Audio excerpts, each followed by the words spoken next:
Now called to order.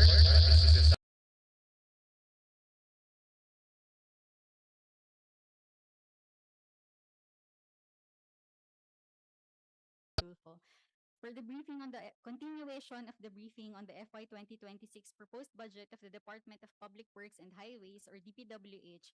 We would like to acknowledge our resource persons from DPWH. We have Secretary Vivencio Vince Dizon together with Undersecretary Arthur Bisnar, Undersecretary Charles Calima, Undersecretary Ricardo Bernabe III, Undersecretary Ador Canlas, Undersecretary Nicasio Conti, OIC Undersecretary Lara Maris Esquivel, Assistant Secretary Constante Elianes Jr., Assistant Secretary Mednir Malig, Assistant Secretary Neri Bueno, Assistant Secretary Michael Villafranca, Director Alan Borromeo, Director Toribio Ilaw, Director Reynaldo Faustino, and Director Juliana D. Vergara. We have also requested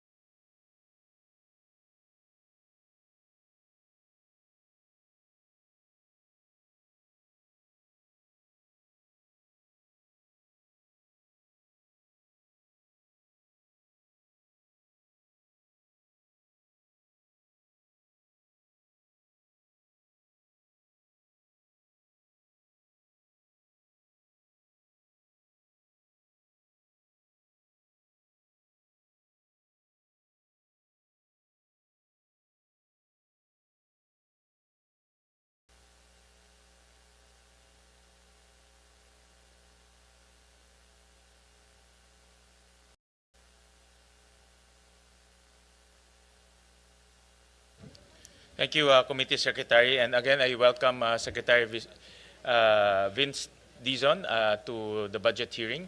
And during our last budget hearing, we talked about the 4 red flags. I'll just flash again on the slide, Carla, slide 6.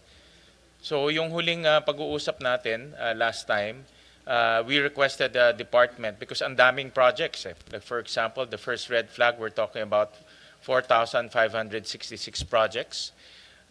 So worth about 201 billion. The second red flag is about 40 projects. Ito bumaba na ito, malaking binaba to from thousands to 40 na lang. The third red flag is 42 projects. And the fourth red flag, ito yung para sa akin pinakaseryoso, yung reappearing 946 projects. So all in all, it's about 6,187 projects worth 271 billion. So we requested the department to indicate the station numbers para makita natin na itong mga project na ito, unang-una, nasaan sila, pangalawa, gaano kahaba, pangatlo, hindi siya pare-parehong project. In fact, iba-ibang project yan. In fairness to the department, yung mga reappearing, baka continuation to eh. Tingin ko continuation to ng mga projects. Pero nga, dahil sa GAA, generic yung pangalan niya, pag hindi mo naintindihan, akala mo parehong project pa rin. No? In fact, maraming local officials ang nag-reach out sa amin nung nakita nila itong mga listahan. I'll show it to you later on. No? Iba very concerned and they want to remove the duplication. Nag-reach out sila sa amin. Yung iba naman nagsabi sa amin na talagang iba-iba yung project niyon. No? So kaya nga kung walang detalye, talagang in the eyes of the public, lalo na yung mga hindi naman bihasa sa budget process, akala nila ito ay isang project lang at nauulit. No? So we will turn over the next portion to Secretary Hizon on the update on specifying the 4 red flags. Mr. Chairman, Senator Tulfo, good morning po. Good morning po sa members ng Committee on Finance. Just to again re-emphasize po the statements that we made last Monday, that we are very happy and willing to work with the Committee on Finance in determining potential issues in the submissions for the 2026 budget of the DPWH. Just to recap, Mr. Chairman, As you know, the new senior management of DPWH did not prepare this budget, and this was prepared by the previous top management, and we were given very, very limited time to really clean it up, no? Upon the instructions of the President himself, no? Sabi nga ng Pangulo, hindi kita ginagay dyan para depensahan itong departamento at yung budget na sumite, ginagay kita dyan para reformahin at baguhin. No, and I think that's what we're trying to do, and we're very, very thankful to the chairman and the committee for flagging these projects in the 2026 submission. And if you recall, Mr. Chairman, you gave us 1 week to justify and validate these projects, which we promptly did by instructing all the implementing units from the regions to the district engineering offices to validate and justify.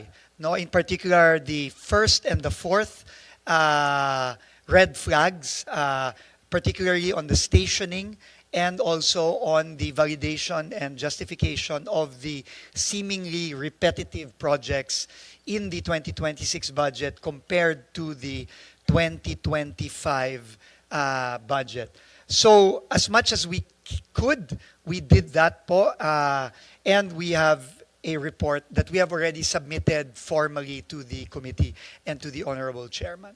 So just to summarize, no, for red flag, can we start with 1, please?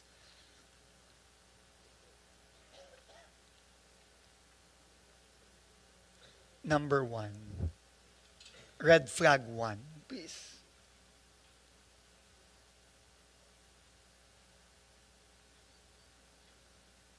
Red flag 1. I think there are 2 separate presentations. Mr. Chairman, I think they're preparing it, but if you don't mind, we'll start with red flag 4. Yes, go ahead, No, Secretary, so we can see. red flag 4 were projects that were seen by the committee as repeating themselves, exactly the same or very, very similar line items from the 2025 budget. No, there were a total of 946 projects that were identified, amounting to 14.455 billion pesos. No, we are here to report to the committee that as of yesterday, we were able to provide validation and justification of 798 out of the 946 projects, roughly amounting to 66 billion pesos out of the 14.455 billion pesos. And this is broken down per region as follows. No? Next slide, please. And what we are going to show, Mr. Chairman, are just samples. No, obviously we cannot show all the napakadami po nito. No, we just wanted to show you our process, no, para po ma-validate at ma-justify. So simple lang po ang pinagawa namin, Mr. Chairman. Unang-una, pinababa po namin ang mga proyektong to based on geo-tag locations, and pina-validate po natin kung ito bang mga proyektong to ay completed na ba? Because I think that was the fear, no, nating lahat, no, na since kapareho nung 2025 at merong bagong pondo, parang doble-doble, no, umuulit, no. I also wanted to thank and recognize Senator Rodante Marcoleta. Sir, thank you po for being here today.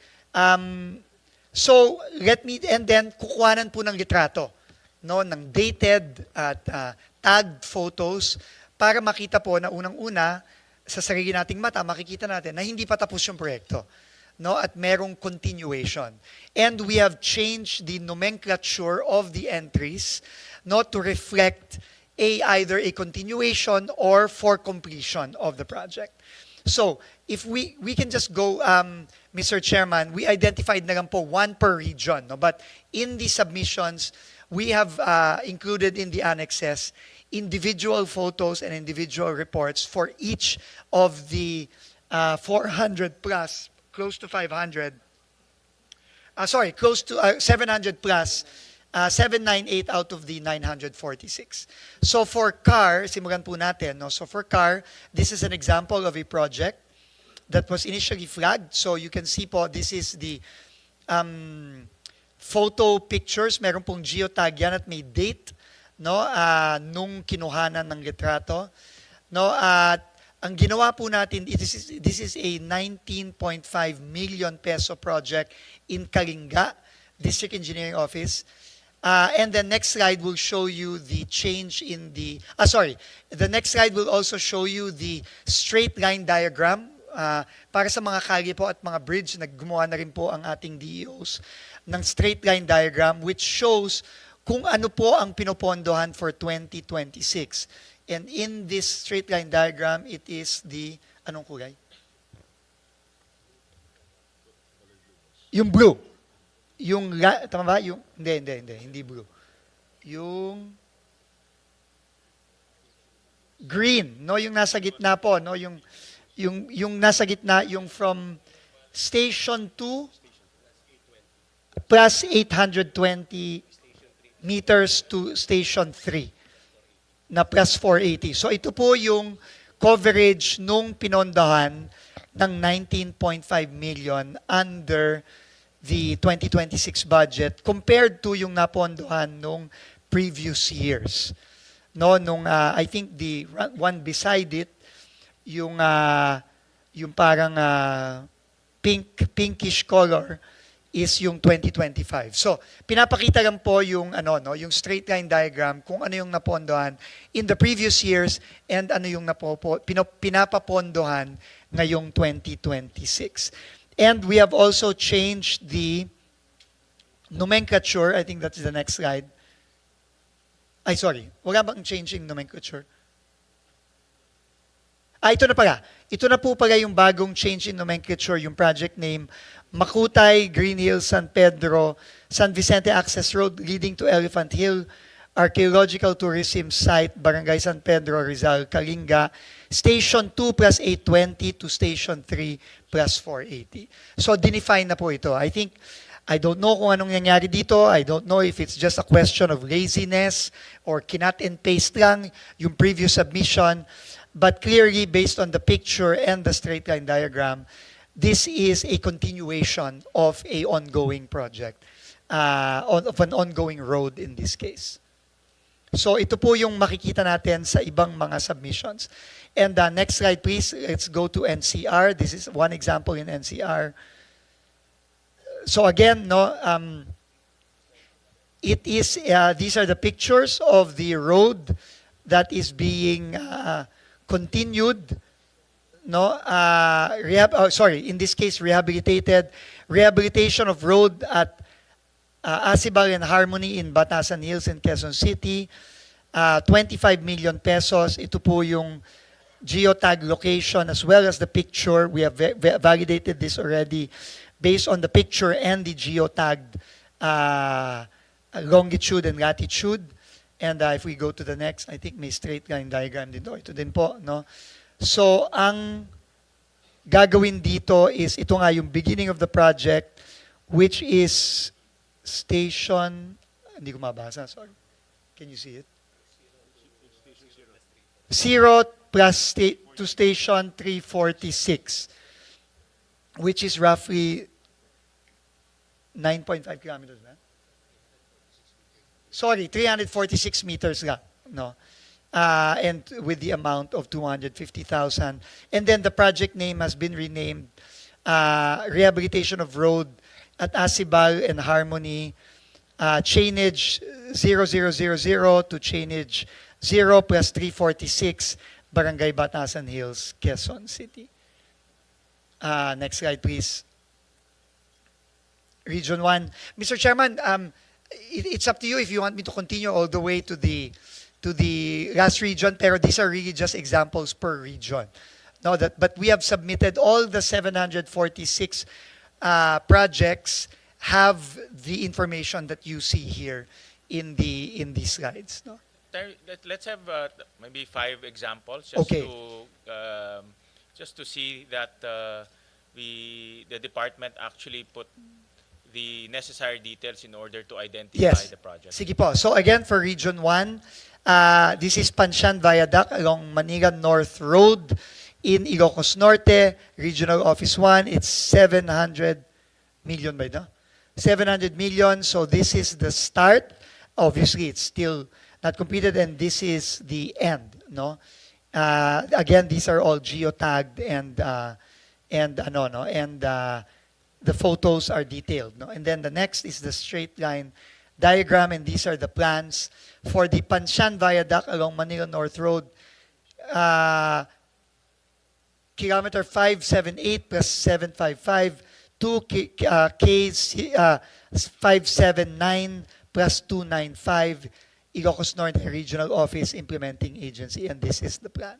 No, so binago na rin yung nomenclature, and the plan is clearly outlined there. No? And then maybe we could go to a Visayas, no, and then a Mindanao. No? Any random in Visayas. So this is Region 6. So this is again a road, Barangay Tula-Tula, Barangay Kaluoy, Barangay, I suppose these are several barangays, circumferential road connecting to the public market of Sibalom, in support of the agribusiness industry in Sibalom, Antique. No, this is Antique DEO, 30 million, with the current photos from start to end. This is again, the geotags are there, and then this is the straight line diagram determining the segments that will be built. No? And then also the nomenclature of the entry is different already as well. No? And then we can maybe go to Mindanao for the fifth example. Anywhere in Mindanao. Region 10.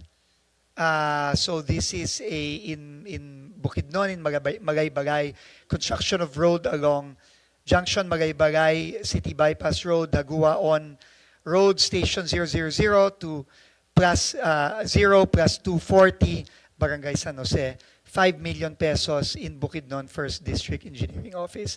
And ito po yung, I guess, yung ongoing pictures. It is again, a continuation. Marami dito napansin natin, Mr. Chairman, mga continuation of projects that have already been funded in past budgets. No?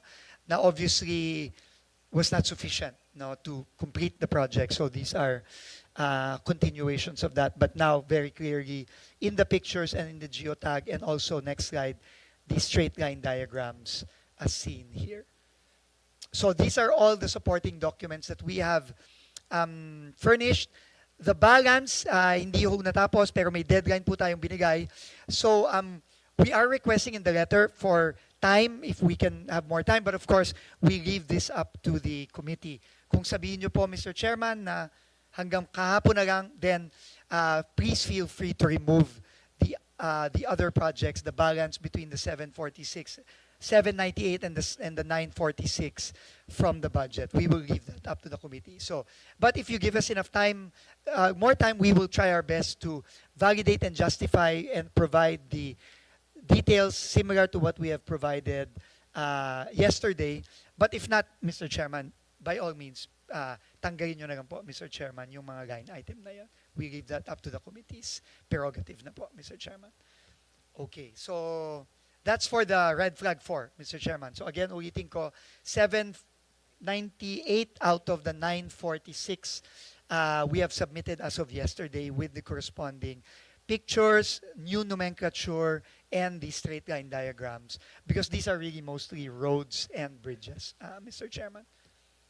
Terry, meron ba kayong nakitang talagang doble, nag-repeat siya based on your analysis? Mr. Chairman, let me find out now. Yung talagang doble. Yung nagawa na and then nag-reappear siya ulit sa 2026 budget.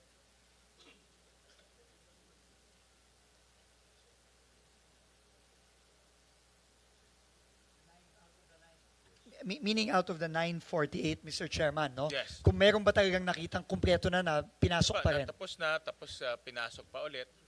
Because the result of that is magkakaroon ng discretion yung district engineer. Tama Diba? po. Kung paano niyang i-implement yun. Tama po. And Pwede sa dami niya- pa ng mga proyekto, hindi na ho natin mababantayan ng tama Correct. yan. Pwedeng- Baka pwedeng manakaw na lang maging- yung pera. Pwede maging ghost project. Tama po. Pipicturean niya. Tapos na.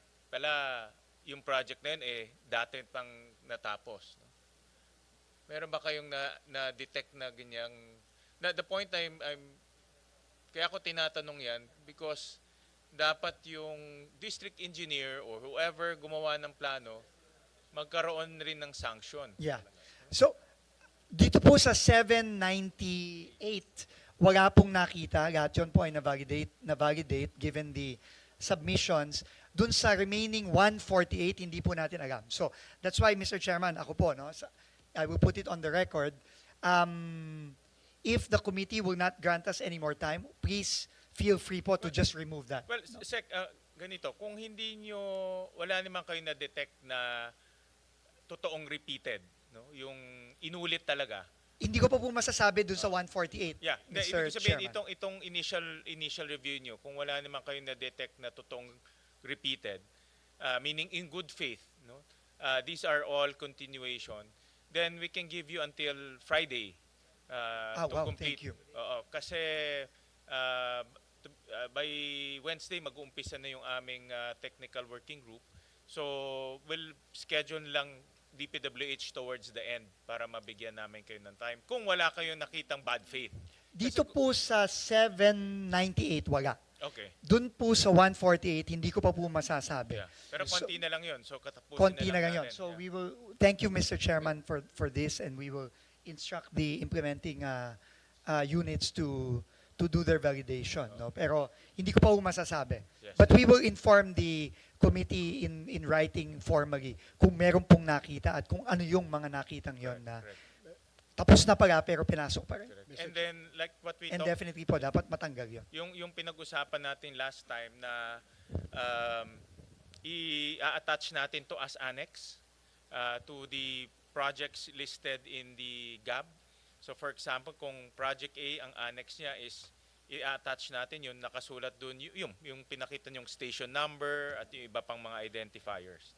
Mr. Chairman, I think that would be the most ideal situation para po for efficiency also and for time na i-annex na lang. Anyway, i-refer na lang yung mga projects sa HGAB dun sa annex na yon, no? Para madali naman yun. Correct. And we will also... Kasi may line item naman yes, yan. and i-upload rin namin itong mga annexes sa website ng As Senate. So kung nagre-review ka ng budget, makikita, mababangga mo ngayon sa annex yung exact project na yun. Yes po. Oo. That would be ideal. And we will do the same in our transparency portal, Mr. Chairman, as well. Okay. Mr. Opo. Chair? Mr. Chair? Yes, May I- Senator Irwin. I would just like to add, sana, Secretary, ito pong mga sinasabing duplication, could this be yung sinasabi ng mga kababayan natin na nirereklamo na katatapos lang ng project, bubungkalin na naman, sisirain na naman. Common po ito sa mga provinces. Sasabihin, katatapos lang yan, ka-inaugurate lang, next month, bubungkalin na naman. Pagkatapos, tirahin na naman, bungkal na naman. The same road, Mr. Chair, the same kalsada, the same munisipyo, pero paulit-ulit binubungkal, wala naman pong problema, Mr. Chair, Mr. Secretary. Ito po yung nirereklamo. As I went around during the campaign period, they were saying, bakit po ganon? Very common po ito, Mr. Chair, sa Region 5, sa Bicol Region. Lalo na po yung highway na coming from Quezon going to Camarines Sur. Lagi pong sira yung kalsada na yun. Laging sira, Mr. Secretary. Ito ko kaya yung sinasabing duplication kasi pinondohan mo na, next year uulitin naman dahil binungkal na naman, Mr. Chair, Mr. Secretary. Mr. Chairman, tamang-tama po yung observation ni Senator Tulfo. No? Alam nyo, ito pong reblocking na ito, talagang tayong lahat, no? Talagang matagal na natin rinireklamo ito.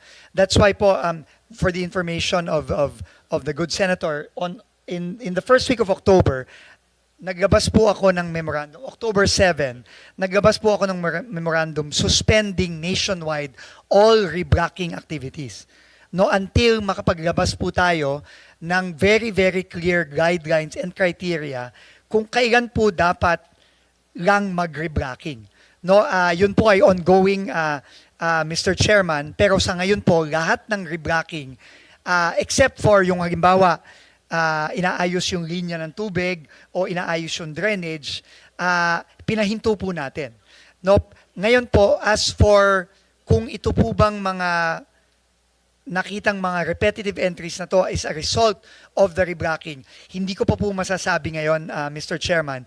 Titignan po natin itong mga project na to kung ito ba talaga nasira dahil binakbak o sinira ulit na hindi naman kailangan. We will have to go deeper into that investigation. But for your information po, Senator, pinahinto na po namin as of October 7 ang lahat ng reblocking activities nationwide muna.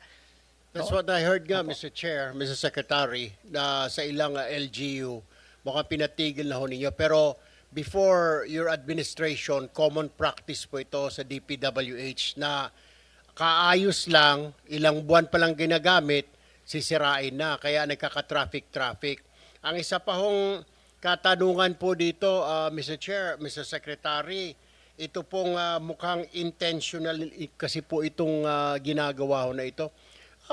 Ang tanong ko po dyan, Mr. Secretary, anong ginagawa ng auditors po natin?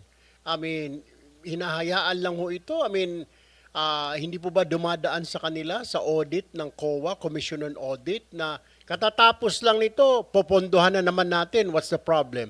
Popondohan na naman, parang multi-year siya, Secretary, pero kumpleto naman yung budget. So nakapagtataka, it seems like, Mr. Chairman, there's a collusion between the DPWH district engineers or regional office and the Commission on Audit kasi pinapayagan na pondohan na naman. Imbis na yung pondo na ipopondo mo rito, dalhin mo sa ibang lugar, ikaso mo sinira po yung kalsada eh.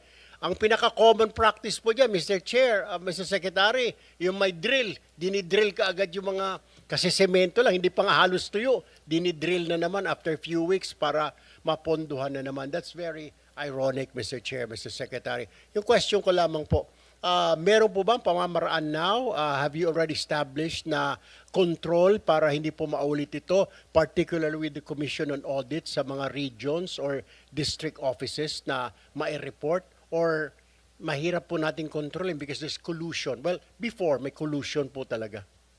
Mr. Chairman, tama po kayo ulit. No? In fact, napag-usapan yan last hearing. And hindi ko lang po sure kung nandito ang ating COA resident auditor, pero nung nakaraan pong hearing, nagsabi na po tayo at nag-agree po tayo sa proposal ng ating chairman na imbes na post-audit lang, magkaroon na po ng pre-audit. Kasi doon po talaga mahuhuli yan, no? Na kinakailangan bang bakbakin o hindi. No, yun po ang katanungan eh.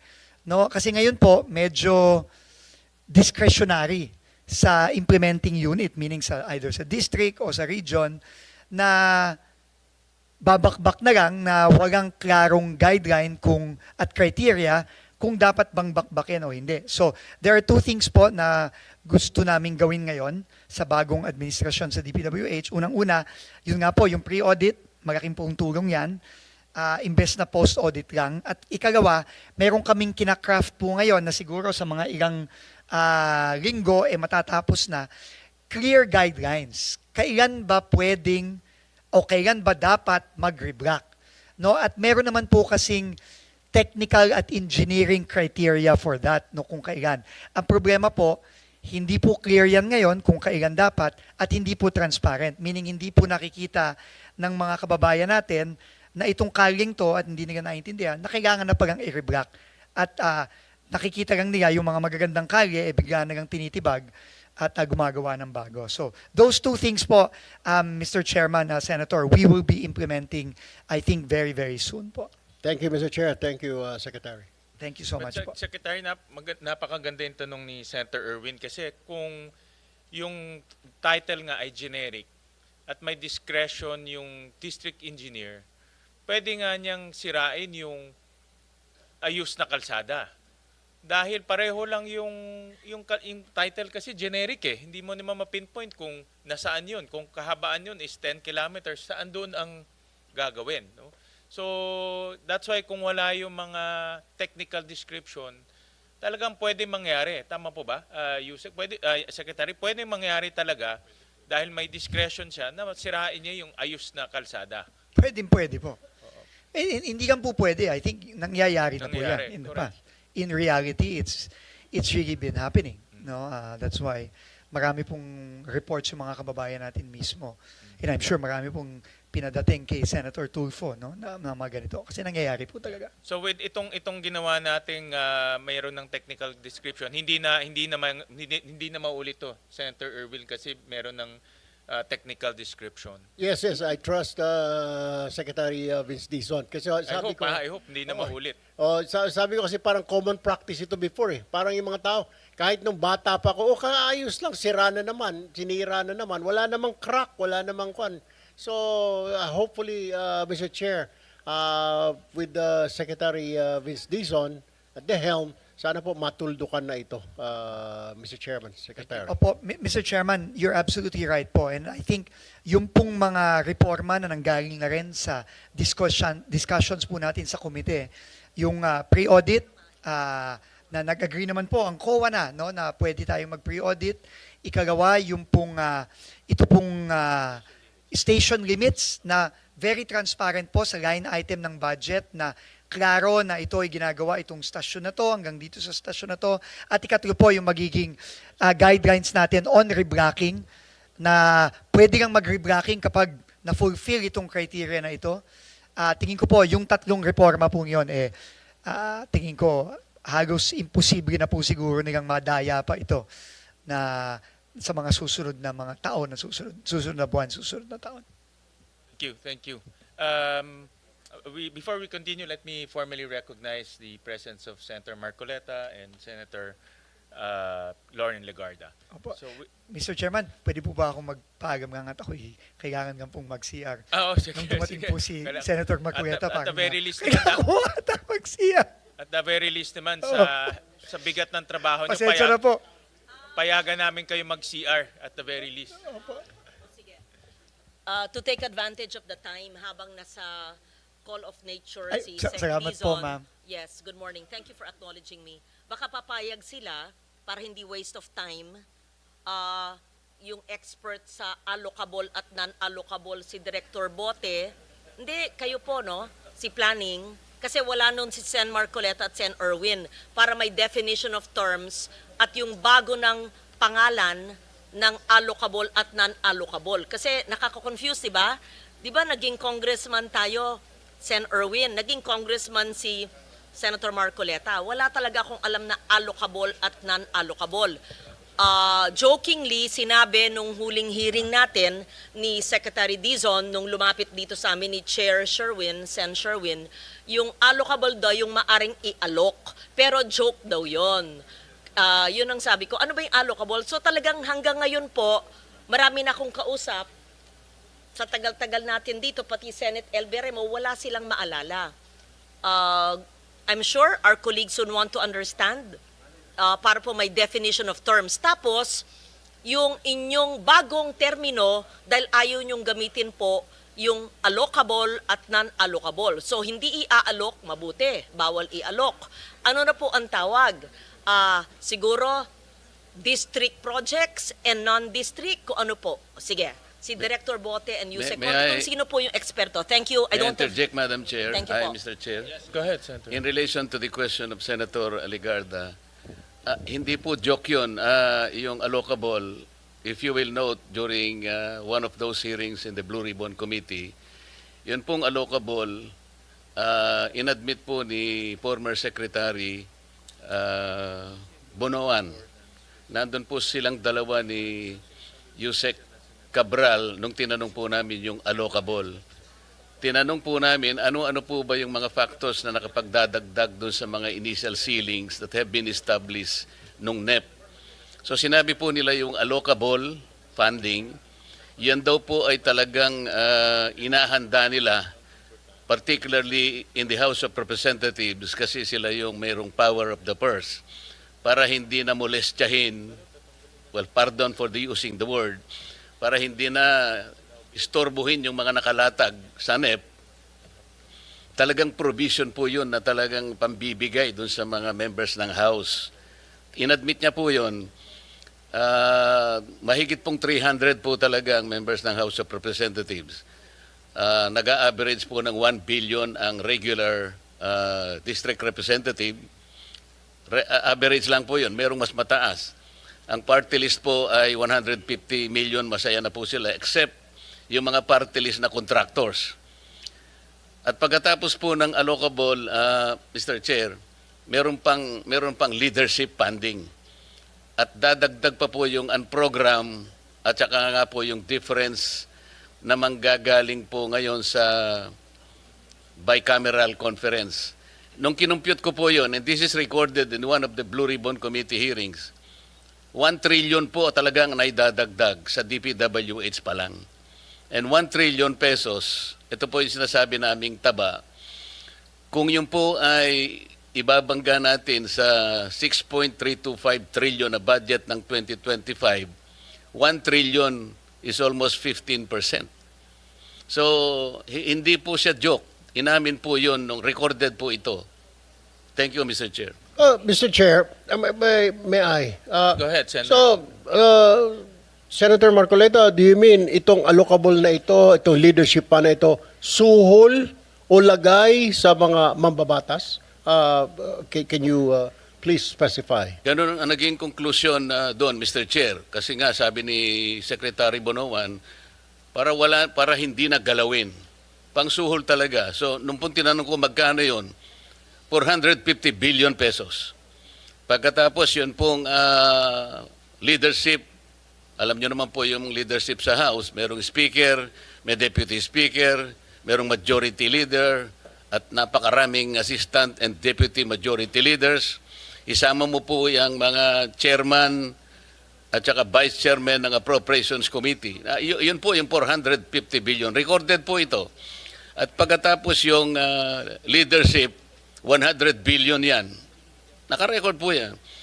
Ang program, 150 billion. At pagkatapos yung difference na po, pagkatapos na ng NEP at saka yung GAA, another 400 billion pesos. Yun po yung 1 trillion na taba na hindi naman kailangan po ng ating DPWH kung tutuusin natin.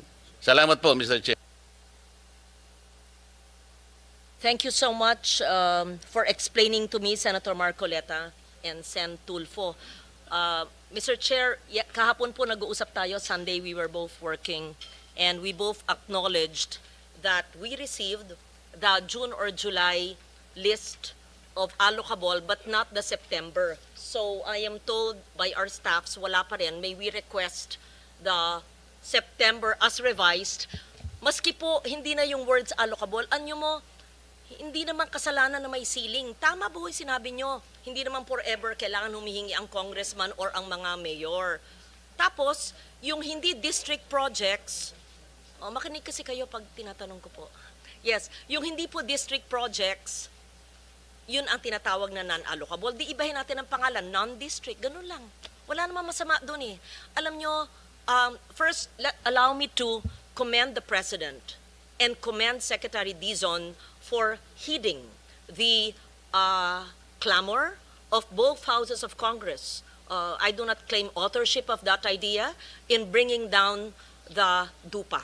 Thank you for that. It was declared by the President on the day that he left for the ASEAN meeting. We truly appreciate your listening to the people and bringing it down. But there are much more reforms to be done. I believe that all of us want really reforms and changes that will be felt by our people for bigger fiscal space to give other departments or other programs under DPWH that will really redound to the benefit of our people. Kaya, una, I commend you. Salamat po sa pagbaba ng DUPA na makakasave, sabi nyo, ng 50. Pero sa computation ko, and I'll get back to that later, it should be bigger than 50B. And siguro dapat sagutin nyo yung hiningi ng chair last time, yung natuklasan niyang 271B. At pangatlo, yung sinabi po ng LBRMO staff and the chair staff na wala pa rin po yung September. We don't need the June, July of the previous leadership's allocable and non-allocable. What we need is the 625 billion revised NEP, and then give us ano yung ceiling ng district, ano yung hindi alam ng district. And why do I say this, Mr. Chair? Mahalaga po, kasi di ba nangyayari ngayon, may mga congressman na tatamaan, may mga ibang sa lokal o district engineer na tatamaan, hindi nila alam. Senator Sherwin himself, we were talking yesterday and we were both asking each other, nasa yung malistahan, pareho kaming we were in the dark, wala pa. And then you told me that indeed, in your district, your brother's a mayor, sa inyong Kong, and there are projects you don't know. Then we feared you could be blamed for it, and is that, we were asking each other, yan ba yung allocable? We don't know. So, just to protect everybody who will eventually sign the GAA of 2026, what if kaming lahat dito, tapos pipirma kami, tapos sasabihin natin, pinirmahan nyo, tinanong naman nyo, tanggap nyo yun na may non-allocable, hindi nga eh. Maski po iba na ang tawag natin, gusto lang po namin makita ano yung alam talaga ng congressman, alam ng district engineer, at yung hindi nila alam na maaring alam ng region, na maaring alam ng central na hindi alam ng region. Walang masama po doon in all transparency. Diba? Am I conveying the same message we talked about? Yes. So, wag mo, please, I hope I'm not blamed. Because this, I'm speaking for the team. Kasi nag-usap po kami ng weekend. Yes. Yeah. Thank you. And Mr. Chair, in relation to those comments by Senator Ligarda, I remember we also requested that the DPWH provide us, kasi kung di po ako nagkakamali, kinors ko kay Yusek Ador Canlas, dahil nagbigay po sila ng proposed fiscal year 2026 DPWH infrastructure program based on HGAB. Ito po yung binigay nyo nung nakaraang hearing.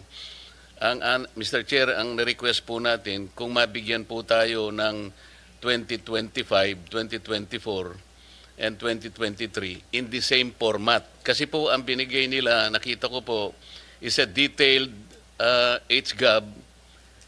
It will not permit easy comparison eh.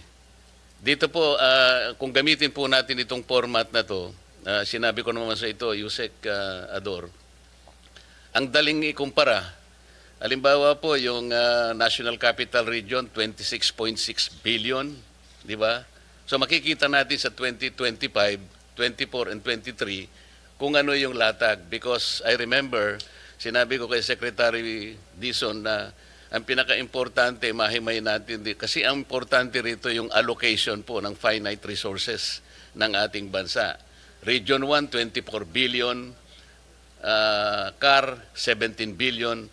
Sana sa ganitong format din po, napakadali na ikumpara natin yung 4 na taon, madadali po tayo eh. Yun po yung aking request nung nakaraang hearing, kung matatandaan po ninyo. Hindi po yung detalye. Mawawala na po tayo doon pagka yung detalye. If you are the one who submitted this format, in the same format sana, HGAB po, hindi po yung NEP. So, kung HGAB, puro HGAB po yon 2023, 24, 25, meron na pong 26. So, tatlong taon na lamang po ang inihingi namin to permit easy reference and comparison. Pwede po. Go ahead, Yusek Conti. Thank you, Mr. Chairman. With the kind permission of the Secretary, I would like to address first the manifestation and comment of Senator Lauren. Ma'am, tama po kayo at nagpapasalamat po kami sa inyong pag-promote and transparency, accountability, and fiscal discipline dito po sa ating budget process. And I'm conferring with Director Bote. Tomorrow morning, we will be submitting as requested, Mr. Chairman, yung pong hinihingi nyo na allocation per district, kasama na po yung allocation in totality per region so that the committee will be properly guided po based po doon sa request po ni Senator Lauren. Yusek, iano lang po namin, i-stress lang namin, based on HGAB. Yan, apo. And number two, yung request po ni Senator Marcoleta, we will be furnishing you with the 2023, 2024, and 2025 HGAB following the format submitted Yes, sir. similar to 2026. Yes, sir, Mr. Chair. Chairman. Kasi po itong binigay nyo based on GAA eh. Kaya medyo hindi comparative. At Yusek Ador, nasabi ko rin sa iyo na pwedeng isama rin yung sa party list. Kasi dito po sa sinabit ninyo itong 2026 based on HGAB, walang party list dito eh. Bakit ko po ini-insist yun? Meron pong party list kasi na contractor congressman. Alam na po ninyo siguro kung sino yung sinasabi ko. Yung pong ordinary party list, masaya na siya sa 150 million allocable. Pero po yung contractor party list, iba po yun. Kaya gusto po naming makita, this is still in relation to the truthful allocation. Dito po nagkakaroon ng problema. Pwede po ba yun? Isasama po natin ang party list. Dito po sa HGAB po ninyo, 2026, wala pang party list. At tama po Mr. Chairman, because the party list wala ko siyang distrito will try to extract as Opo, much as wala possible. kaming ano, kasi Kung ano lang po available. nationwide po kami. Pero Yes. makukuha nyo kung ilan po yung na-allocate per party list. Tama po.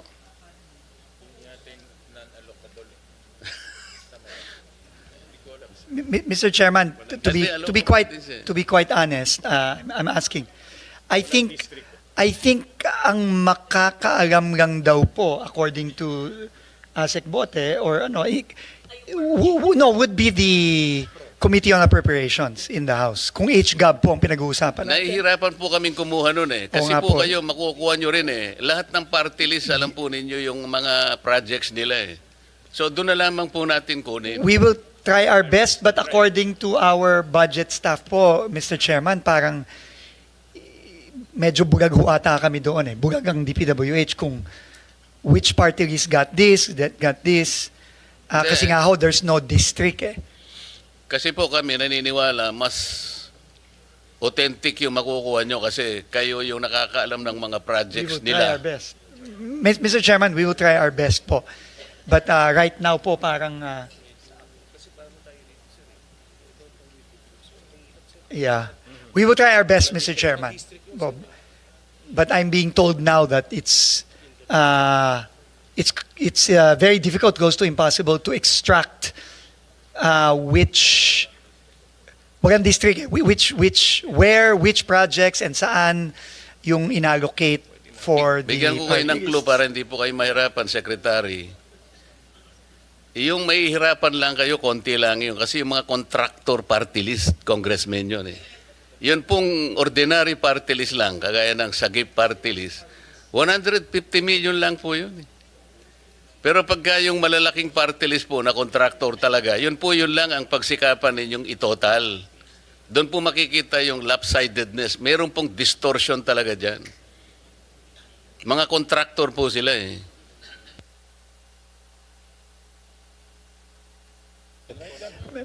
Mr. Chairman, we will also write the Committee on Appropriations and seek their assistance also kung paano po ang ano kung maibibigay nila sa amin yung detalyeng yun. But as of now, I don't think we have that information. Meaning we cannot extract from the HGAB specifically kung which line items, which projects were allocated or allotted to a particular party list representative. Sa planning Unlike the district. Unlike sa planning the districts. service ninyo, Secretary, nakukuha po yun.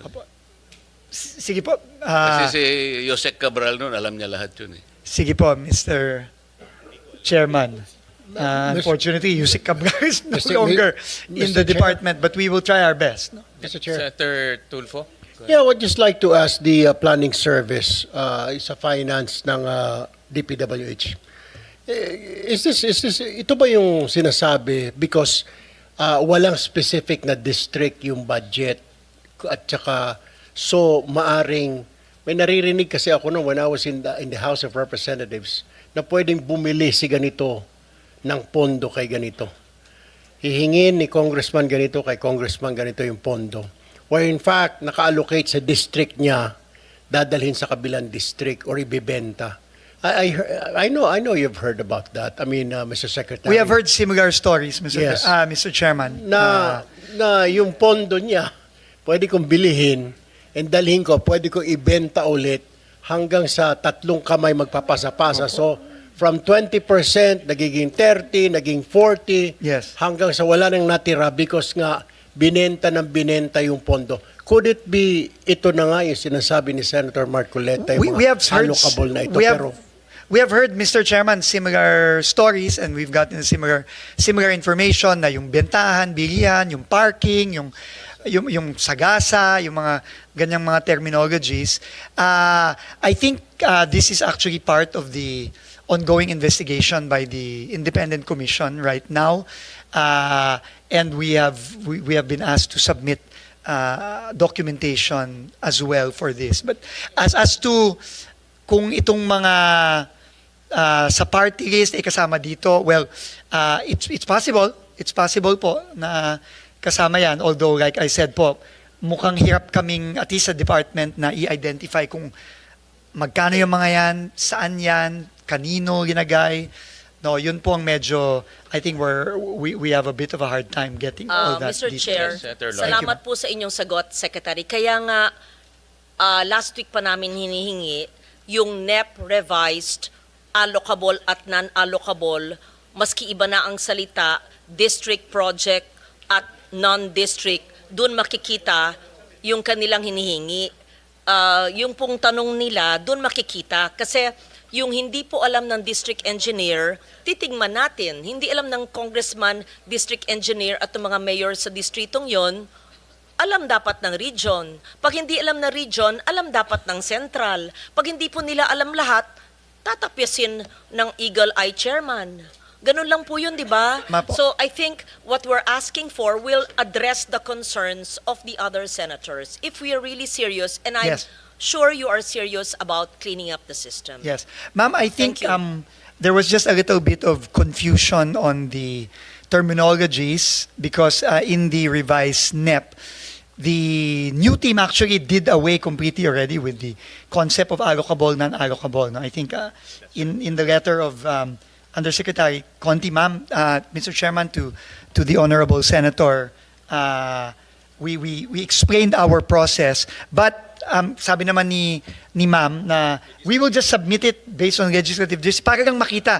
Naintindihan ko na po ngayon no yung point ni Senator Loren na all we want is, let's say, X district got this much. We will validate with a congressman or the district office there. To shorten your work, Yes. hindi na kailangan po i-validate. Ito, 625, di ba yung NEP revised? Per district po, yung Magkano? yung sa district ito, yung region or central ito. So, iniba lang yung pangalan, hindi lang natin ginagamit allocable Yes. and non-allocable. Kasi, Understood, ma'am. just to simplify, sabi po ni Director Bote, ang allocable, yung ceiling po ng budget ng congressional district, allocable. O sige, ayaw nyo gamitin yun, ayaw din namin. So, tawagin natin district projects. Yung hindi po district projects, tinatawag sa dating leadership ng non-allocable. Ayaw po natin gamitin yon. Di tawagin natin non-district projects. Pag hindi po alam ni district engineer at ni congressman at ng lokal, di region siya o central siya o question mark, sino pa? Di ba? Ganun po. So, district, non-district. So, district, synonymous to allocable. Non-district, synonymous to non-allocable. Yung tinatanong po nila, parking, sagasa, whatever, ay siguro sa non-allocable dati. So, aalamin natin, doon lang natin makikita yung hugis at yung maaring mga tabang pwedeng putulin kung makita natin yung non-allocable synonymous to non-district. Tama ba ho? Thank you. Agree ba? Very Director, clear, ma'am. nakikita- Now, Director Bote and But you have to Undersecretary. identify for us, hindi lang yung suma total, this district, 1B, hindi. Lagay nyo, 500 district, 500 previously known as non-allocable, now called non-district. Ganun lang. At for all you know, these are national convergence. Malay mo may highway doon. Malay mo may, ganun lang. Ganun lang. Pero detalya. Oo. Thank you, Mr. Very Chair. clear, Mr. Chairman. Ma'am, very clear po. I was told po by ASEC Bote and Yusek Nick, they can submit this by tomorrow morning. Submit to the committee, Yusek. I think ang punto naman ng mga senators, Secretary Dizon, in the past kasi bigla nilang may lumalabas na project, no? At kung nasundan natin yung Blue Ribbon hearings, sila na nagsasabi, yung mga resource persons, sila Bernardo, sila Alcantara, na kaya nilang maglagay ng project nang hindi alam ng local government, hindi rin alam ng mga congressmen, no? Ang usapan, ika nga, nasa taas. That's the point Senator Loren and the rest of the senators are trying to make. So that makikita natin kung ano yung mga projects na coordinated on the ground, ano yung bigla nilang dumadating dahil mausapan na sa taas. That's the point, no? So just submit to the committee, Yusek, para maano natin. We will, Mr. Ma-process Chairman, natin. thank you po. Very clear na po ngayon. Ma'am, thank you so much. Secretary, we go to red flag 1. Yes, just again, Mr. Chairman, with your permission, maybe 5 examples na lang po. No? 5 examples lang, no? So just to summarize, next slide please. Projects with no station numbers. Ito po, no, yung po yung observations ng committee, which we agree. Projects with no station limits now have been updated with station limits. For school buildings, station limit is obviously not applicable. So yung school ID number na lang po ang ginagay natin para po klaro na it is a real and not a guni-guni school, no, para lang ho very clear.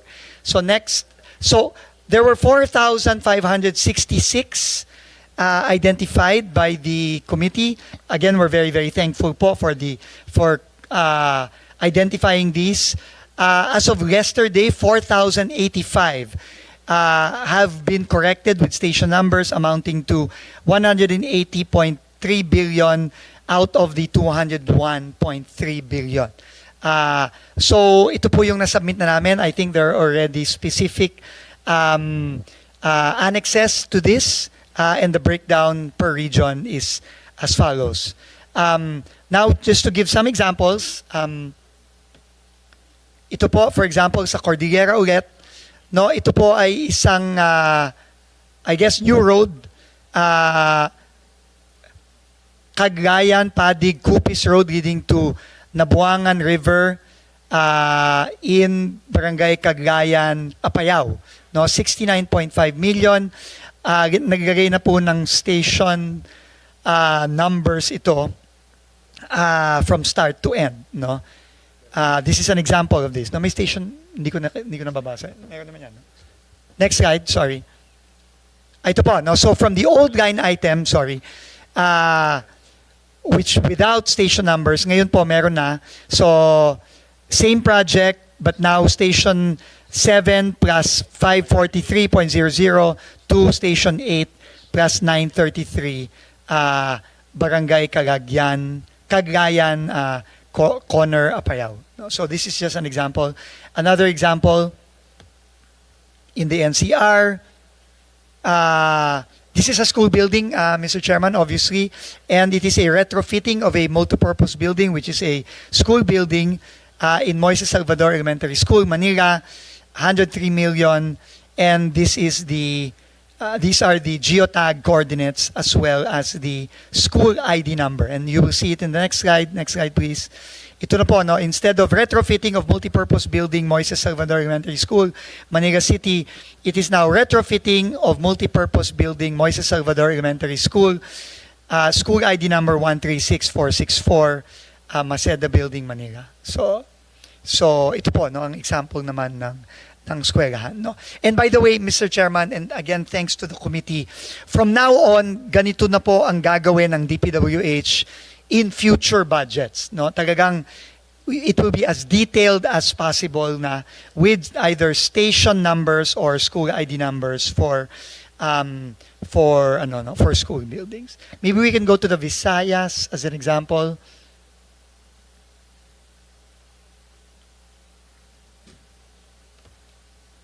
So ito, Capiz, no? It is a road, no? 100 million, ito na po yung no? Can you go to the old name? Ano to? So I suppose this is a continuation. So meron na pong kilometer, K0011 plus 078 to K0011 plus 688. So I guess this is the number of meters, number of linear meters. Maybe one more in the Visayas, maybe? Negros Island region, again, construction of road, Barangay Cangabo, La Libertad, Negros Oriental, 38.7 million. This is the picture. And then there will now be station numbers, station limits. No, station 2 plus 670 to station 3 plus 970, La Libertad, Negros Oriental. And maybe finally in Mindanao, Zamboanga del Norte, again, a picture of the road with the geotag locations, and then for 20 million pesos, and then the station limits, the new name will be construction of the road with station 000. I think it is a new road, that's why it's station 00 to station 1 plus 000. So 1 kilometer po yung gagawin for 20 million pesos. So again, moving forward po, ganito na ang gagawin natin through the district engineering offices. Can we go back to the first slide, please? Mr. Chairman, again, the second slide, 4,085 have been identified.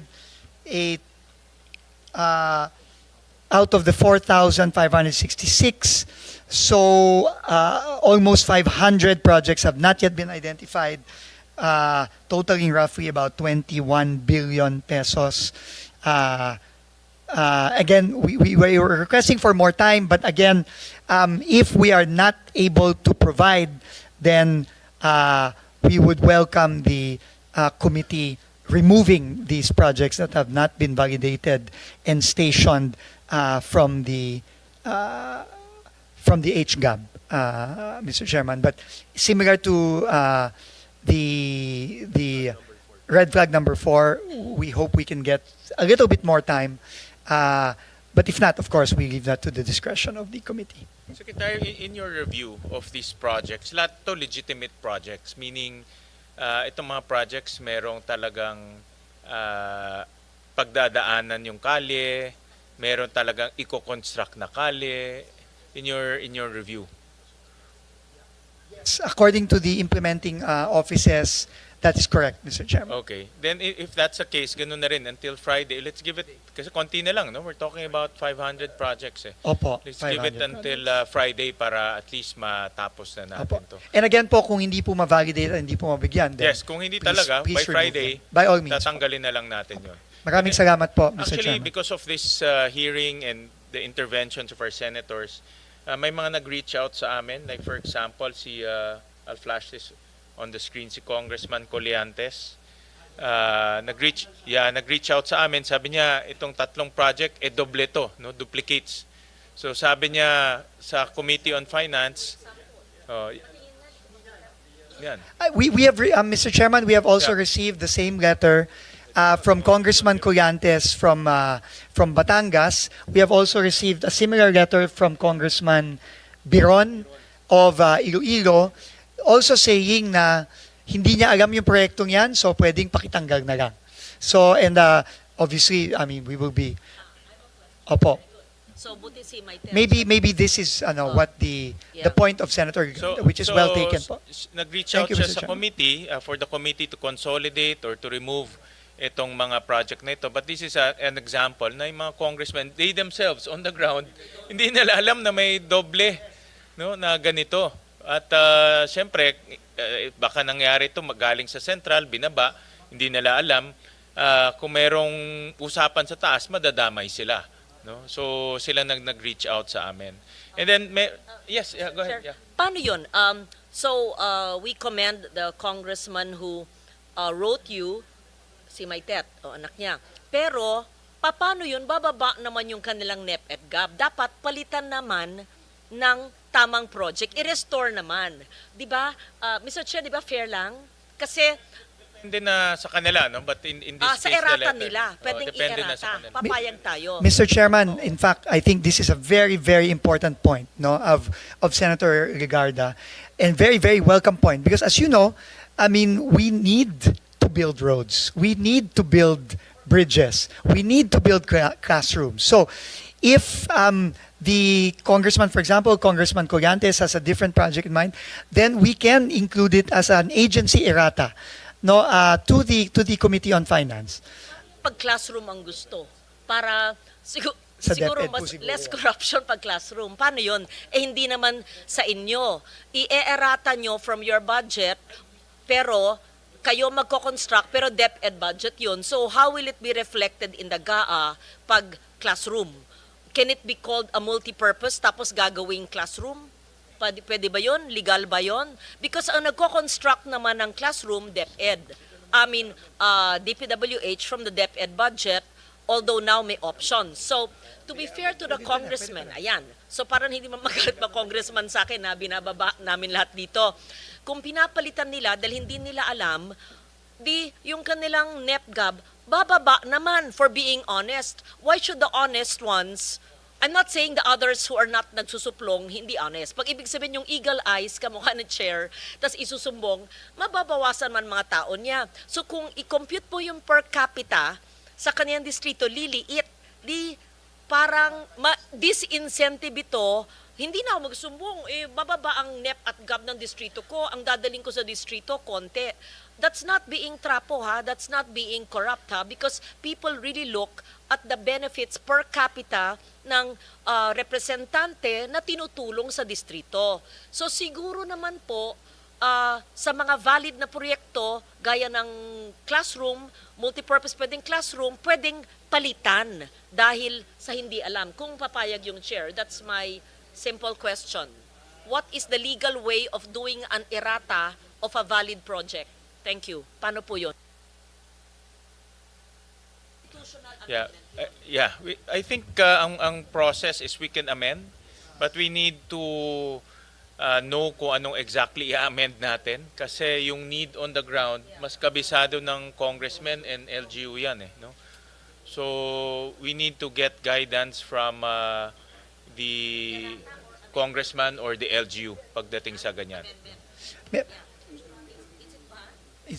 May mga Tama si Chair, hindi raw errata, sabi ni Attorney Doblon at ni DG Irene, amendment, pero hindi siya individual. It's an institutional amendment because of all these changes now. It's not just one district, 2, 3. It's really districts na nakakita ng flags or bumaba ang kalang NEPGAB not on their own doing. Let's say nagsimula ang NEP sa 3, naging 1 kasi maraming nagtakbuhan na daga na natakot sa district or kasi natanggal yung flood control, i-institutional amendment. Kamukha yung kay Maitet na distrito, siya ang nagsabi sa chair, wag naman parusahan na nawalan yung mga tao niya, papalitan, let's say, ng classroom or whatever na valid. Tama, amendment. O sige, sige. I just wanted to manifest that. Thank you, Mr. Chair, if I may po, I think, bottom line no, para maintindihan po tayo ng mga kababayan natin, I think all we all want is to make sure that the projects are beneficial to the communities and the districts. I think without these projects becoming ghost projects or substandard projects or projects na pinagkakakitaan lang. I think that is the objective of everybody. And we fully appreciate po the suggestions of the committees, the projects that have been pointed out by the committee. And we will work po on the proper mechanism by which we can correct all these problems that we have, that the committee has pointed out, that some congressmen have pointed out, so we can really have a budget that will really be beneficial to the districts and the communities at hindi na nanakawin po. So we will work po with pasensya na po, I thought na pwede pang mag-agency errata. I was just informed na hindi na daw pwede at this point. But we will work with the Committee on Finance po for the appropriate institutional amendments that need to be made to make sure na maayos po itong budget ng DPWH ng 2026. Thank you very much, Mr. Chairman. Thank you, Senator Secretary. Loren. Meron din akong example na baliktad naman, no? Si Mayor Biazon reached out to us. Ito kasi na-point out namin sa Muntinlupa. On the same year, may construction, 10 million, and then on the same year, may rehab. Teka, Carla. On the same year, may rehab, no, sa Muntinlupa. But he explained to us that this barangay, itong barangay Putulan, malaki ito. In fact, yung 30.3 million, 5 project pala ito in different areas. These are legitimate projects. Balik. These are legitimate projects. No? Hindi siya ghost project. Meron talaga siyang mga lugar. Ang problema nga, dahil generic yung entry, no, hindi natin malaman ngayon na 5 project pala ito. No? So, kawawa naman yung LGU, na-accuse siya ngayon na, or kawawa naman yung congressman or LGU, na-accuse siya na mali itong project, pero sa totoo, beneficial pala sa tao nila, no? Dahil 5 project to. So, may maraming ganitong project na pag ganitong malalaking barangay, I suggest, i-granular pa natin, identify yung kalsada. Diba? I-specify natin yung kalsada para hindi naman ma-accuse yung local government or yung congressman na itong project na ito ay hindi tama. No? Yeah. Mr. Chairman, ito nga po, no, and first time ko pong nakita itong complexities ng DPWH budget. No? And tama po kayo, no? And I think the key here to ensure transparency and to ensure that na tama yung mga proyektong may implement is really to go very, very granular. Ang napansin po kasi natin dito, dahil nga siguro napakahaba na ng budget ng DPWH, I think this is over 700 pages in the GAA, no, nagiging generic po ang line items. When in fact, dapat mas granular, mas specific. And I think this is the right direction moving forward. And if we could get a copy po of the details here, then maybe, you know, we can have it validated and then just resubmit, no, a more included in our submissions for Friday po, Mr. Chairman, no. I think yung mga ganito mas alam to ng mga district engineers. Yes. No? Kasi like itong document on the right, ito binigay siya lang sa amin to ni Mayor Biazon dahil meron siyang, I guess binigay sa kanya ito ni Congressman Fresnedi. But itong ganitong document, nasa district engineer siya, hindi namin alam yan eh. Nasa GAA, basta nakita namin sa GAA is rehabilitation of multipurpose building. Yun lang. Hindi namin alam na 5 project pala ito. No? So, we'll request the district engineer kung meron mga ganito na legitimate naman, no, valid naman yung project, i-breakdown na nila, no, by street para granular yung ating description. No? Thank you po. And Mr. Chairman, we will also need your help as well, maybe with the Department of Budget and Management, because there will also be some need for some readjustments with the budget nomenclature, no, yung how the line items are described and named.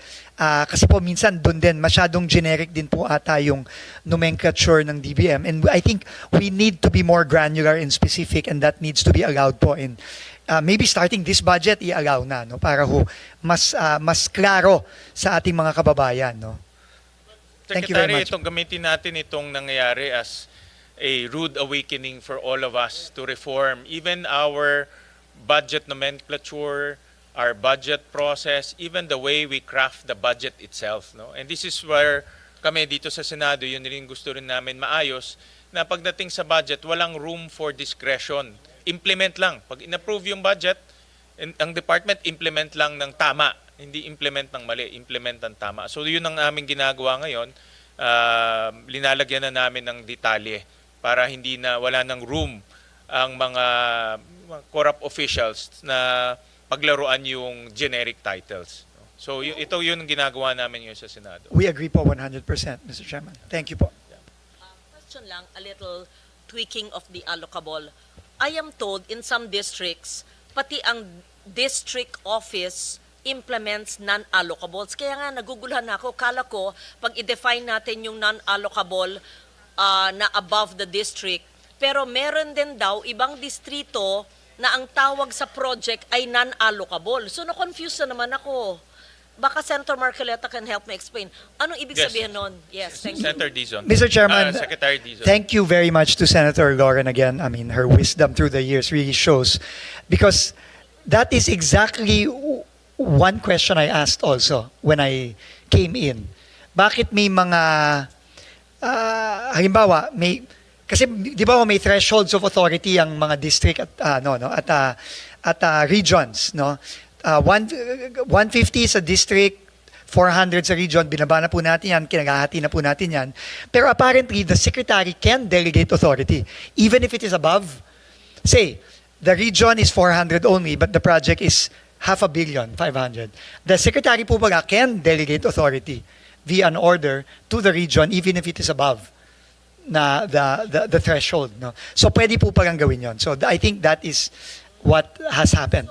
It's really kayo po ang mag-identify sa list of district projects per congressional district. Ano yung allocable or non-allocable? Kala ko it's as simple as pag sa district, ito. So meron din pala within the district pero ang tawag dati non-allocable. So maybe you should identify when you submit tomorrow, ito ay district projects na alam talaga ng district engineer na vinet ng district. Para sagot ni engineer, to be fair to him or her, sagot niya. Pero ito, ini-implement sa district, hindi niya alam.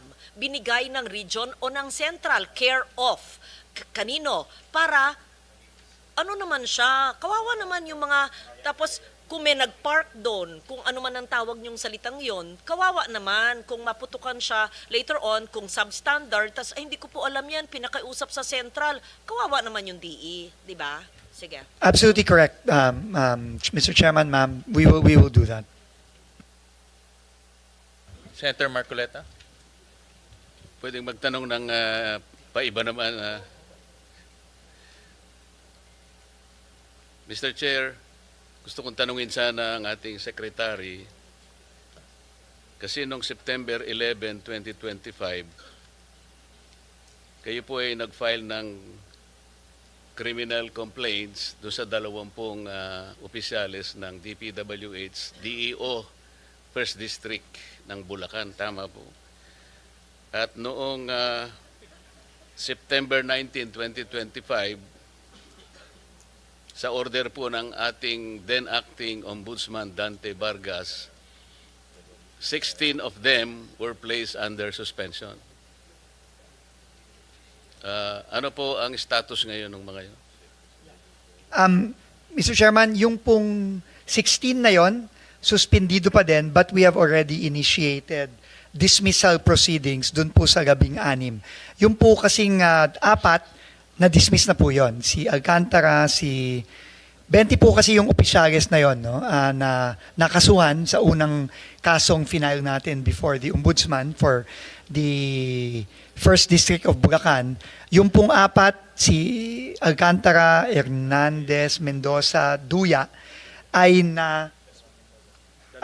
Mendoza, Alcantara and Hernandez ay na-dismiss na po. Yung pong 16 ay suspended, pero ongoing na po ang kanilang dismissal proceedings under civil service rules. Kaya ko po tinanong yun, Mr. Chair. Noon po kasing September 17, 2025, the acting Ombudsman Dante Vargas issued an office order na ang nangyari po, lahat po ng criminal or administrative complaints that were filed within 10 days prior to that order, meaning to say, magsisimula ng September 7 to 16, mawawala yung docket number. Ang epekto po noon, dalawa po ang epekto. Halimbawa po yung September 15, 2025, wala pong connection ng DPWH dito. Kaya ko lang nabanggit yung September 15, 2025 complaint. Ito po ikasali doon sa 10 days na inalisan po ng docket number prior to September 17.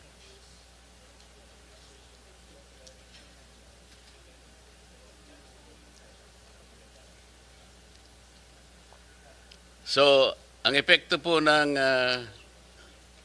September 15, 2025, ito po yung pinail ni Acting Mayor Baste Duterte. So dahil naalisan po ng docket number yung final niya, dahil na-cover po ng office order, yung pong ombudsman natin nakaligtas. Dahil ang immediate effect po ng pagkakaalis ng docket number, these cases will now be under evaluation. Sa Makatwid, hindi sa active case. Kaya po si Ombudsman ay nakakuha ng clearance at nakalusot po yung aking kaibigan, Crispin Remulla, as now the Ombudsman. Kaya po binabanggit, yung pong inyong pinail ay covered po eh. September 11 po kasi sa Makatwid, kung naalis din po ng docket number yon, nalagay sila ngayon sa evaluation process. So sa Makatwid, kung makikita ninyo, walang basis yung preventive suspension. Because they became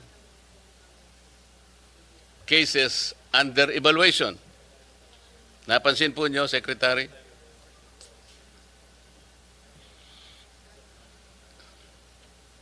While it benefited the Ombudsman, the applicant Ombudsman at the time, hindi po nagkabisa yung suspension ninyo. Because both of these cases were covered under the order issued by Dante Vargas. So may nagsasabi nga, Mr. Chair, kapag ikaw ay nanalangin para umulan, kinakailangan ay pagtiyagaan mo yung putik na idudulot nito. So nasaan po ngayon yung suspension? Opo. So hindi pa, right now po, ang immediate po kasi naming naging action pagka-file namin ng kaso ay ito nga po, no? Nag-show cause order kami sa lahat to initiate administrative proceedings against the 16 na hindi pa dismiss. Nagpa-show cause order na kami agad-agad sa kanila para masimulan na po yung administrative case against them, no?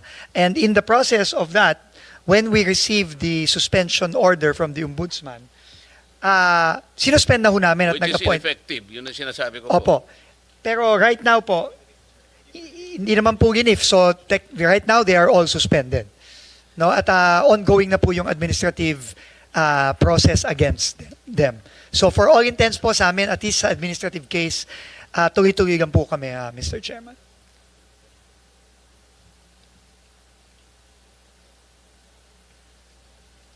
Mr. Secretary, nakikita ko po kasi dito, meron kang USEC for Regional Operations. Merong isa ring USEC for Regional Operations. Parang si USEC Bisnar yata, Luzon. O ika naman, no ka rin ka USEC. Pasensya na po kayo, Kapampangan kasi kaya. Visayas, Mindanao.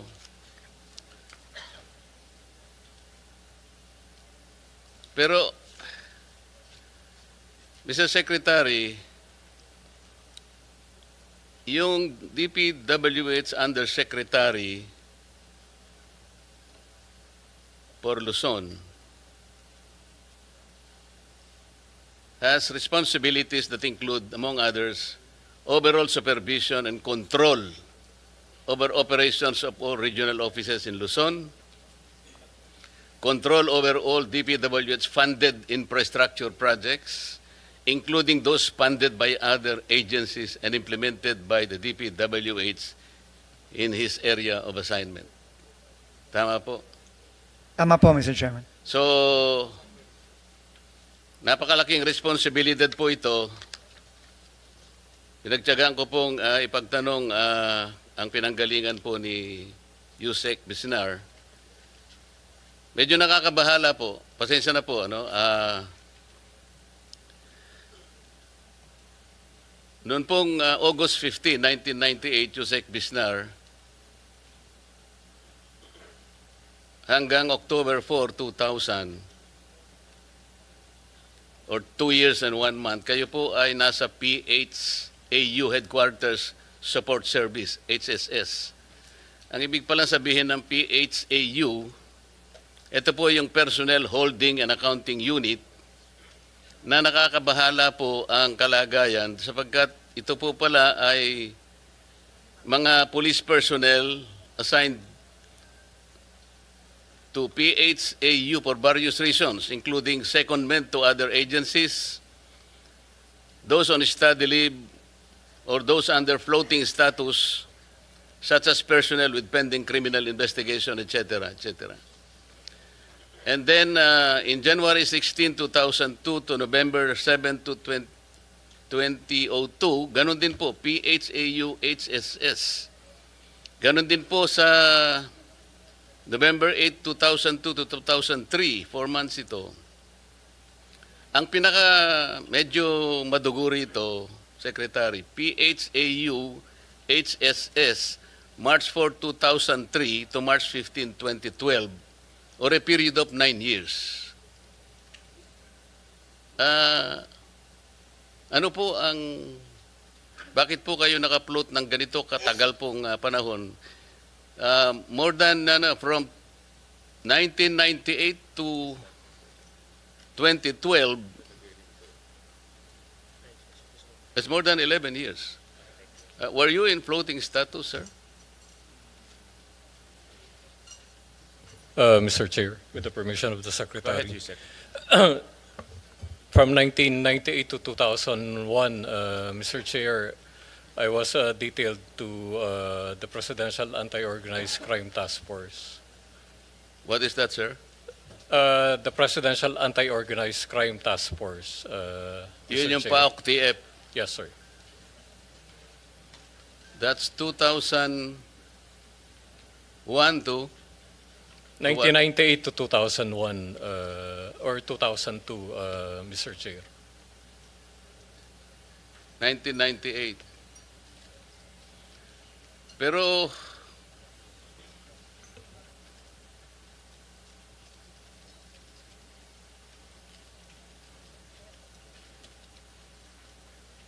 nagkaroon po kayo ng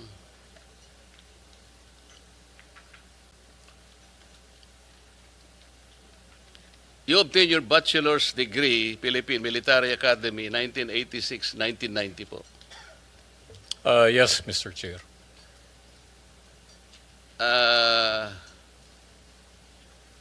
Meron kayong Doctor of Veterinary Medicine, University of the Philippines, Los Baños, 1986 to 1985 to 86. I attended the Did you finish the this? program. Apparently, parang hindi nyo naman nakumpleto. Tama? It's only for 1 year, 1 year. Mr. Chair. And then, meron kayong associate degree in nursing in Houston Community College System in the United States. Yes, Mr. Chair. Did you complete this? Yes, Mr. Chair. And then, meron kayong Master in Management, Philippine Christian University, 2014. Nakumpleto nyo ito. Yes, Mr. Chair. Did you complete it? Yes, Mr. Chair. I'm not sure of the exact- Masteral degree, you completed it in 1 year? It's a master's program offered by the PCU, Mr. Chair. So it's not a degree, it's a program. Nakasulat po kasi sa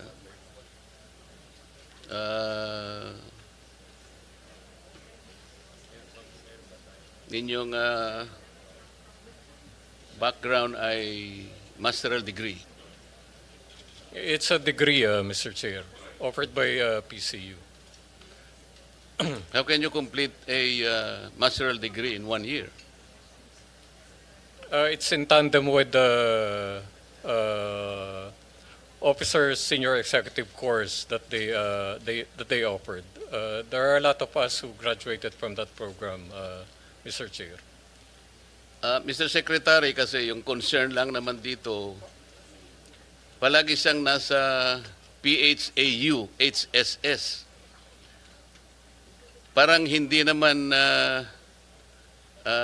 ibig sabihin ay walang makikita talaga. Ano ba yung nangyari within, let's say, 11 to 12 years na palagi siyang nasa PHAU? Meron pang PHAU, Directorate for Personnel and Records Management.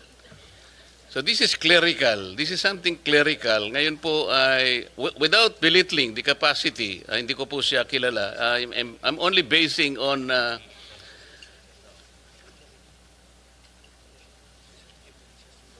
kasi po noong 2003 kayo po ay nung makuha po niyo yung associate degree in nursing in Houston Community College, nakakuha po ba kayo ng student visa? Yung F1 visa? No, Mr. Chair.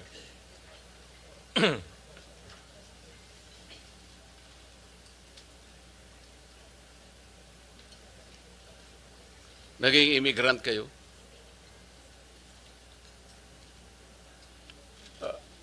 Mr. Chair, just to clarify, by 2003, I was dropped from roles by the PNP. And prior to that, I applied for study leave and emergency leave. Did to you the apply US. for citizenship or did you become immigrant? I did not apply for citizenship. Pero Mr. naging Chair. immigrant kayo? Yes, sir, Your Honor. But citizenship is a requirement for PNP members under Republic Act 6975. You know that, sir. Yes, Your Honor. So kung wala po kayong F1 visa, paano kayo nakapag-aral sa Houston University Community College? When I was already dropped from roles by the PNP in 2003, sir, that's the only time that I applied, Your Or Honor. immigrant status? Yes, Your Honor. So, Mr. Secretary, kaya ko lang po tinatanong to, hindi po kasi malinaw ano po yung nangyari kay Yusek kasi PHAU parang meron siyang negative impression na floating status, parang may nakagawa siya ng kasalanan. Dito po kasi doon po nung 2003, Yusek, meron po kasing report na you were dropped from the rolls and then it was instead modified to 30-day suspension. Sabi niyo, you were dropped from the rolls. It was eventually modified, Your Honor. What is this hurling profanities at CIDG officers in April 2022? Meron po kasing report na ganito. May I be clarified, Your Honor? According to the limited information available online, then Police Major General Bisnar parked his vehicle in the CIDG National Capital Region Field Unit compound and confronted the guard on duty, claiming the compound gate encroached on the pedestrian lane. Mga ganon. Do you recall that? Yes, Your Honor.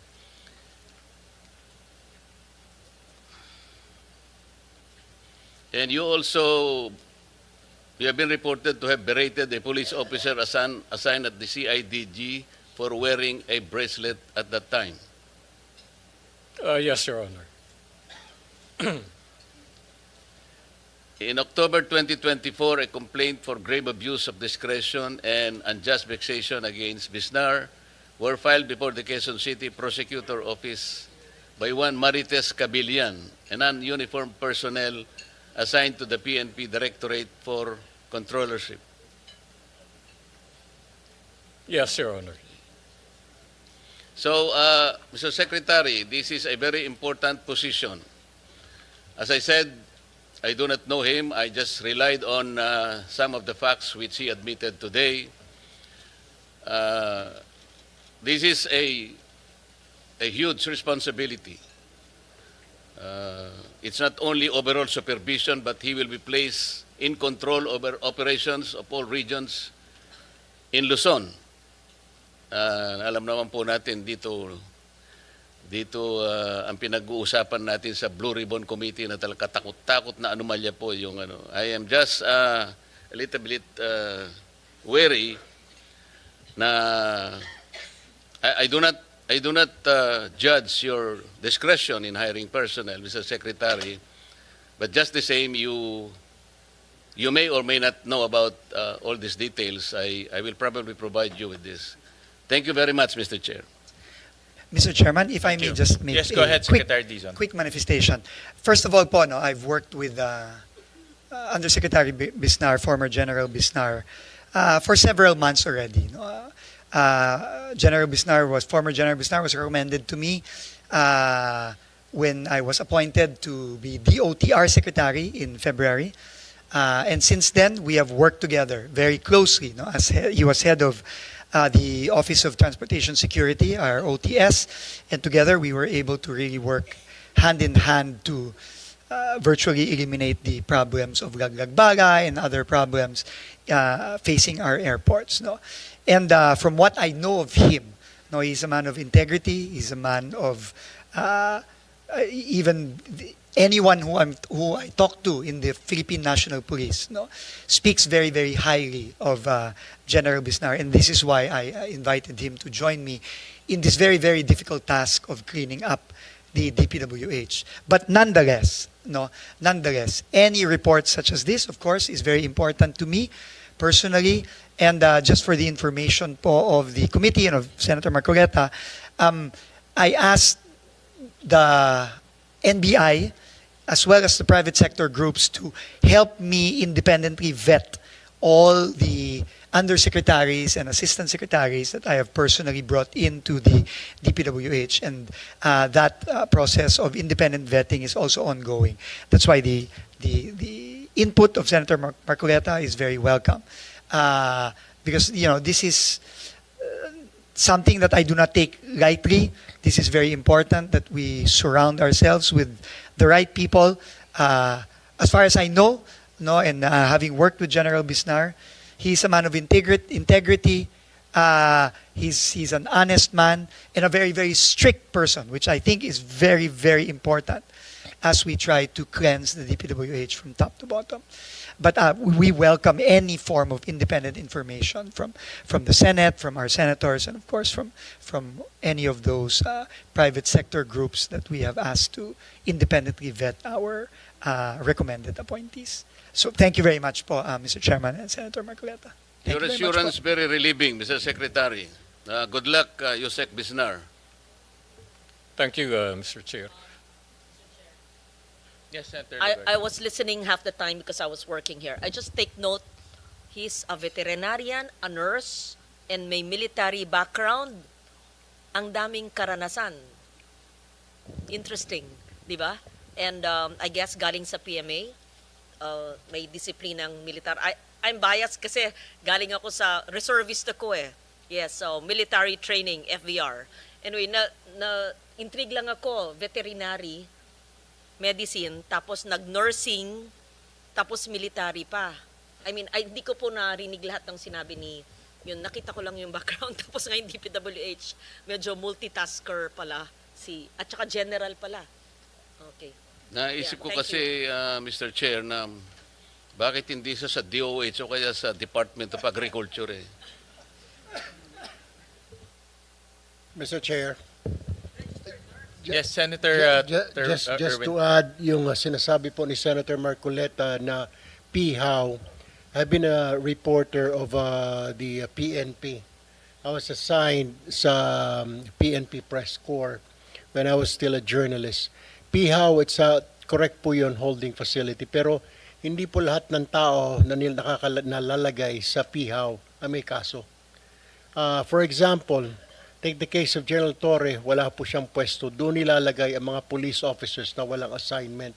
It's a holding facility only, pero it is not a disciplinary office. Rather, it's a facility where you put all your ranking officials, even low-ranking officials, non-commissioned officers, to that office while awaiting for their next assignment.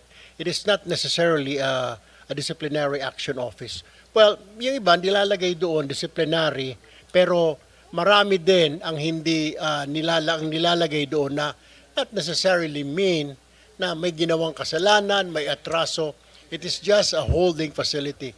Correct me if I'm wrong, Yusek Bisnar. That's true, Mr. Chairman. And to give a little context to the complaints that were mentioned, yung mga yun po ay nangyari during at the height of the pandemic, COVID pandemic. I was assigned as the camp commander of Camp Crame. And ako po talaga in-implement ko very strictly yung mga policies and guidelines, especially about pertaining to COVID. And talaga pong maraming nagreklamo against me. Pero ang choice ko po noon is maging lenient pero maraming magkasakit at mamatay, or sundin ko po yung guidance sa Chief PNP at ng task force at that time at makapag-save ng buhay. Thank you, Mr. Chair. Thank you. Thank you, Senator Marcoleta, Senator Erwin Tulfo. Just to go back to those red flags, kaya importante, Secretary, itong detalye, as granular as possible. Importante talagang na-identify natin yung station number, yung length, kasi paglabas ng JA, pag generic siya, talagang aabusuhin to. May temptation na abusuhin. Pwede nga yung sinabi ni Senator Erwin na ayos pa yung kalsada, bakin na. Worse is ghost project. Kasi nga, pwede niya ipakita, tapos na, pero 2 years ago pala natapos na. So, moving forward, we will strictly implement yung station number, the details, starting this coming 2026 budget. And I'll show you something na dumating lang kagabi, no? Hindi piecemeal yung pagpapakita ko ito sa iyo. But we had to do some quality assurance last night. Kinumpare rin namin yung budget for 2024, 2023, 2024. At may nakita rin kaming mga repeated projects as early as 2023. No? I'll show you a slide. Ito, slide 12. Carla. Kagabi ito dumating kasi yung mga OJT namin sa Pamantasan Luzon ng Valenzuela took time kasi we have to go back to projects as early as 2023. So pag titignan natin in 2025, 2026, yan yung 946 projects. 2024, 2026, 309. 2023 to 2026, 778. Meron rin kami nakitang projects na 3 years nag-appear. 2023, 2024, 2026. 2024, 2025, 2026. Meron rin kami nakitang project na 4 na times nag-appear. No? 23, 24, 25, 26. No? 17 projects. So a total of 1,465 projects to a tune of 26 billion. I'll give you an example, Secretary. No? For 2025, ito yung mga nakita namin, pinakita ko na rin to sa inyo, construction of Malolos Diversion Road, City of Malolos, Bulacan. Kikita natin 2 years, pareho yung title, iba lang yung amount. Next will be, tinignan namin yung 2024. Ito sa Bohol, construction of roads. Carmen, Bohol, in isa construction of road. Wala lang S. No? Carmen, Bohol. Marami ho yan, ha? And then next will be 2023, construction of road, Barangay Kawayan, Katarman, Northern Samar. Construction of road, Barangay Kawayan, Katarman, Northern Samar. No? And then next, ito yung 2023, 2024, 2026. Divisoria Parallel Bridge ba yan? BR, Bridge? Along Cagayan Valley Road. So makikita natin, ito yung hindi ko maintindihan yung bridge. How can you construct a bridge 3 times? Diba? 2023, 2024, 2026. Communication problem yan. Kailangan mag-mascom lahat. Yes, go ahead, Secretary. Mr. Chairman, first of all, thank you again for this and thank you to your staff. No, this is very, very important. My question to the staff that prepared it, are these part of the 946? No, hindi kasama ito. Okay, but in that case, Mr. Chairman, if I may volunteer again, please give us the list and we will validate Yes. this again. No, if it's 1,400 plus, we will validate this again because I think, Mr. Chairman, this is really a problem. This is a recurring problem where in most cases, I think these are continuation Yes, of projects that were not finished given the limited funding. Kunyari po yun, no? Itong Divisoria Parallel along Cagayan Valley Road. Yung una niyang funding, 8 million. I'm assuming mahabang kalye yan at 8 million lang ang binigay nung 2023. But this is a bridge, Secretary. Bridge ba? Yan ang hindi ko maintindihan. Bridge. Ano yun? Pero how do you... pwede pong Mr. Chairman, kunyari, no? Pwedeng baka yung 8 million na yan, yung approach pa lang tundo sa bridge. No? Tapos, yung 20 million, yan na yung first span, no, nung bridge. At yung susunod, ito na yung final span. I'm not sure. Yeah. That's why I think, number one, we need to validate. And the district offices, the regional offices, need to validate and justify this, similar to what they did with the 700 plus. No? Hindi po natin dapat pagampasin yan ng ganyan lang. No? Kailangan i-validate yan. Kung ma-validate, okay. Kung hindi ma-validate, wala tayong choice po. We have to, as Senator Marcoleta said last time, act on the side of caution and remove them. So, Mr. Chairman, I think moving forward with this budget, dapat talaga detalyado. Tama po si Senator Legarda. This is a communication problem because it is not the same project. It is a continuation of the same project. And that needs to be reflected in the line item, which clearly it is not. Yeah. Mr. Chair. Yes, Senator Irwin. One quick question lang po kay Secretary Vince Dizon.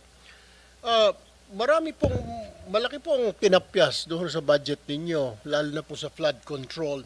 Pero my question is, well, I wasn't here during the first hearing. Ano po magiging impact nito sa infrastructure? So are we looking at wala na tayong totally flood control? May mga problema pa rin po tayo sa baha. So are we not going to deal with our floods in the future? Next year? Hahayaan na lang nating bumaha ang buong Pilipinas? How will you handle this? Malaki-laki po ang tinapyas eh. 250 billion po. 255 billion po eh. So, paano ho ito, Mr. Secretary, Mr. Chair? A very, very important observation, Mr. Chairman, by Senator Tulfo. Unang-una po, meron pong naiwan na 15.7 billion na flood control for foreign assisted projects. Ito po yung mga pundado ng mga tanyag na partners natin tulad ng ADB, ng World Bank, ng Japan. No, yan po talaga naman pong makakasiguro tayo na hindi mananakaw yung pondong yan at maayos po ang pagkagawa ng mga flood control projects na yan. Pero ang very important po is na sinabi po ng ating Pangulo, dahil po na siniwagat niya at nakita nating lahat na napakalaking pagnanakaw po dito sa mga locally funded flood control projects. Ang sabi po ng Pangulo sa akin at sinabi din niya po ito sa Kongreso na, teka, stop muna tayo.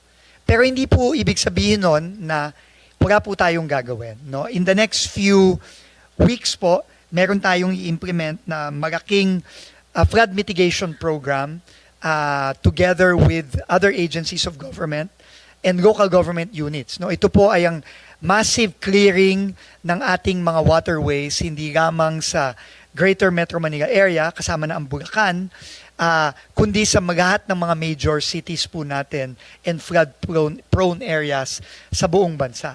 No, yung na-discover yung Mr. Chair, Secretary, na flood control na binawas po ninyo, does this mean na hindi sila importante? I mean, does this mean na itong flood control na tinanggal ng Pangulo, it's not really important, ito ay gawa-gawa lang, kaya tinanggal at wala naman magiging epekto kung tanggalin ng Pangulo ngayon, alisin natin itong 255 billion na naka-allocate for flood control. They're not really necessary. Is that what it is?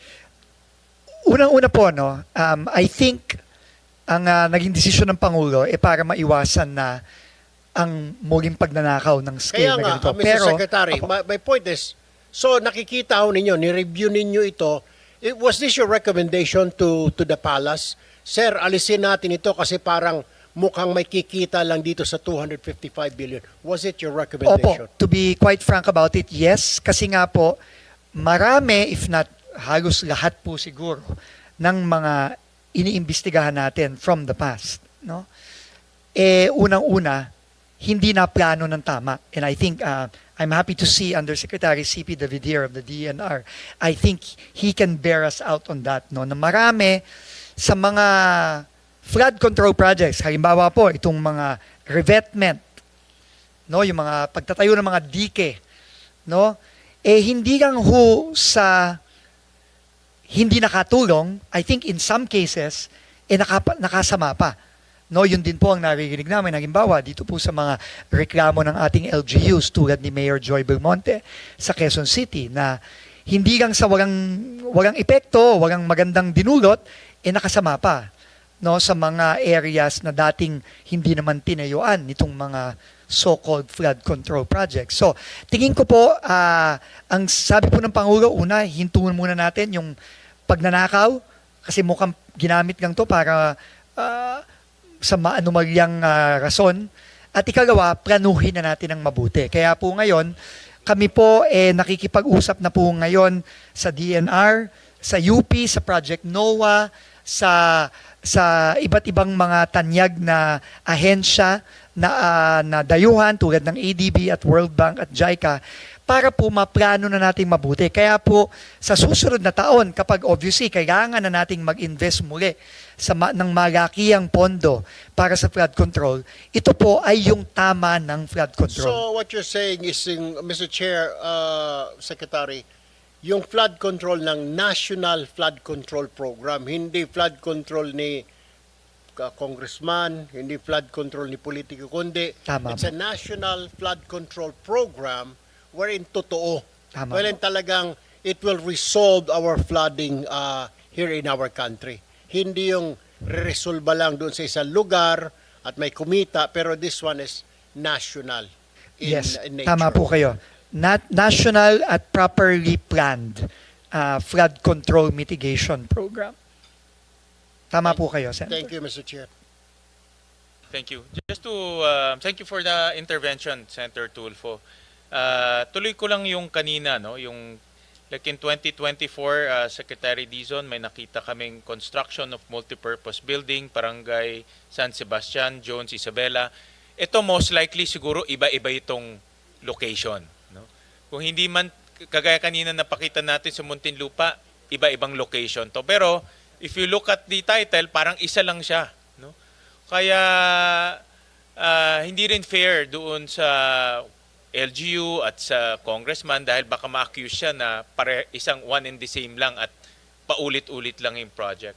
Pero may nakita rin kami, next slide, na 4 times nag-appear. 2023, 2024, 2025, 2026. Kagaya ho yan, construction of multipurpose building, Barangay Lapasan, Cagayan de Oro City, Misamis Oriental. Ako, ang suspecho ko dito parang sa Muntinlupa ulit, baka iba-iba ho yan. But the thing is, dahil nga walang detalye, hindi natin alam. Yung mga road construction naman, malamang continuation to. No? Kagaya to construction road in Barangay Kawasan, Lugisan, Cebu. No? Dahil wala ngang station number, hindi natin alam kung ito ay continuation or bagong kalye or what. No? So, I think yung isa-submit nyo sa amin o nasubmit na may station number, malaking bagay yan. No? I think that will solve a lot of the problems dito, majority of the problems. Hindi ko sinasabi na mayroong pong ghost project dito, may katiwalain dito. Ang sinasabi ko lang, posibleng magbukas to ng korupsyon. No? Posibleng magbukas to ng ghost projects na ayaw natin mangyari. So, ibigay namin yung file sa inyo, Secretary. Isama nyo na rin to sa review nyo. Yes po. Please, Senator, and again, we want to thank you for your efforts here. Kasi, clearly, this has been going on for a long time already. It probably predates 2023, most likely. No? And this is beyond you, kasi bago pa ito Opo. na na-appoint. And ano po, para ho sa akin, ayusin na ho natin ang tama ngayon. And please, we will get the list. Again po, no, this is clearly not in the same list that was initially Yes, sent to us it's not. last week. So we will include this in our submissions for Friday. And if hindi ho ma-justify, hindi ho mabigyan ng detalye, tatanggalin na lang po natin ito. Thank you. Maraming salamat po, Mr. Chairman. Thank you, Secretary. And thank you for your cooperation. Importante ho yung cooperation nyo dahil Always pareho po. naman yung gusto natin eh. Malinis yung budget, maging maayos yung budget para hindi na maulit yung 2025 na nangyari and earlier than 2025. No? So I'll jump to another topic. Okay, ma'am. I'll take advantage, Secretary, of your presence and invite namin yung DA dito, si Engineer Pulido. This is about farm-to-market roads. No? And Engineer Pulido, yung last DA hearing, sinabi nyo na walang farm-to-market road na gagawin kung hindi ho nakasali sa FMR network plan. Tama? Correct, Mr. Chairman. Very clear ho yan. Diba? In fact, nasa special provision ho yan. Lalabas ho namin. Nakasulat sa special provision na yung pondo ibibigay sa DPWH pero in accordance with the National FMR Network Plan. So ibig sabihin kahit na DPWH ang implement o construction agency, hindi nila gagawin yan kung wala sa FMR Network Plan. Tama ba Engineer Pulido? Correct, Mr. Chairman. At lahat ng FMR na nasa network plan merong scope of work, estimated length in kilometers, specific location for each FMR project. Tama ba? Correct, Mr. So Chairman. lahat to available na ito. Yes, Mr. Chairman. Correct? Nasa listahan nyo na ho ito. Yes, Mr. Chairman. Okay. Kasi nakita ho namin sa GAB na lumaki ang pondo. Slide 26.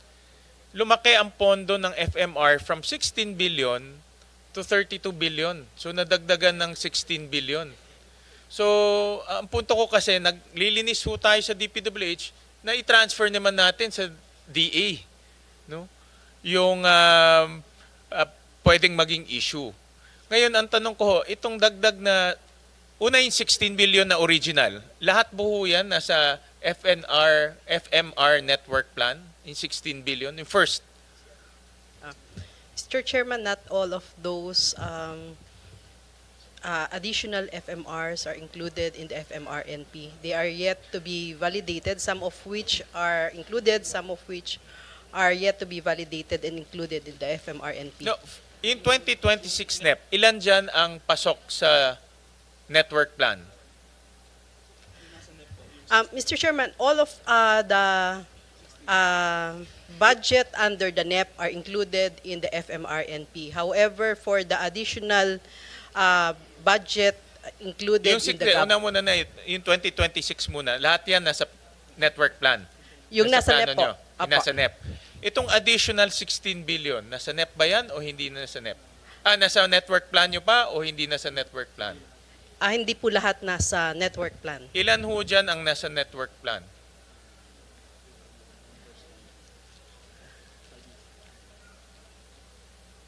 Kasi ang iniiwasan ho natin ngayon yung mga FMR na hindi naman pasok doon sa inyong master plan, di ba ho? Correct, Mr. Kasi Chair. kung hindi pasok sa master plan ho ninyo, di hindi magagamit ng ating mga magsasaka at mangingisda yung FMR.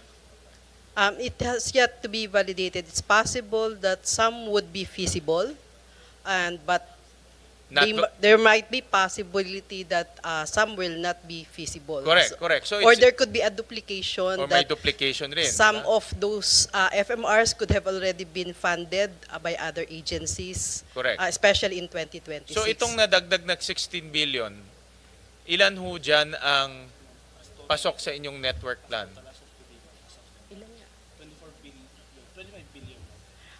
As of today po, sa 32? Sa 32 billion po ay the validated are already around 24 billion. Sa 32 billion, 24 billion po ang nasa network plan. 24 billion ang nasa network plan. So for validation pa po, Mr. Chairman, some of those FMRs. So yung natitirang um, 8 billion, wala to sa network plan. Wala pa po. We still Hindi, have wala to pa, wala pa o wala? Wala pa po ngayon sa network plan. So, kung wala siya sa network plan, dapat hindi gawin. Mr. Chairman, we have to take also note na nag-evolve po yung network plan, meaning we have targeted that... Yeah, but for purposes of budgeting, hindi pwedeng moving target eh. Okay. Diba? Hindi pwedeng moving target. Okay yung prospective. Pero pag maglalagay ka ng pondo, hindi pwedeng maglagay ng pondo tsaka tayo gumawa ng master plan. Parang Correct po. sinushoot mo yung master plan sa pondo eh. Correct po. Dapat yung pondo ishoot sa master plan, di ba? Correct po. And marami pa po tayong nasa master plan that has yet to be funded. Correct. So, ang tanong ko nga, dito sa 32 billion, ilan ho dito ang pumasok na sa, o ilan dito ang hindi pasok sa master plan nyo ngayon? Around 8 billion So, po, sir. 11, 8 billion. So, yun ang tanong ko nga kasi yan ang magiging dilemma rin ng DPWH once tinuloy natin yung special provision, hindi nila i-implement in 8 billion. Correct, sir. The DPWH still has to get concurrence or clearance from the DA that these are indeed validated and feasible po ito. So, DPWH cannot implement those projects unless na-clear po ng DA ito. So, sayang yung 8 billion. Correct. Tama? Sayang yung 8 billion kasi wala naman sa master plan ninyo. Hindi nila i-implement pero naglagay tayo ng pondo. Correct, sir. Diba? That's number one. Number two, nakita rin ho namin, napakinggan nyo naman yung conversation kanina. No? Nakita namin na yung mga FMR, pakilabas ngayon. Sample ng FMR. Yung mga, hindi, yung list. Yung sa GA. Yung sa GA. Yung sa NEP. Yung sa NEP. Yung sa NEP. Yung sample sa NEP.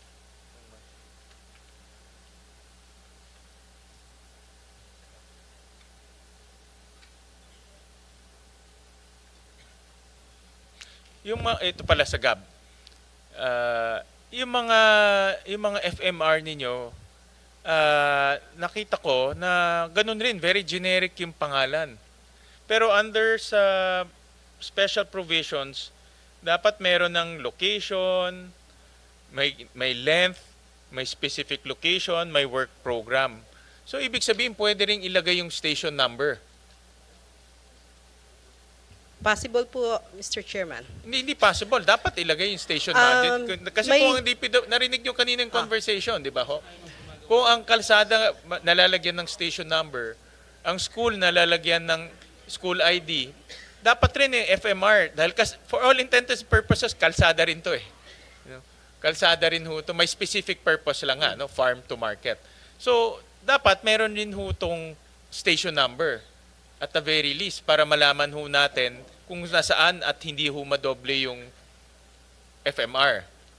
Correct, Mr. Chairman. We subscribe to the wisdom of putting the station number, but we also have to clear lang po namin that prior to the implementation of the FMRs, DPWH and DA conducts a joint geotagging of the start and the end of the project. So both agencies are aware kung saan po magsisimula at magtatapos yung mga proyekto po ito.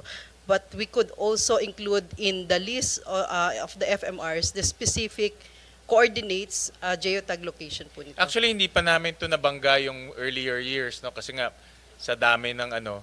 But I am assuming marami rin dito mga repeated projects. In terms of title. In terms of title.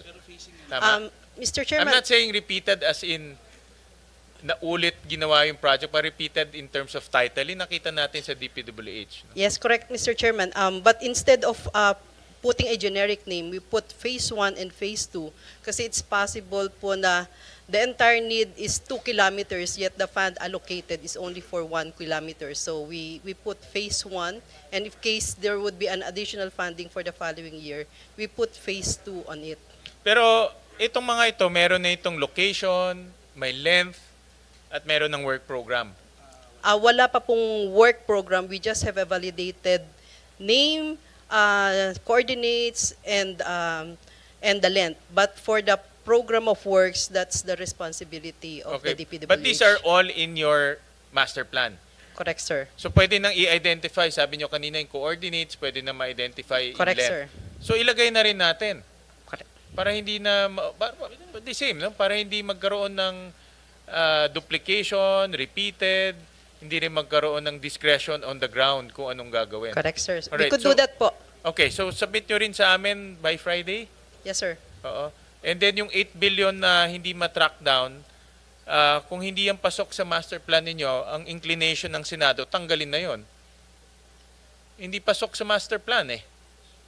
Or, Mr. Chairman, an alternative would be to look at a possible replacement Pwede coming rin. from the FMRNP. Yes, pwede so rin. that means Pwede we could allocate for those unfunded, validated, Okay, feasible. we can do that. So, can you suggest to us na rin kung anong ipapalit doon sa mga wala sa master plan? Sige po, Mr. Chair. Kayo na rin mag-suggest in that location. All right, sige. Thank you. Thank you. Thank you for that.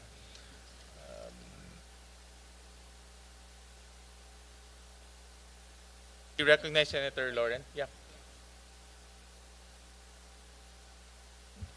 Before we proceed with my questions, Mr. Chair, I think you were in the DNR hearing. Yes, I'm glad that Senator JV is also here. I think you were there in the DNR hearing. And Undersecretary Carlos Primo David mentioned about DNR studies on flood control because I asked him about it. And can I have the yung canon? Yeah, I mean it's now. Can you please briefly explain what you explained in the hearing, and not to pit you against another department? Oh, wag ka mahiya yung sinabi nyo. Sabihin ko rin totoo, hindi po kami pinakikinggan ng DPWH. In so many words, right? Did you say that, or is it my own words? You said there was a plan, you presented it to DPWH, and I said, so what happened? Kasi hindi dapat scientific, nature-based, science-based ang construction. Hindi naman lahat kailangan semento, iba nature-based. But I'll go to that later.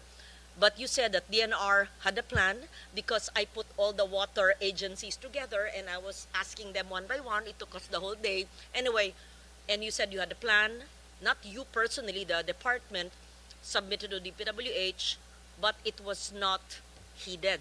Am I accurate in my remembering what happened a few weeks ago? Undersecretary David. Mr. Chair, that was in the context of a meeting I had in 2024 with officials of the DPWH, wherein we were planning for convergence projects. And these are projects that have multiple benefits for flooding, for water supply, irrigation, and so on. DNR and NIA submitted a list of convergence projects to DPWH, but they were not considered during that time. Pakipaliwanag po, DNR, NIA, and all the water agencies, should there not be clear coordination between the water agencies, and should there not be environment impact assessment for all the flood mitigation measures? Should there not be ECCs granted for all the flood control projects, whether it's a dike, a revetment? And to be fair, as a climate adaptation advocate for 3 decades now, flood mitigation, flood control is a climate adaptation measure. But hindi naman kailangan puro semento. I may nature-based solutions, the others naman are infrastructure. So hindi natin minamasama ang flood control na tama yung paggawa. So kindly explain, and do you have a short, I don't know if you have the time for a presentation, but Mr. Chair, I have a 15-minute mahaba. presentation. It's 2 pages long, so baka iklihan ko na lang. Chair, wag na 15 minutes, 5 sige. minutes. Bilisan ko na lang. Ganun mo lang. Pakita mo sige. lang, and then we just want to know from the agency, DPWH, if indeed you received it, and what happened, and maybe I'm wrong, maybe there shouldn't be coordination, maybe it should stand alone and ignore DNR, but in my mind and in my work for decades, I know that infrastructure must take into consideration the natural ecosystem around it. You just don't build a dike without knowing where the water goes. And we cannot fight the water. Kailangan may mga small water impounding, kailangan may mga rain gardens, kailangan may, yung pababa, yung sinasabi ni Sec Babe Singson. Oo, so, yes, Sec Dizon. Mr. Chair, I'm sorry to my friend, Undersecretary CP, but Senator Gigarda, Mr. Chair, is absolutely correct. And just to emphasize, for the projects that we have visited and investigated, wala pong ni isang flood control project na may ECC. Wala. Ni isa. Exactly. Yun din po ang tanong namin, ma'am. Yung pong mga binisita ni Presidente, yung mga binisita namin, na iniimbestiga namin ngayon, wala pong ECC. Yun po, wala pong ECC yung mga proyektong yan. So, and I could not agree more with Senator Gigarda, Mr. Chairman. Ma'am, to be quite frank, wala nga pong building permit sa LGU Yung pong sa Mindoro, yung pong ginawa po doon ng sa Nauhan, sa bayan mismo ng governor ng Mindoro, ng Oriental Mindoro. Si Governor, yung pong ginawa ng Sunwest at St. Timothy at Alpha Omega. Elite. Wala pong building permit, wala pong ECC. Just for the record, Mr. Chairman, and we could not agree more with Senator Gigarda's observations. Thank you po. Thank you, Secretary. Yusek, pwedeng pakita mo lang yung 15 minutes mo. Pag sabi ng chair na mag-stop, stop na. Yes, mabilis Kung, lang. 5 minutes mo. Mabilis. 3 minutes. Sige, Actually, Mr. Chair, sinulat ko na para wala ng ad-lib dito. Okay, next slide, please. The DNR, through the Water Resources Management Office, serves as co-chair of the DepDev Infrastructure Committee on the Subcommittee on Water Resources. The SCWR advocates for increased investment in the water sector, aims to reduce duplication of government projects, and promotes accountability and project convergence among the different departments. Next slide, please. In 2023, and this is where everything started, the DPWH submitted 304 billion worth of flood control projects and 14 billion worth of solar water supply projects to the SCWR, which I co-chair, for inclusion in the DBM program convergence budgeting. Next slide, please.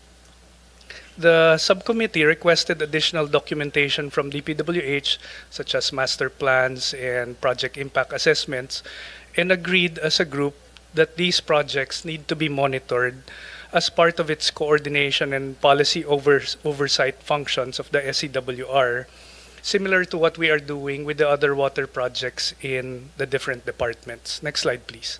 And so in the beginning of 2024, we started monitoring the flood control projects using DNR regional personnel supported by satellite technology. And this is one tool that I'm promoting that DPWH and other agencies need to utilize. This photo was taken on October 23, 2025. Which can clearly mark the start and end of any infrastructure project, may it be a dike or a road or a building. And in terms of identification, it is very, very easy. Next slide, please. We use geospatial data analytics and artificial intelligence in monitoring projects. Since then, we have assessed over 5,300 flood control projects like this one you are seeing, implemented from 2021 to 2024. Next slide. All findings are compiled in an online dashboard that has been shared with PMS, DBM, and DPWH, allowing validation of our assessments on the ground. Next slide. We classify projects into 3 categories. Validated, meaning they are confirmed to exist and effectively protect communities from flooding. This is about 23% of all the projects that we have assessed. ghost projects actually come in many forms, not just those that are unconstructed, but also those that are duplicated within the same funding year or in previous years. Projects that are located in invalid sites wherein there are no rivers or creeks, or also incomplete wherein the prescribed length is actually much shorter than what is funded. The third kind, next slide please, which I wish to focus on are the poorly situated projects. Here's an example pala of multiple projects in a single river. Ito yung nakakalitong pinag-uusapan kanina. In this slide, in Kamiling River, you will see 8 projects funded in different years with different funding. But if you plot it in a map like this, you will readily see that there are overlaps in the projects. And when you compute for the length versus the total amount, for example, the 99 million pin over there should stop at the next pin, which is 98.5 million. That length is only 200 meters, which means that the dike has a unit linear cost of about 500,000 per linear meter. No, so it is only through geospatial data such as this that you will see some of the other problematic issues related to flood control. Next slide, please. The poorly situated projects are, in my personal opinion, are more important even compared to the ghost projects that we have been investigating. Every time we constrict, block, divert, or alter natural waterways, we change the velocity and volume of water flow. In this particular case, in New Bataan, Davao de Oro, it is clearly seen that the dike constricts the river, makes it straight instead of meandering. And the effect of this is that the flow of water actually becomes faster, and the volume of water that will normally spread throughout its floodplain will now be diverted further downstream, creating more floods downstream. Next slide, please. In effect, constructing river dikes to protect one area often transfers the flood risk to another area. Here's another example in Tarlac, wherein there are 2 dike projects that obviously weren't coordinated to each other.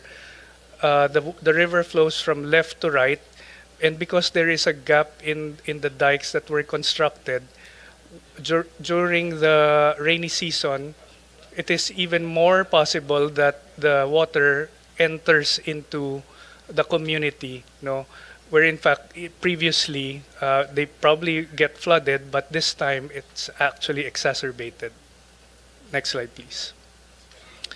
Some projects do not put any harm, but are poorly situated because they do not function as a flood control structure. In this particular case, there is water on both sides of the dike, and therefore you're not protecting either side if there's water on both sides. Next slide, please. This one is a small creek that leads into a bigger river. The dikes looks like they were properly constructed. In fact, they are thicker than the creek itself, but they're not protecting any vital assets because on both sides, these are idle lands. This is the result of poor planning, and there are definitely other areas that require protection. Next slide, please. This one I wish DPWH would look further into because we're not an investigating party in this flood control issue, but we transfer everything to those that are investigating, whether it be the Blue Ribbon Committee, DPWH, or the ICI. This is a flood control project within Laguna de Bay, but if you look at the satellite images, they are actually reclamation projects within the lake, right along C6. And so This is a different kind of issue because there are much more permits, environmental impact. Maybe it even causes further flooding within the Laguna Lake area when you do reclamation projects. Next slide, please. There are many, there is far more to be uncovered from the data, and we leave this to those conducting deeper investigations. It also exposes the cost of poorly planned infrastructure. I therefore recommend to this committee that government institutionalize a centralized project database similar to Sumbong sa Pangulo or DBM's Project Dime or the Sandata system or even our own dashboard that we developed in DNR. This will promote better planning, transparency, and accountability across implementing agencies. More importantly, this will assist Congress in allocating funds under the GAA. I also urge the legislature to support a new type of flood control projects. Next slide, please. We have drafted a National Flood Management Master Plan, which should be harmonized with that of DPWH. We advance the IWRM approach, Integrated Water Resources Management approach. We recognize water as a vital national asset, one that includes even floodwaters, which when harnessed, can be used for water supply, irrigation, hydropower, aquaculture, and other productive uses. The principles are very simple, nature-based, protect our watersheds, keep our waterways clear, create natural flood buffers. Instead of diverting water into the ocean, we should impound using man-made lakes, reservoirs, aquifer infiltration, dams, and underground cisterns. Land use planning cannot be highlighted enough. Development away from flood-prone areas, promote open spaces, and effective LGU policies. And therefore, gray infrastructure is a vital component of this strategy, but it should be cost-effective, properly placed, and that maintenance is built in. Next slide, please. In the past, we were constructing man-made lakes for reservoirs for various purposes, whether it be aquaculture or irrigation. We wish to push forward with these kinds of projects. This is one example in Tarlac. Next slide, please. This is a proposed man-made lake in Angat River that will reduce the flooding in the Bulacan area such as Kalumpit. Next slide, please. This year, we initiated feasibility studies for 21 of these kinds of projects. These are not yet included in our proposed budget in DNR, as we are completing the studies, consulting the concerned LGUs, and securing the necessary permits, including our own ECC. We wish to develop these projects further with the new team in DPWH, but we believe that, such as this example, this is called Lake 77 in Bislig, Surigao del Sur. It's 77 hectares in size, constructed in 1977. It is now used for aquaculture and ecotourism, as well as for flood control if it's refurbished, and also for water supply later on. Next slide, please. Many examples of convergence projects such as this one in Midsayap. This is an existing dam for NIA. This is now going to be used for water supply, to supply water to about 70,000 residents of the area. Next slide. Last few examples. This is our proposal for flooding in Marikina River. Instead of putting dikes, we wish to propose a man-made lake in San Mateo that will capture and hold water from going down to Marikina and Pasig. This water can now be used for other purposes, whether it be ecotourism or even aquaculture. Next slide. Here's one example of regional planning that we have done. This is for the whole of Bicol River Basin, wherein we plot out all potential man-made lakes for various purposes, but also including flood control. Finally, next slide. This is an example, and I think you can click on the slide because this is a video. This is one of the projects of DPWH that I should commend. Siguro hindi nagpe-play.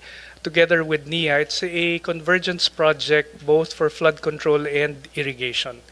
In summary, while ongoing investigations into corruption must continue, we view this as an opportunity to strengthen interagency planning, enhance public accountability through transparency dashboards, and shift towards a more sustainable and integrated approach to flood management and water resources development. Maraming salamat po. Thank you very much, Undersecretary David. Thank you for bringing that to our attention during our DNR hearing and for being here today. All of this information are not new. You were supposed to coordinate with DPWH to present it in the interagency, and was it taken into consideration or totally not used or ignored? And for what reason? Maybe In the past, it was not considered because the mandates of DPWH and DNR on water resources are disconjuncted. No? They handle flood control and we handle water resources. But now I'm happy to say that we are working with a team in DPWH to do convergence. That may also just cite that perhaps DNR needs to review the ECC requirement, because I am told small flood control projects only apply for certificate of non-coverage, even if by nature they are in critical areas and they are critical projects. So kung non-coverage, walang ECC nga. Yun. Pag maluwag, paano yun? Yes. Thank you. Ma'am, if I may, you're right po, but can I just state also for the record that in some, like for example, the one in Mindoro, which was it was not a small flood control project, Madam Chair, no? Pero kahit CNC wala eh. Kahit CNC po wala. Thank you, Madam Chair. Thank you, Mr. Chairman. Thank you for that. I know, if I may, proceed with my questions. Yes, but the Chair may interrupt me anytime if I am too long. Okay. There was a mention of a DENR WRMO database.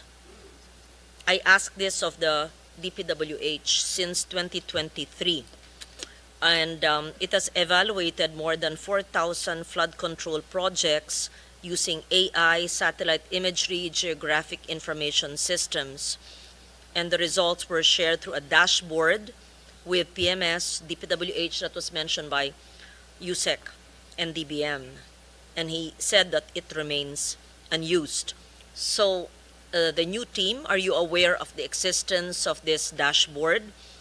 Why has a DPWH not utilized or validated the WRMO's flood project database, and what steps will the DPWH take to integrate the system into project validation, planning, and budget allocation?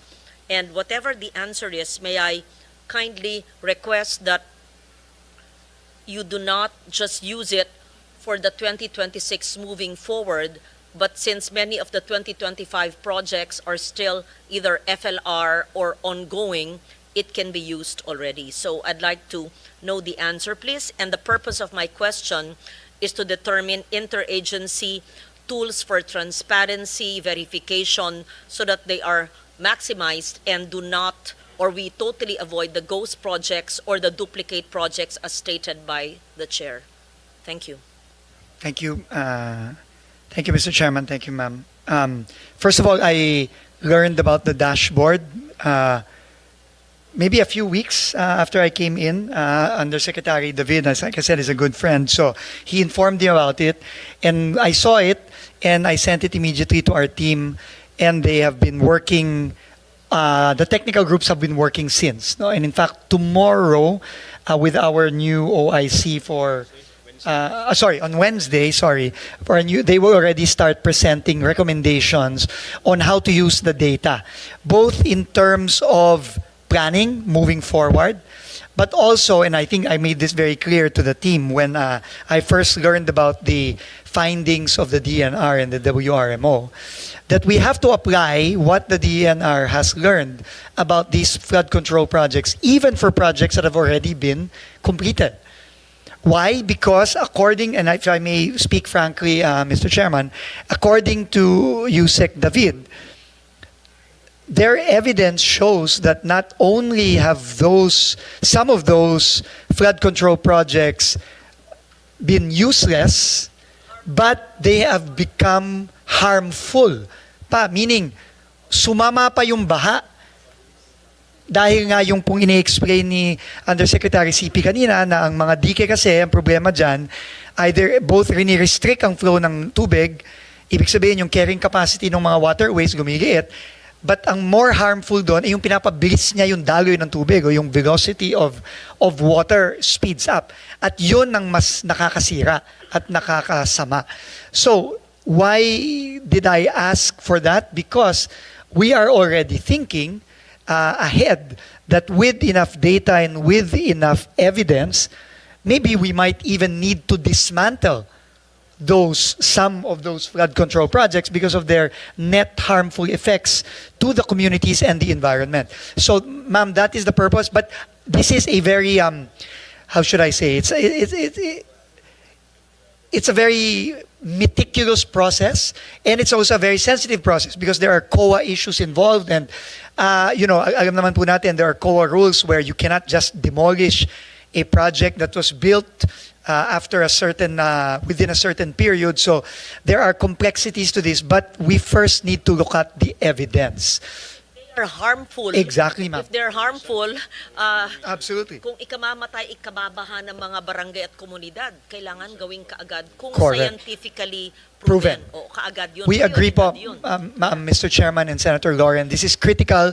That's why I think the reports will be presented to me in particular and to the senior team on Wednesday, and we are already currently working not just with DNR but also with the University of the Philippines, particularly with Project NOAA with Professor Mahar Lagmay, as well as one of the renowned hydrologists in the country, Professor Tabios of the University of the Philippines. So we are working with them, and we really need to put some order and some science into this, because clearly there was very little to no science involved in the implementation of these projects. Thank you very much, I-embed na ma'am. nyo si Yusek David sa inyong mga projects. Kasama Dapat po naman siya. may coordination naman talaga eh. Tama po, ma'am. Thank you po. Okay, thank you for that. WRMO's evaluation shows that 42% of the projects reviewed were unconstructed, duplicated, or already existing, yet some were declared completed and paid for. So may I know, how are these projects cleared for payment and certification despite being absent or duplicated? And can we use the systems to demand project completion, case building, and or restitution? So the purpose of this question is to assess the adequacy of DPWH project validation and internal audit mechanisms so that we can prevent the continued misuse of public funds. The accountability of duplicated projects, although you somehow answer that, but can you kindly assure us of the use of the evaluation of WRMO? We assure you, Madam Senator, and we assure the committee that from here on, the DPWH will work very, very closely with the DNR and specifically the WRMO, because we are in total agreement. In fact, the project that was the last slide of Yusek David, the project in Claveria, the Union water impounding joint project of DPWH, was in fact visited by the President 2 weeks ago, and we consider it one of the more successful, not only flood control, but water impounding and irrigation in one. And we feel that with the help of the DNR and other experts, we can really guide and plan our flood mitigation program towards these types of projects and no longer those that we have seen in the past couple of years. Thank you very much, ma'am. Thank you for that. I now go, Mr. Chair, to the fragmented flood management and the basin-based planning. I ask this in the context of floods and water systems not being administrative or political boundaries, because floods do not recognize political boundaries, hindi distrito niyan, ganito niyan, geographical.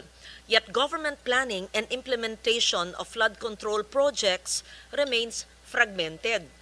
And here we are, even us perhaps both houses of Congress are guilty because we are looking at congressional districts in terms of infrastructure planning when water and floods, as we see, do not look at congressional districts in the way nature moves. So DPWH programs per district, even per province, often without alignment to hydrological or river basin boundaries defined by WRMO or the River Basin Project or even DepDev. So how are we assured, I mean, we're studying it, that for the GAA 2026 and for existing GAA 2025, how are we assured that this will be taken into consideration in the future?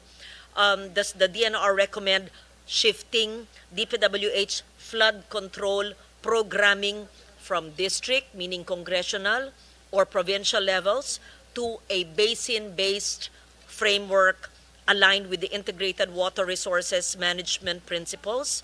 And can the DPWH adopt river basin level coordination using updated geological and sedimentation data? In short, nature-based, scientific, hindi political or administrative boundaries. So what kind of innovation, if any, has the DPWH new team done to take this into consideration? Because we're talking about allocable and non-allocable. Distrito pa rin eh. Hindi pa rin nature-based, hindi pa rin scientific eh. Political pa rin eh. Yeah. So, paano po? Ma'am, Thank you. First of all, you're absolutely correct. No, I mean, flooding knows no boundaries and therefore should not be constrained by district boundaries, no, and other boundaries. So what we are actually trying to do now, and I think it is very opportune because the President has already taken out all the flood control projects, locally funded flood control projects for 2026. Now is really the time to plan this well, Madam Chair. But unfortunately, this takes some time, no? We are right now in the early stages of that, just putting together all the experts together and all their recommendations together and come up with a master plan, at least for certain areas like Bulacan, Metro Manila, and other flood-prone areas, para po when 2027 comes, is meron na po tayong rhyme and reason dito sa pagpapagawa at pagpaplano ng mga flood control projects na ito, because we will not allow the same thing to happen again, Madam Chair, na ang flood control natin is dictated lang by, flood control project of this district or that district and that. No, we will no longer allow that. It needs to be a well-planned series of projects that will eventually need either provincial or regional development council clearances, no? But we're not there yet, ma'am. No, there's no such plan in place. In fact, next year pa lang po lalabas yung 18 major river basin plan ng World Bank. It will finish in middle of 2026. But in the meantime, we cannot wait for that. No, we need to already start. Meron na nito nung panahon ni Sec Babe Singson. Meron po. And he's an expert in that, yung mga river basin projects. Opo. Meron na ang DPWH nun. Ma'am, yes, you're talking about the 2013 one. This is the one that's being updated now by this major river basin master plan, which will be completed next year. But like I said po, ma'am, we will not wait for this. We will continue working with the DNR because, pwede na naman tayo magsimula po ngayon pa lang. There's enough data and there are enough experts on this that we can work on already now. So that is commencing already, ma'am, as we speak. Thank you. Just to note again, because we always, again, think in terms of either political districts or administrative regions. So water resources regions are different from our administrative regions. Ang ating regions ilan? At 18 admin regions, but there are only 12 water regions. So at the proper time, maybe this afternoon, is a DPWH equipped and ready to present to us your plan for the 12 water regions? Otherwise, Mr. Chair, because we need to see the infrastructure project vis-a-vis the scientific nature-based solutions to flood mitigation in the 12 water regions in planning for 2026. Kasi how can we approve a budget na base pa sa lumang intindi na kailangan congressional district ang pagplano ng flood control kung hindi natin binabago ngayon ayon sa pagdaloy ng tubig ayon sa 12 water regions at hindi sa 18 administrative regions at hindi ayon sa congressional district. Ang baha naman, hindi sinasabi, dito lang ako sa distritong baha, hindi naman ganun eh. Kaya lang yun ang planning nga eh. So dapat parang baguhin ngayon, hindi pang 2027. In the meantime, sa 1.5 years ay lulubog tayo. Ma'am, unang-una po, tinanong ko lang po yung mga kasamahan ko dito, wala po tayong konkretong plano. Wala pa. And I think this is why the wisdom of the President to remove all locally funded flood control projects for 2026 makes so much sense. Because dahil clearly walang plano, clearly yung mga dating ginawa, wala ding plano, so kailangan po talaga medyo mag-hit the pause button tayo muna for locally funded flood control. Kaya po wala pong locally funded flood control for 2026. Ang meron lang po ay foreign-assisted flood control projects, roughly about 15.7 billion, na meron naman pong plano at ito po'y pinlano ng mabuti ng mga funding agencies po na nagbigay ng pondo.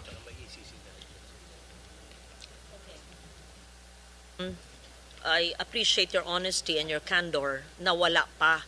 Pero siguro naman po, pwede niyong i-backtrack yung ginawa noong 2013. I remember it was in the same room. I asked Sec Singson, he had a study, he had plans, and then nag-end na yung term ng Aquino administration. But meron tayong basihan, hindi naman nagbabago, nagiging worse lang ang sitwasyon ng kalikasan eh. So you can use whatever he had then, right? Yes, yes. Absolutely, ma'am. Thank you po. Okay, so I actually have so much question about that, but I don't want to belabor that point. I now go to the lack of detail which the chair earlier cited. To be fair to those LGUs you mentioned, perhaps it's a miscommunication or lack of communication. Maybe all DPWH people, while they are engineers, should learn how to communicate clearly, in detail, and correctly. Meron lang maling, may grammar. DNR yun. Far faster. Faster lang. More faster. Faster lang. Okay, ang gobyerno kailangan matuto ng grammar at saka accuracy. Okay. So, the lack of detail and transparency in the nomenclature of DPWH projects. A close reading, may hearing sa kabila? Okay, maingay ah. Yeah. A close reading of the 2026 DPWH infrastructure program shows that many listed projects are described in vague, generic terms. For instance, construction of multipurpose buildings, rehabilitation of roads, or construction of flood mitigation structures with no accompanying details such as location, coordinates, project length in kilometers, technical specifications, implementing unit or scope of works. Kindly correct me if I'm wrong, dapat bang kasama ito? And the same issue is observed in convergence programs. For example, farm-to-market roads under the DA or SRA, DPWH-owned access roads for strategic infrastructure, yung CPAG, and network development programs where project titles and codes often overlap, making it nearly impossible for auditors, LGUs, senators, and even the public to validate whether these refer to unique projects or duplicates under different agencies. Moreover, many project entries contain alphanumeric codes. Example, K0107 plus 000-K0107 plus 511.96. Siyempre, naintindihan nyo, pero paano maiintindihan ng mga nag-approve ng pondo? To us, it may seem unintelligible to non-engineers and are not linked to publicly available reference maps, depriving our citizens of the ability to track implementation or validate site completion. So this creates an opaque budget environment where even Congress, both houses, and even COA and civil society cannot easily distinguish between legitimate or questionable projects. So if this continues, transparency measures like the Budget Transparency Portal or even open data, government data will have limited value as the entries themselves are unverifiable at the project level. So may I know from DPWH, because this is in our NEP revised, yun pa rin ang ginagamit eh. So there are no changes. In short, parang we're depriving the public and non-engineers of understanding either through incomplete or unintelligible data. So why does the DPWH continue to use this vague and non-descriptive nomenclature for projects without key details such as project length, yung haba syempre, location coordinates para malaman kung saan, barangay coverage para malaman ng mga tao ay meron palang darating sa amin, or technical specifications. Would the department support the rationalization of project labeling and budget entries requiring every line item to include measurable and verifiable information, length, ilang kilometro, area, square meters, number of beneficiaries ba, mahirap ba yan, or completion of target date? So, correct me if I'm wrong, we're just trying to understand the budgets. Thank you. Mr. Chair, if I may, again, you are absolutely correct, ma'am. The budget entries are too vague and too general to the point that one can no longer ascertain if this is actually a completed project, a continuation of an ongoing project, a completion of an ongoing project, because it does not contain the details necessary to make those determinations. And I think moving forward now with the corrections that we have submitted to the chairman based on the committee's observation, the change must start already with the 2026 budget. So we will now be including the stations, meaning kilometer X to kilometer Y. We will be including the project IDs for projects such as multipurpose buildings or classrooms. We will obviously the exact location of the projects, and also a very clear nomenclature to show that this is either a continuing project or a project that will be finally completed with the funding being requested. I think all of these details should be in these line items starting the 2026 budget moving forward. Thank you for that assurance. So, the list tomorrow that will come from planning with the non-allocable and allocable in different name, district and above the district, mas klaro na po. Hindi na yung parang paulit-ulit, mas maliwanag para maiintindihan namin. Yes. Mr. Chair, if I may, on the ano lang po, no? Tomorrow po, I think we will be submitting the summary on the legislative district on the specifics, because there were additional items po that were sent that will be sent by the committee to us. Ang na-correct pa lang po namin is yung mga last tawag dito, yung pinadala po last week. So we asked po until Friday, Madam Chair. So Mr. Chairman, so we will send those by Friday. But we will send the summary list of per legislative district tomorrow. Opo. Indicating allocable, non-allocable, whatever term you want to use. Thank you po. Now, on rethinking flood mitigation and moving beyond a construction-heavy approach. All these decades, DPWH has remained hyper-focused on flood control infrastructure, dikes, seawalls, drainage systems, and pumping stations, and rightly so, because we're a vulnerable nation. But often, it's built in isolation without corresponding upstream or ecosystem intervention. Because nga, nakafocus sa admin regions or congressional districts. Ang baha naman, hindi naman tumitingin sa politika. So this has resulted in massive spending with minimal actual long-term reduction in flood risk, and as shown, it has even become contradictory to the help, in fact, dangerous. So while some projects, to be fair, have provided some relief, others have worsened flooding, as shown in the studies. Flooding downstream, it has degraded water systems, it has caused displacement of communities. This has led our experts, including those from DNR, from DepDev, from the Infrastructure Committee of NEDA, to call for a shift towards integrated nature-based and ridge-to-reef flood management approaches.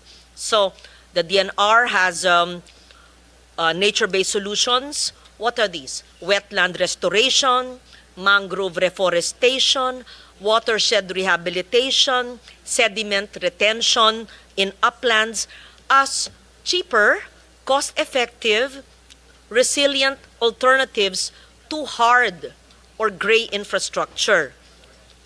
But the DPWH current planning and budget frameworks still, engineers kayo, naintindihan ko po, remain heavily skewed towards construction-based outputs, reflecting both the bureaucratic inertia and in some cases, sorry to say, perverse incentives tied to high-value civil work contracts. I'll use it in those terms. So, construction-heavy, hindi ko pa nararamdaman, as of now, not to blame anyone, yung nature-based solutions. Mas gusto ko pong makita, kasi, ano to hindi pwedeng puro, parang yung ginagawa ng Singapore, alam ni Sec Dizon yan, they work with nature in their dike system. Hindi palaging tayo ng mga dike, or even let's say the polder system of the Netherlands. So ayon sana sa kalikasan. Gusto kong maramdaman po yun, hindi ko pa nakikita sa inyong budget. So given what's happening now and the department's bias for flood control infrastructure, not just as a technical choice, but as a structural weakness. So I want to know, how do we integrate this nature-based solutions into our flood, not just flood mitigation infrastructure na ziniro natin, tinanggal yung 255, in everything, even in roadside ditches, even in rain, even in FMRs, for example. So gusto ko po makita na mawala yung current infrastructure bias na maaring iba ay substandard, hindi ko linalahat po, pero gusto ko makita po yung watershed-based flood mitigation approaches na binanggit. I can go on and on, but that's something, part of the change. Kasi madaling tanggalin na yung flood control. Hindi. Yung nananatili, paano natin i-incorporate yung ganitong mga filosofiya po? Yes, thank you. Yes, again, Mr. Chairman, the Senator is spot on in her observations. I think the main problem is there has been very, very little effort exerted towards really master planning these various systems. Flood control is one. The network of farm-to-market roads is another. Network of bridges and roads is another. I think that is the main weakness, Mr. Chairman, no? And that's why I think taking this time to be able to plan and work well with DNR, other agencies such as the ADB and the World Bank and JICA, as well as our own universities here like UP, we really need to come up with an integrated water resource management system plan, which is currently non-existent, ma'am, no? Just to put it bluntly. No? Wala po yan eh. And the nature-based solutions must be part of that. No, and You're absolutely right, Mr. Chairman. It is really not in the current program right now. You cannot. It is not reflected in the current program because it does not exist right now for so many years. So now that has to change.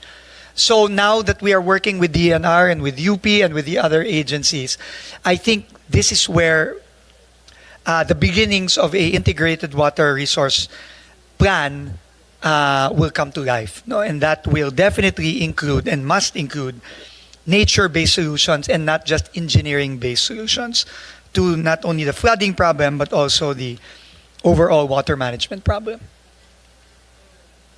So we look forward to seeing that, Sec. Thank you for your answer. Now, in a hearing a few months ago, I think the chair was there. What agency? A small agency, National Museum yata, sinabi, hindi raw napondohan yung continuation ng National Museum, tas sabi ng DBM kasi walang trip. Alala mo? Nagulat tayo, di ba? Trip. It was a multi-year project, tas sabi ng DBM, di ba, nagulat tayo kasi wala daw trip. Multi-year yon. So gusto ko lang malaman po, how does the classification align with or undermine, I mean, lahat ba ng proyekto na nasa NEP revised ninyo at nasa GAB ay ayon sa TRIP, DepDev's 3-year rolling infrastructure program? Kasi mismong National Museum hindi raw linagay, sabi ng DBM, kasi kailangan dumaan daw sa DepDev na trip. So tama ba yun o mali ang intindi namin? So lahat po ng inyong programang nakasaad sa NEP, Revise at sa GAB, allocable man o non-allocable, ay dumaan sa DepDev na trip. It's a 3-year rolling infrastructure program. Lahat ba yan galing sa DepDev, yung inyong mga panukala sa GAB? Yeah, Mr. Chair, Madam Chair, let me just find out because we will submit it if it's part of the trip or not, no, of the 3-year rolling program. But I find it quite difficult to believe bakit hindi. I mean, it's just a National Museum funding and bakit kailangan. No, I'm not asking about National Museum. I'm just citing it as an example. The chair and I were in a hearing and National Museum said wala silang pondo. Tinanong namin sa DBM ba wala? Sabi ng DBM kasi wala daw silang trip. So, kung yun maliit na museo, ito po, lahat ng infrastructure nyo, dumaan ba yan sa DepDev? I don't think so po. Exactly. So, ibig sabihin, hindi a-approve ni DBM Correct. ang inyong funding. Kasi hindi nila in-approve yung National Museum na multi-year na stop yung building kasi walang DepDev na trip. So, kung lahat ng inyong ating pinag-uusapan ngayon ay di dumaan sa DepDev na trip, hindi i-FLR kayo o i-veto kayo. Yun ang sabi sa amin sa hearing. So dapat ang DBM, i-hold natin ko nandito or ipaliwanag. Kung hindi dumaan sa DepDev na trip, i-veto ba or i-FLR or dapat ba natin hindi isama sa GAA? Sige po. Clarify. Kasi ano yan confusing. Very good, Magion. Yeah. So we will consolidate po, Mr. Chair, Madam Senator, and we will submit that. But you were We there, will submit. remember? Medyo But naguluhan tayo. I find it difficult to believe as you na Yes. ganon. No? Kasi every line item in the DPWH budget went through DBM trip. Parang hindi. Yeah.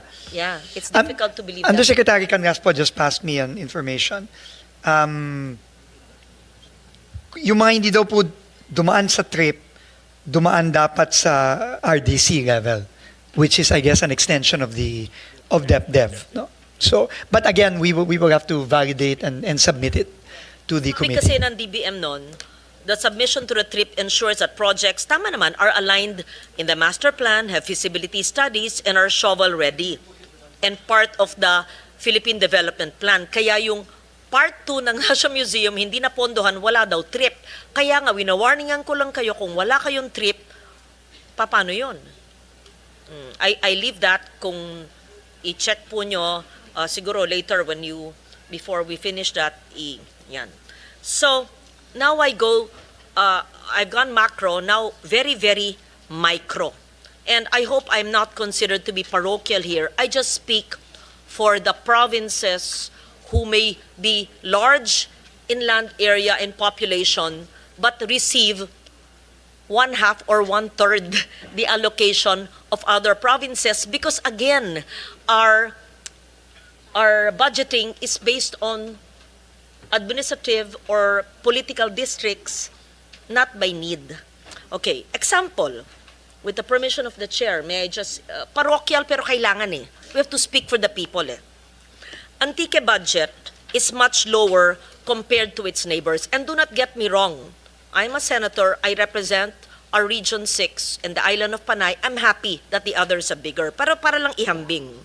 Let's say, Aklan, Iloilo, Capiz, yan. So I'm glad. But Aklan and Capiz, despite having a population equal to us in Antique, but we have much larger land area.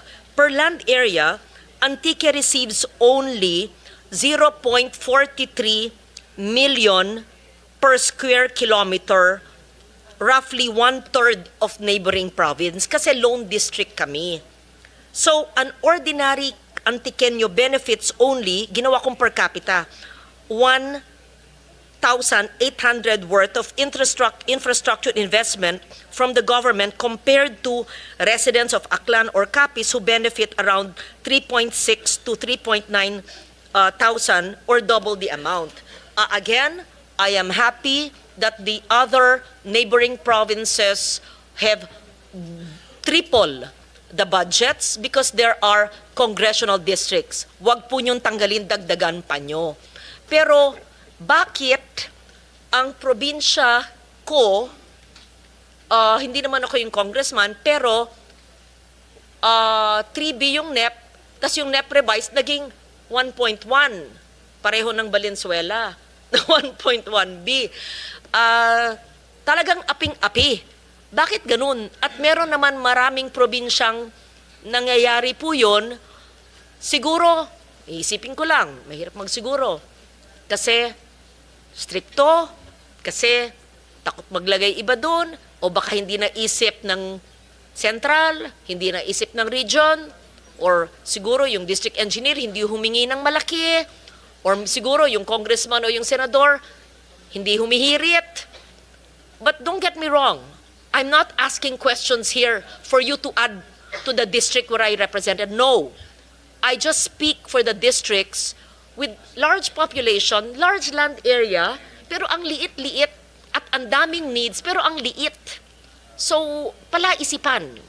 And I speak for the indigenous peoples there, the Ati and the Iraynons who cannot speak and talk to you ever in their lives. Buti na lang yung aking regional director, taga Bugasong, at alam niyang ibig ko sabihin. Yeah, yung nakakaantig ng puso yung ganun. Tapos ito, papakita ko sa inyo. Gusto kong i-flash eh. Yung NEP at yung regional budget allocation per capita.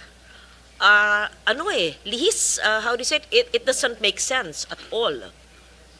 It doesn't make sense at all. So, I want to understand. Oo. Di ba usually sa NEP, tapos sa GAB lumalaki, pagdating ng Senado, kami nahubaran. Binagsak talaga. Nagalit talaga sa akin ng DPWH, tinanggal lahat. Yun. Sige, thank you. Yeah, Mr. Chair, again, and I said this the last time, the last hearing. I think there is really an inherent flaw in the current formula that is being used, to allocate resources, limited resources to various districts, and clearly this is seen in the budget now in 2026. No, unfortunately, the new team had no role in the preparation of this budget, but we do see the inherent flaws. In fact, Sorry, hindi po. Nagbago po yung numero sa NEP revised under your term already. yes, I understand, ma'am, but Hinubaran yung aming mga distrito, yung yes, akin. yes, I think na ang mostly tingin ko ang tumama po doon are the locally flood control. No, pero tama po kayo dun sa inyong observation kanina na kung tinanggalan ang isang area ng halimbawa flood control, dapat yon ay pinalitan ng equally if not even more important na mga proyekto. Tama po yon. And and I think that can still be done given the potential for possibility for institutional and committee amendments. No, we can still do that. But I think what I was saying about the formula, yung pong unang pagpasok pa lang sa NEP, yun po ay pinagbasehan ng isang formula na frankly, kahit kami pong mga nasa bagong team, hindi po talaga namin maintindihan.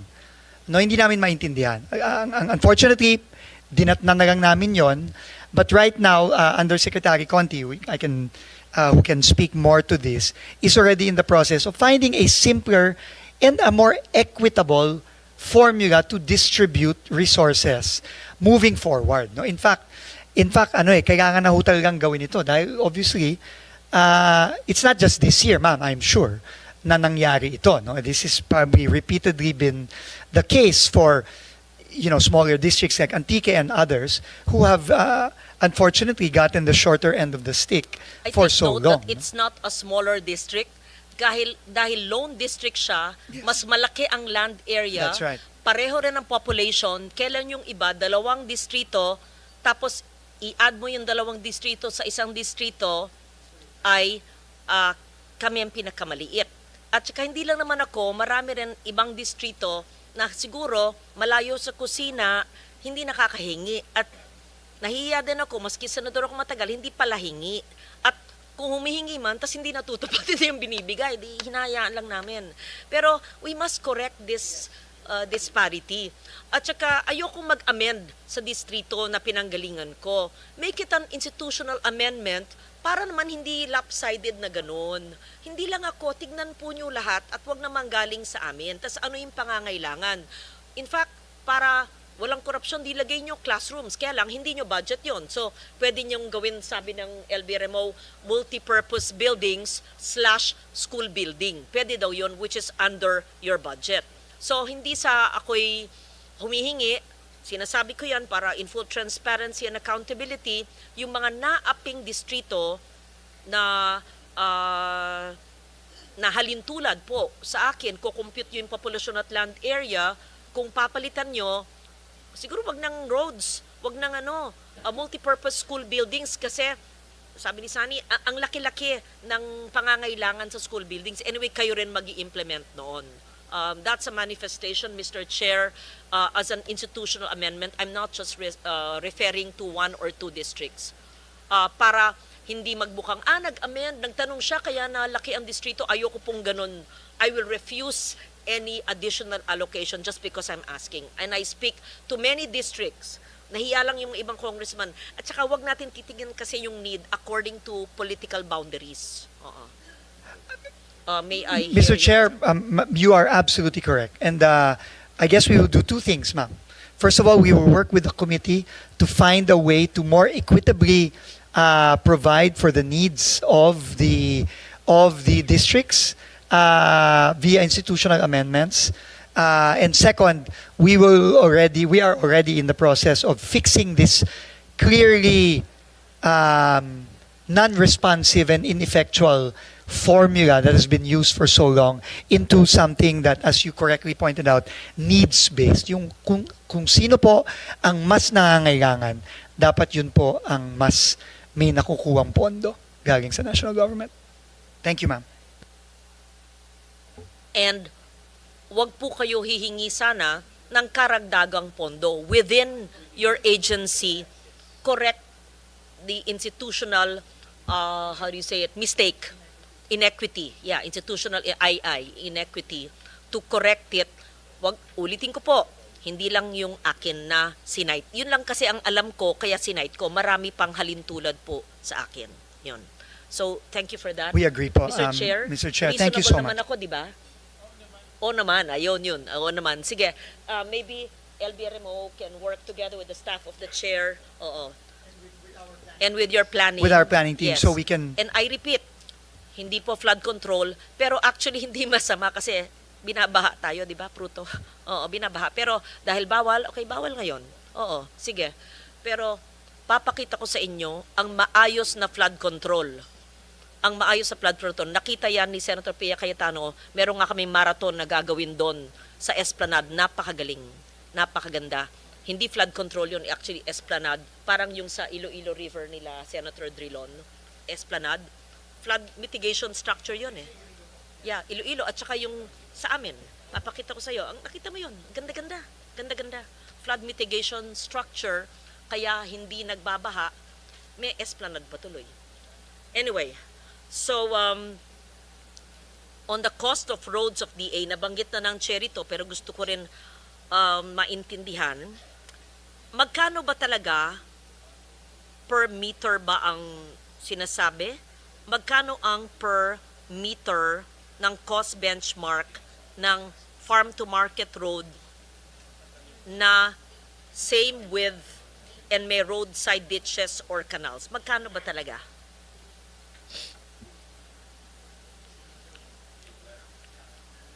Mr. Chair, Madam Yes. Senator, may I just ask our OIC Undersecretary, Yes. Okay.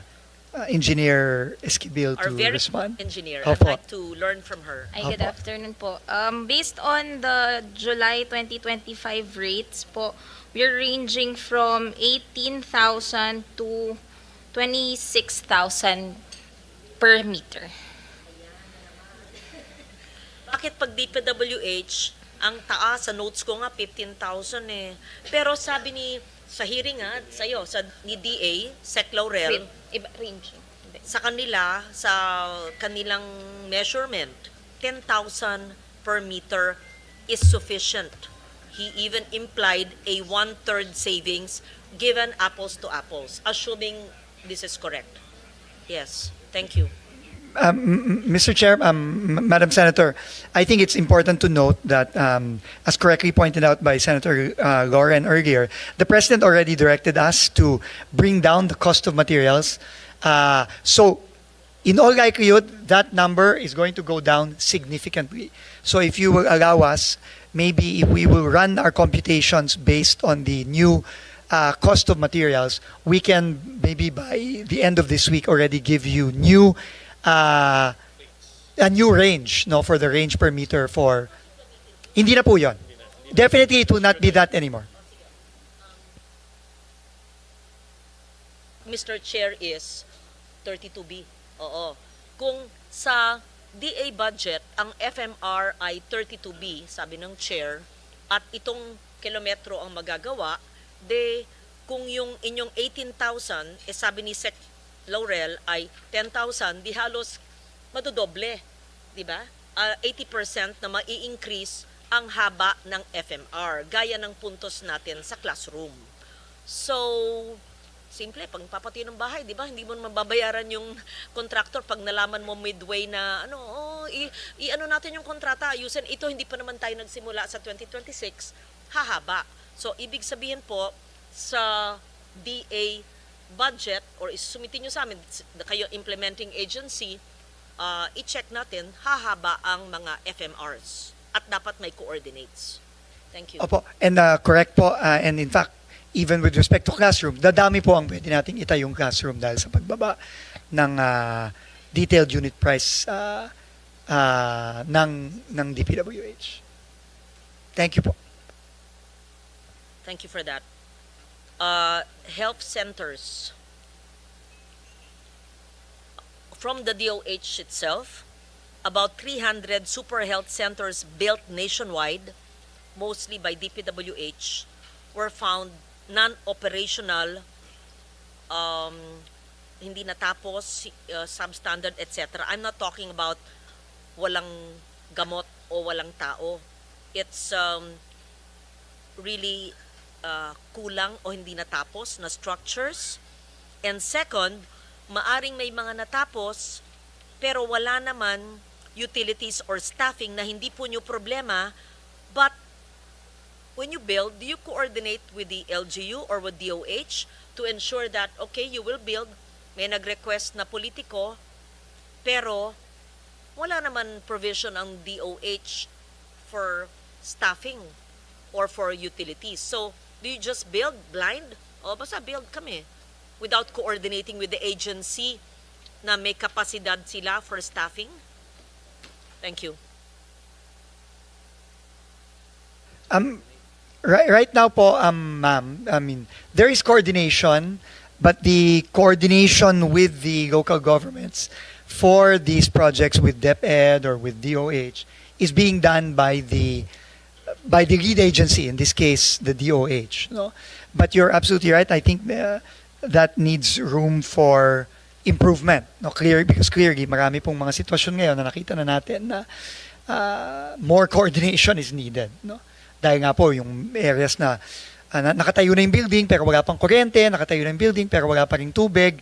So this requires, mahirap po kasi yung turuan, so dapat magtulong-tulong na lang po. So we will see, we will work with the DOH and the DepEd and the other agencies so we can coordinate better, Mr. Chairman. Mr. Chair, how do we help DPWH do this? Kasi tagatayo sila. Pero hindi pa pag nagtatayo, dapat tanungin sila sa nagpapatayo. O magtatayo kami. Sapat ba yung pondo mo? Sabi na, ay kulang kasi ng 1 million, hihingi naman next year. So, it's a structure na hindi tapos. May mga ganyan. Ganun palagi nakikita when we go around, right? Or, itayo, maayos, pero hindi naman napondohan yung equipment at yung staffing kasi magre-request pa sa DBM o walang gamot. So, karapatan nyo magtanong, itatayo namin to. Handa ba kayong ahensya nagpapagawa, maglagay ng staff at ng pasilidad? Kung hindi, ba't itatayo? Pero hindi ba nila tungkulin yun na may silbi yung tinatayo nila? At tanong sa ahensyang nagbabudget na linilipat sa kanila yung budget? Right? If I can intervene, Senator Lauren, in fact yan ang isang malaking problema rin ng Department of Health through HFEP, yung health equipment and facilities. Dahil dapat, bago sila nagpapatayo, meron ng coordination with the local government units. Dahil yung LGU, sila bahala sa doktor, nurse, equipment, at yung pang day-to-day to operate. Like for example, kuryente, tubig. But marami rin mga LGU nagsasabi na, hindi namin kaya magkumuha ng doktor, hindi namin kaya magbayad ng kuryente. Kaya na ano rin sila, na walang nagmamando ng mga health centers. No? DPWH, in fairness, is just constructing. Kung anong pinakonstruct, kukonstruct. Pero yung operating DOH, malaking problema rin yan sa DOH right now. That's why we have to look at the HFEP funds, which is about 14 billion, very closely. Dahil nasasayang, maraming pondo dun, unfinished hospitals, unfinished rural health centers, unoccupied super health centers. Nasasayang lang yung pondo natin sa health. No?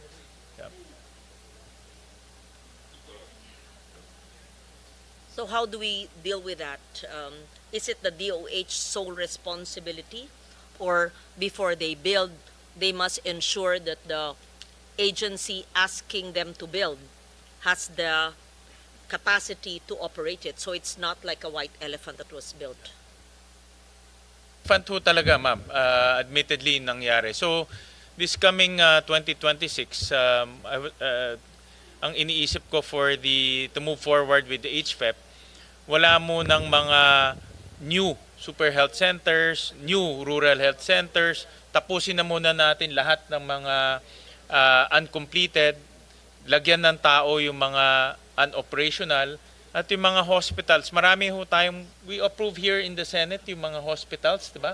Expansion and newly created. Let's fund those expansion and newly created hospitals. Dahil may batas, wala namang pondo. No? So we have to fund them. So yung muna yung naiisip ko to move forward with this. So para hindi nanganganak yung problema, ma'am. And if I may po, Mr. Chairman, Madam Senator, that on the super health centers or the hospitals, ang commitment naman po namin is we will work with DOH to ensure naman yung mga ospital at mga healthcare centers na bitin. No, yung pong sinasabi ni Senator Lauren na yung nakausli yung mga bakal, hindi pa tapos, kailangan po tapusin na, no, finally. And we really welcome the policy now po na wala munang new, tapusin muna natin yung mga hindi pa tapos, and then DOH can ensure that they are operated properly. We welcome that, Mr. Chairman. Thank you very much for that.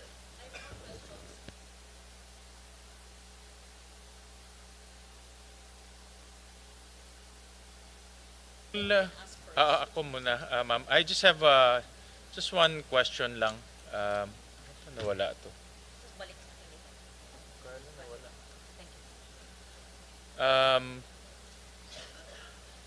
Nawala. Anyways, can you flash yung news report ni Presidente?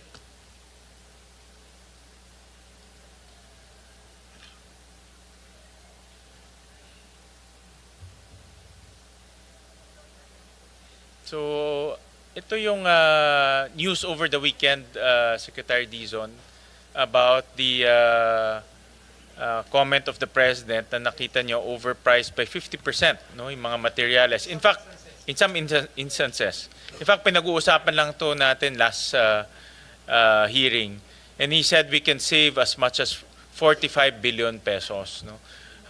We agree that in some projects, it can go as high as thousands ka nakita natin. Pero may mga projects rin na mababa. Maraming projects actually, in fairness to the different engineering offices, mababa siya or justified. No, so, ang way forward na naisip natin dito is to submit to us yung materials cost, no? And from there, we will use that as a basis to implement the projects. No? But in your opinion, how do we, this is a welcome development, a welcome comment by the President, but how do we operationalize this, no? In your opinion? Mr. Chairman, this is a very, very good question. No? So, first of all, I think, if I may request po, give us some time to finalize the new prices, no, the adjustment in the prices. We think we can do that in roughly a week, no, and that will form part of the new costs, no, moving forward, no. Now, in terms of operationalizing it sa budget, no, 2026 po muna siguro tayo, no. For 2026, if I may make a suggestion, Mr. Chairman, baka po the best course of action will be to come up with a special provision in the budget, essentially stating that savings generated from the reduction of the cost of materials, no, the new cost of materials, must be, and we leave it up to Congress to decide on what to do here, but the savings must be used for very specific items, no, like maybe a menu similar to the menu of the DBM for infrastructure projects, or other expense items, no, in the 2026 budget. No, because definitely po for 2026, magkakaroon po ng malaking savings when we implement the cost of materials, the new cost of materials. So I think the most efficient way to do it is really to just ensure that the savings generated from this for next year will be used the right way, no, based on the wisdom of Congress. No, I think that is the best way to move forward. Now, for 2025 po, no, because there are still, I think, projects that will undergo procurement. No, what we will be doing is we will also be applying the same change in cost to these projects, which will have a natural adjustment in the ABC, no, in the approved budget of the contract. No, and that again will be generated as savings for 2025. So that is just our initial proposal, but we leave it up to the wisdom of Congress, Mr. Chairman. Because we want to, ito yung pinag-uusapan natin, Senator Lauren, no? And we want to reflect that savings hopefully in the budget, so that we can utilize that funds for other purposes, no? More para magamit rin natin to build more schools or build more infrastructure projects. So we want to capture that. Estimate nga ni Presidente 45, no? Estimate nga namin is around 70 to 80 billion, no? But more or less nasa ganun na range na siya. So that's what we want to capture. The last time we talked, you will submit to us an updated DUPA. No? We will submit an updated CMPD. CMPD and yes, CMPD also. CMPD, which translates to the new DUPA. Okay. So we will be submitting that. Kaya ba natin ang Biyernes?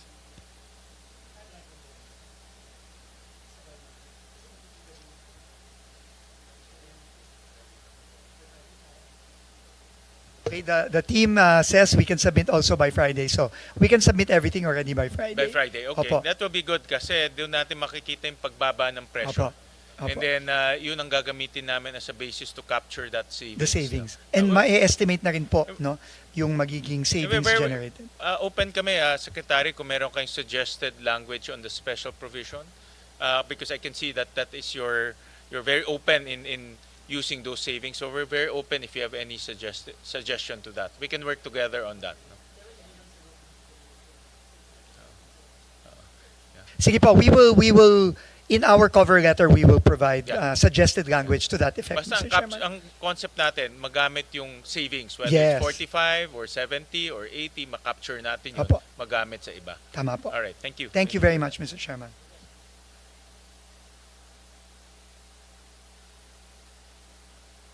Have an intervention after you about the savings. Tapos na po ako. Yes. Thank you very much, Mr. Chair, for bringing up the issue of savings. That was actually my next question before I asked for a break. So, hindi pa po nasagot, hindi pa po na-compute, no? But you said by Friday on the total computation or estimate of savings for the 2026, right? Because yan, naka-flash kanina sa screen, and thank you to the President and to the good Secretary about the lowering of the DUPA. But more than the lowering of the DUPA, meron pa rin ibang pagkukuhanan ng savings. Kasama na ba sa DUPA the cost of equipment rental, overhead contingency, and miscellaneous, yung OCM? Kasama na sa DUPA. Iba pa. Dapat ibaba din yun.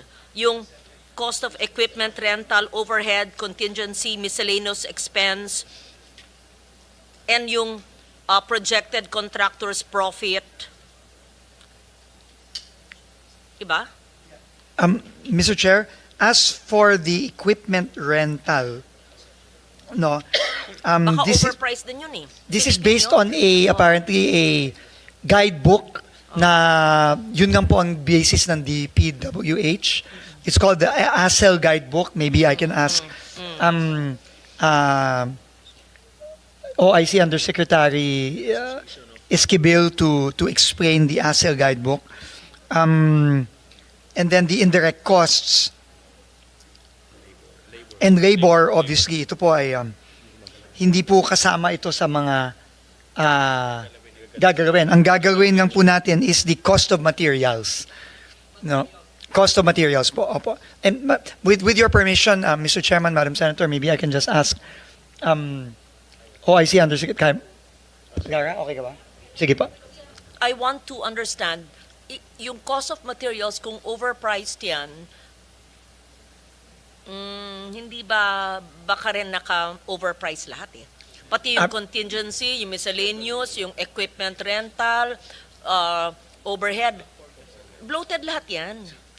Kasi sa ibang ahensyang inupuan namin, lahat bloated eh. Pati yung subscription sa monthly nung Starlink coverage sa isang ahensya, grabing taas din eh.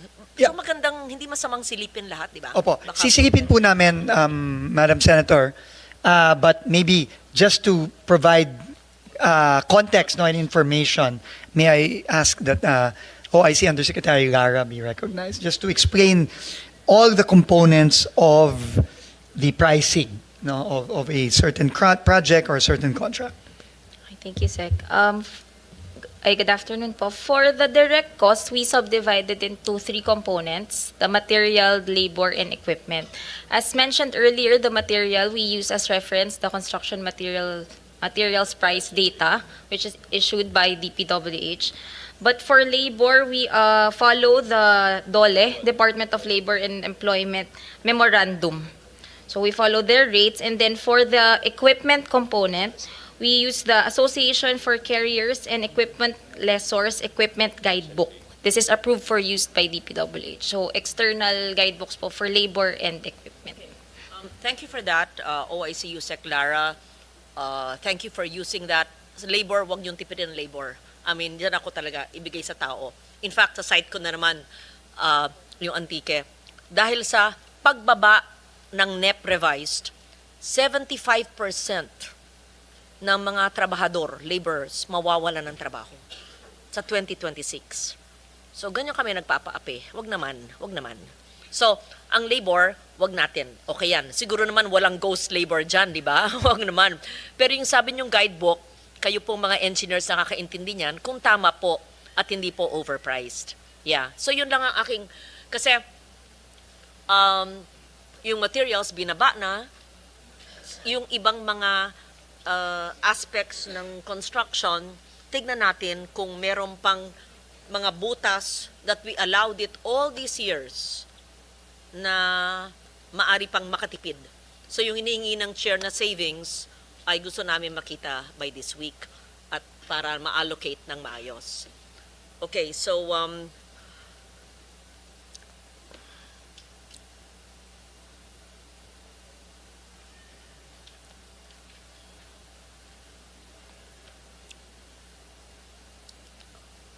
another source of savings, if I may, would be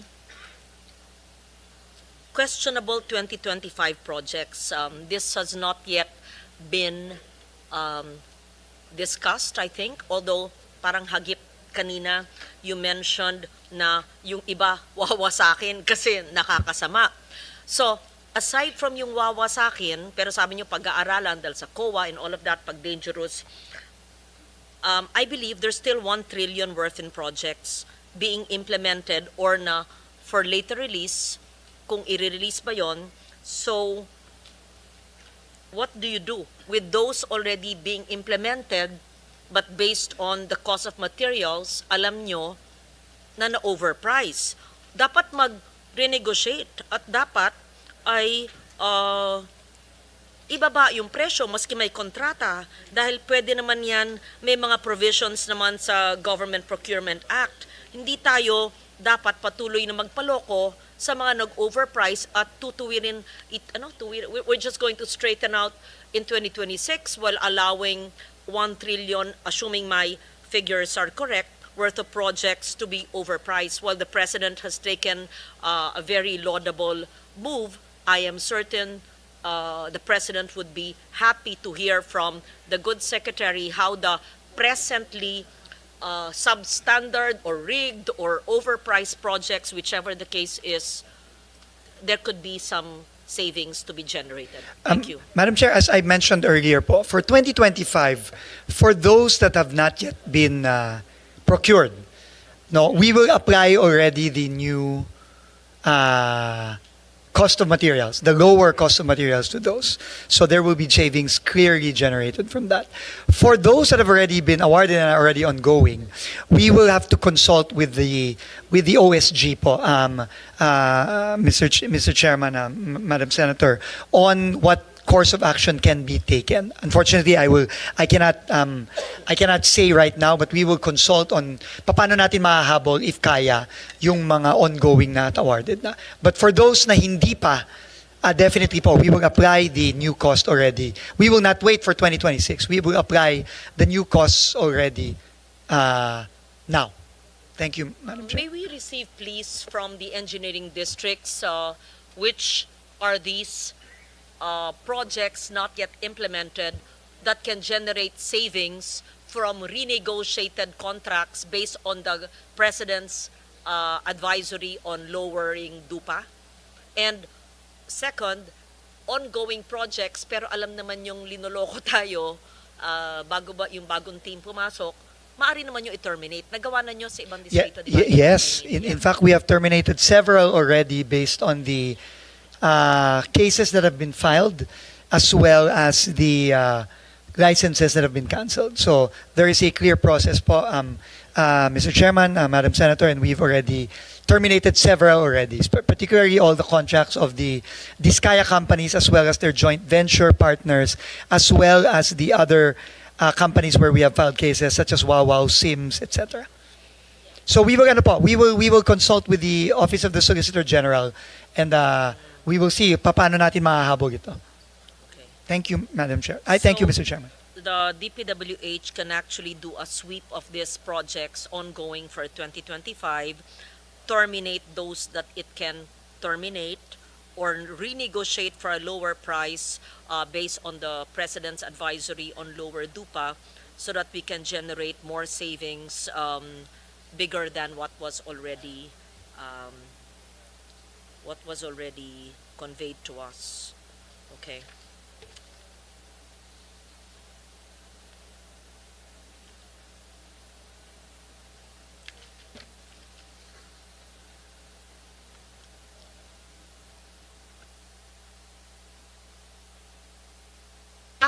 May I know the process after the DPWH has given us the estimated savings? It is up to the committee to reallocate it in structures that are certain will not be prone to corruption, right? Madam Senator, Mr. Chairman, I think the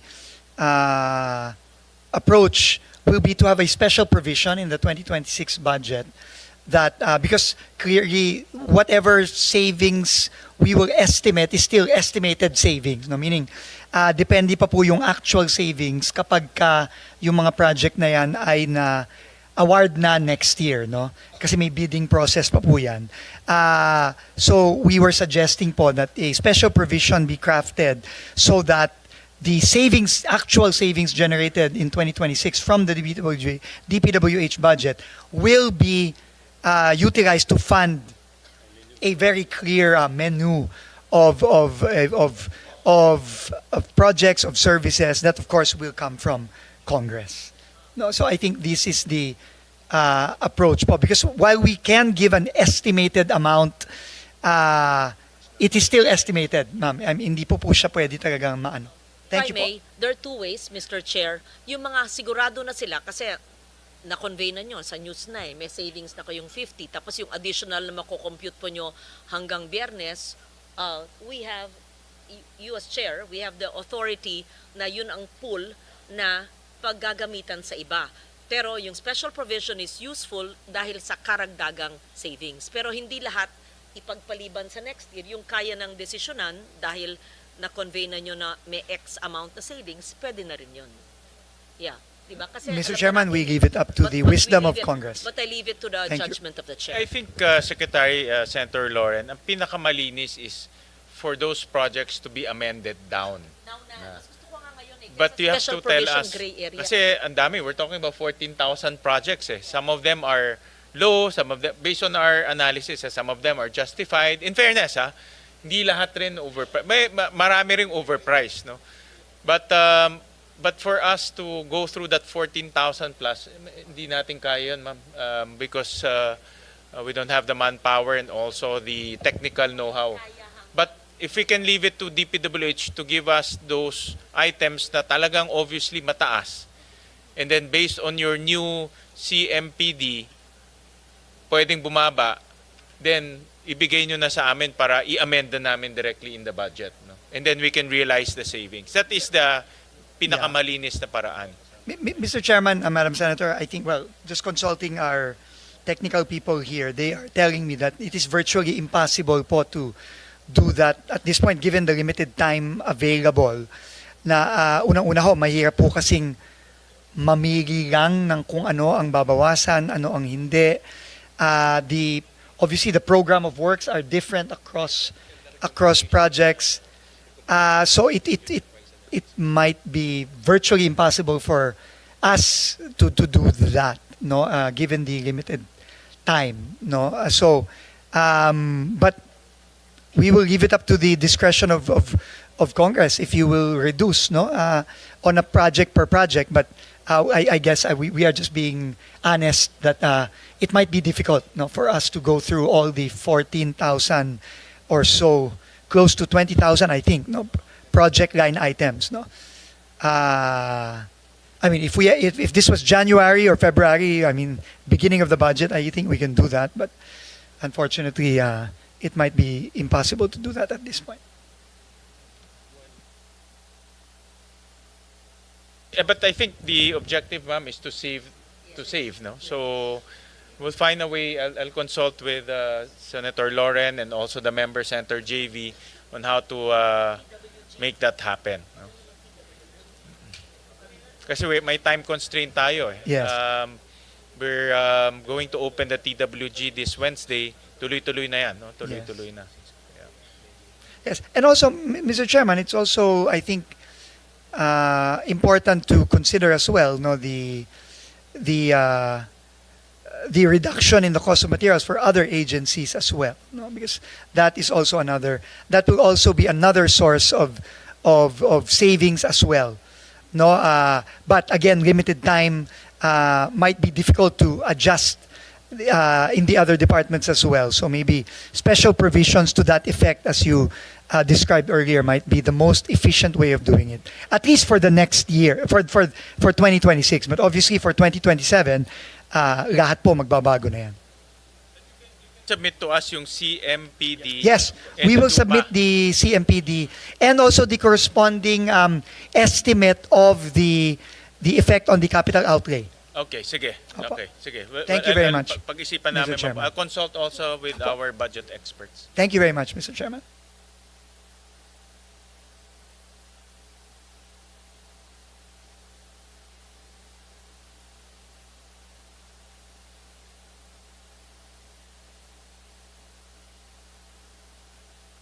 We recognize Senator Hercito.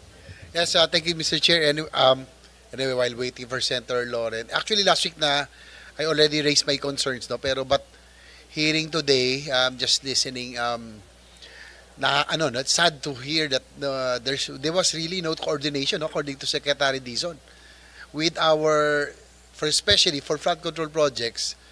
There was no coordination with DNR because they are the experts doon po sa water sa river basins kung saan pupunta, no, yung flow. Senator Legarda is correct, we cannot fight nature, no, we have to go with it or work with it, no. This strengthens yung ating pong proposal last week, no, and which was supported by Secretary Dizon, yung pong creation ng Department of Water and Resource Management, so that there will be no more disconnect again, no. Dapat yung pong siguro itong itong agency ni Jose Carlo should be with the folded into the new Department of Water Management. It will address yung water scarcity because the world is already because of the growing population, yung pong water is becoming a scarcer resource every day. Tama po sila, no, yung binanggit ni Jose Carlos David, that we should, yung pong dapat, infrastructure will not just divert water and throw it in the ocean. We should, in fact, impound it and restore it so that during the dry season, meron ho tayong pandilig, no? Sabi ko nga, every rainy season, we have abundant supply. Sobra-sobra yung tubig natin. Pero pag dry season, wala naman tayong tubig. And sad to say that there are, Mr. Chair, nakakalungkot na marinig na kay Secretary Dizon mismo that there are some flood control projects that worsened. And from Jose Carlos David also, the situation, kasi nga bumilis yung flow ng tubig, walang pampabagal, walang impounding. So, I think, siguro for the bash tayo last week, no? Sa mga netizens, sabi nila, creation of water department of water, dapat may Department of Fire daw and soil and everything. But this is not a laughing matter. I think water is getting scarcer every day the world over, and I think yung flood control, management of water has to be under one full-fledged department para hindi na ito maulit muli. We have seen, Mr. Chair, yung disconnect, no, na nakakalungkot na Secretary Dizon already said na coming from him, that most of the projects had no coordination with the Water Resource Management Office. Sila po yung merong expertise, no? Kung saan po yung daloy ng river basins and all. So, yun. Sec Dizon, thank you very much for your support, no, for two bills that I have in mind, no, yung master plan for infrastructure and national development, and also yung a lot of our colleagues filed yung pong creation of Department of Water and Resource Management. I think this is timely. No, unang-una maano na natin yung tubig natin, we will use it wisely and at the same time prevent yung pong nangyaring mga floodgates scandal from happening. Anyway, doon po sa the President said that 250 billion of flood control project will be realigned to other programs, most especially social programs, no? So, but there will still be 100 million Sec Dizon that will be used o wala na talagang totally. Mr. Chairman, wala na po. Ang matitira lang po for flood control are the foreign assisted projects assisted by JICA, ADB, and World Bank, roughly about 15 billion pesos. So the entire 250 billion will be realigned for social program. Ang ano ko lang doon, Mr. Chair, because government spending, especially for infrastructure, is a driver for economic growth, di ba? Siguro maganda. I would like to propose to the President, if given the chance, that probably half of the 250 billion be still used for infrastructure, specifically for, halimbawa, since DPWH ay still undergoing reforms, hanggang di pa tapos, pwede ilagay si DOTR to. Total, galing naman si Sec Dizon sa DOTR. For airports, for ports, and other economic drivers in infrastructure. At least tuloy-tuloy po yung spending natin for infra. And it will also have returns. Kasi hindi naman sa pag-ano, Mr. Chair, kung ilalagay lahat natin to sa IU.AX, there's no return. Diba? Iba yung infrastructure because this is an investment for the future, to stimulate economic growth, to create growth areas. So yun po yung ano ko siguro, no? Meron akong breakdown dito, siguro half of it nilagay natin sa DOTR for ports, airports, and other major infra. Dapat infra din, di ba? Mr. Chair, para hindi sayang, para yung, as I said, the multiplier effect, yung economic drivers, dapat tuloy pa rin. Siguro DOTR would get half probably.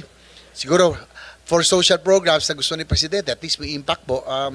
For health, okay po ako doon, no? MAIP, PhilHealth, that is really felt by the people, no? Kasi kung AX lang, ang hirap doon, hindi natin, that's cash. It's also prone to temptation, no? Mas okay ni MAIP direktang na tulong sa. And also, Mr. Chairman, siguro si Sen. Loren will agree.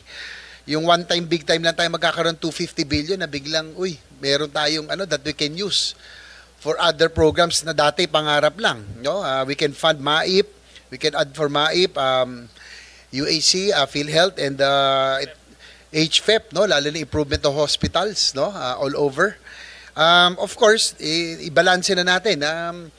Department of National Defense, talagang pangarap na lang talaga yung EAP modernization. But with this, lagyan natin ng a few billions for yung ating multi-role fighters, especially with the situation now in the West Philippine Sea. Coast Guard, ang laki nito, 250 billion eh. No? But glad to hear that meron pa rin namang flood control projects, yung po mga foreign assisted. So hopefully by next year, we can resume na maayos na kasi hindi rin naman natin pwedeng i-sacrifice to for the next 2 to 3 years. Otherwise, kawawa rin yung mga kababayan nating malulubog. So, yun po. Again, we'd like to thank Secretary Dizon for the support for yung pong master plan natin na measure, and also yung pong project, yung ating Department of Water Management, Resource Management. I think it's already timely, no, na magkaroon na ng coordination, no, and planning that ang banggit nga ni Senator Loren, dapat nature-based, no, hindi yung engineering-based lamang, at yung district ang nasusunod dati. Nakakalungkot pero parang yung mga pinresent kanina ni Jose Carlos David, may mga hindi nakakonekta, no, yung mga binanggit ko last hearing. There are some projects na talagang pinroject lang na at least it was confirmed, no, that there are dikes na wala namang pinoproteksyon ng community. May nakita rin po akong seawall, sinumbong ko na rin kay Secretary Dizon, seawall na napakalaki. Hindi mo na makita yung dagat. Wala naman din pinoproteksyon ng community. So, that's all, Mr. Chair. I just gave you my observations this afternoon. Thank you. Mr. Chair, if I may Yes, po. go ahead, Thank you very much, Mr. Chairman, Senator JV. Let me just po reiterate what the President's directive was when he instructed to remove the 250 plus billion from flood control. Ang priority po talaga niya, obviously, yung PhilHealth, 60 billion, I think, roughly. And of course, yung ating pong mga social programs. Pero sa infrastructure naman po, sinabi din po niya, no? Kasama ang ating mga school buildings, kasama ho ang ating mga farm-to-market roads, at kasama din po ang ibang mga programa ng DOTR, pati na rin po ang Department of Energy. So, ano naman po, no? Wide-ranging naman po ang kanyang mga sinuggest na I think reflect na rin po ng lower house General Appropriations Bill. Thank you very much again, Mr. Chairman. I agree Senator with JV. Senator JV na yung matitipid natin sa infra, dapat malipat sa infra rin. No, because infra has a tremendous multiplier effect. Alam ni Secretary Dizon yan eh. And kung hindi natin ililipat sa infra yan, mawawala yung multiplier effect, Senator JV. So I agree that we can, pag sinabi naman infra, kasama dito airports, seaports, no, other transportation modalities. Maybe this is the time to look for some projects in the transportation sector, which the Secretary headed once upon a time. No? So, thank you for that intervention, Senator JV. Senator Lauren? Just to note that there is no need for a special provision for the GAA 2026 because it is already in the general provision of the GAA that the agency may augment their savings, and the savings is already defined in the GAA. Yes. So, nandyan na. And DBM is here, right? Tama. Yeah. Secretary Dizon wants to specify yung savings dapat pumunta sa specific project. I think that is the concept. Yes, Mr. Chair, Madam Senator, you're absolutely correct po under the general provisions. But under the general provisions, from what I understand, the savings generated will be limited for use within the DPWH. Maybe, yeah. So, Paki-clarify, kasi yun po ang pagkakaintindi. Kasi ASEC, go ahead. ASEC. ASEC, kung gano'n, hindi magagamit Mary sa Ann, iba. specify yung general provision, paliwanag po ninyo para malaman po natin kung kailangan pa ng special provision maliban sa general provision, pero sang-ayon ako sa sinabi ng chair na yung kaya nang masave ngayon, i-reallocate na natin sa ibang infrastruktura, at ang aming bias, aaminin ko, ay edukasyon para sa school building. Kasi pwede naman kayo, kasi kayo naman gumagawa, multi-purpose building / school building. Pero paliwanag po ninyo yung sinabi nyo na hindi na kailangan, pero baka kailangan ng special. Yes. Thank you. Yes, thank you so much, Mr. Chair. As far as the savings are concerned, if we are looking at the savings ng DPWH and it wanted to use it ng within DPWH rin lang and within the same activity, then we're talking about modification lang. And the approval of that is within the DBM. That's provided for under the general provisions. But if we're thinking of augmentation, meaning making use of the savings to another activity of the DPWH or another activity of a different agency, then we would be needing the approval from the Office of the President.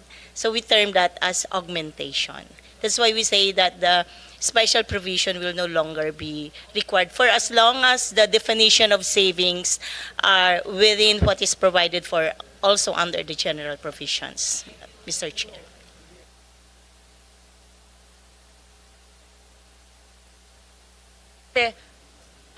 Pag DOTR, oo, kailangan ng OP. So, kailangan ng special. Pag DepEd, kailangan ng special. Pero actually, DepEd hindi. Kasi sila naman ang gagawa. Pwede ng multipurpose / school building. It will stay with them. Oo. Okay. So, Yes, mas simple yes, pag Mr. DepEd. I'm sure gusto ng mga kasamahan ko pag school building. Oo. Oo naman.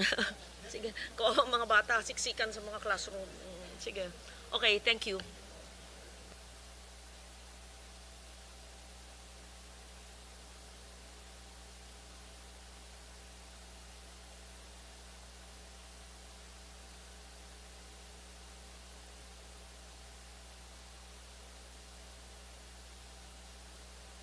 the classroom kanina.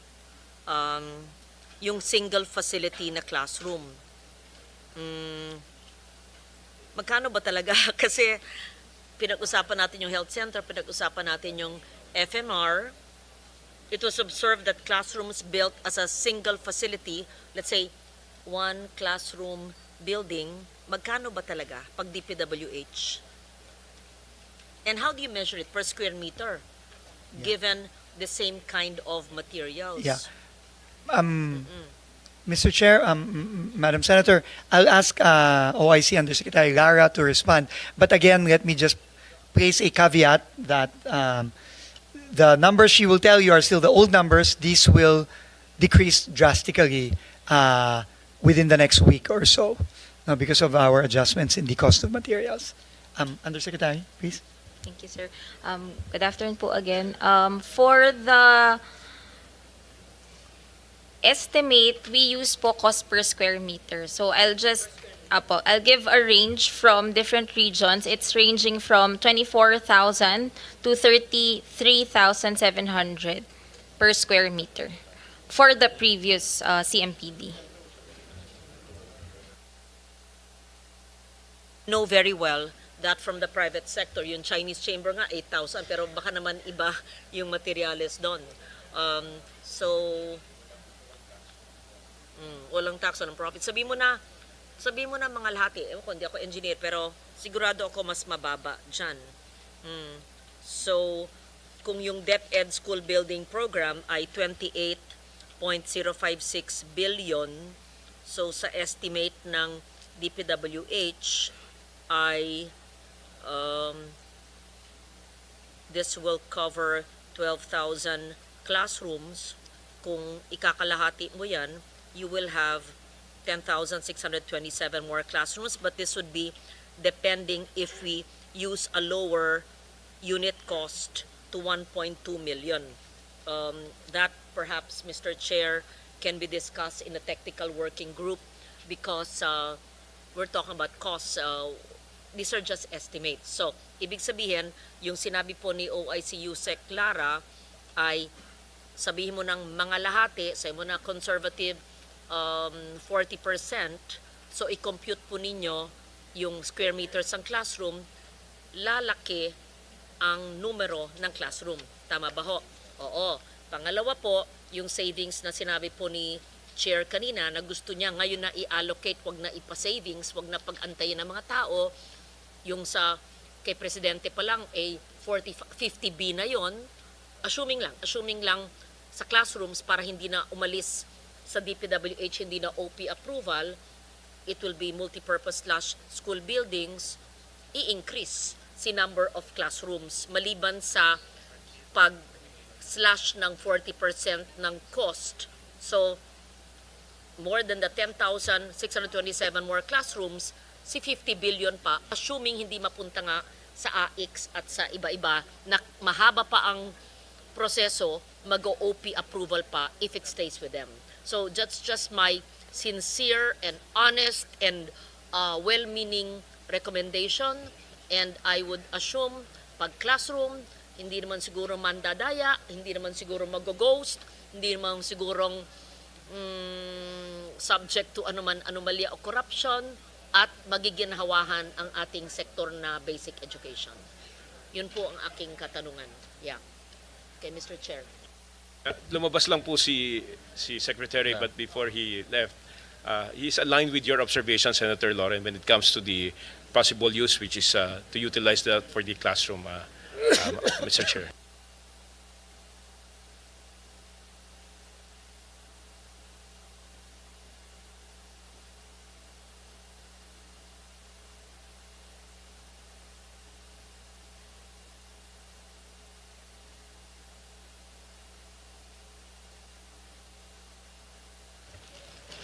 The other questions would be dependent kasi on their submission of the allocable and non-allocable in the NEP revised of September.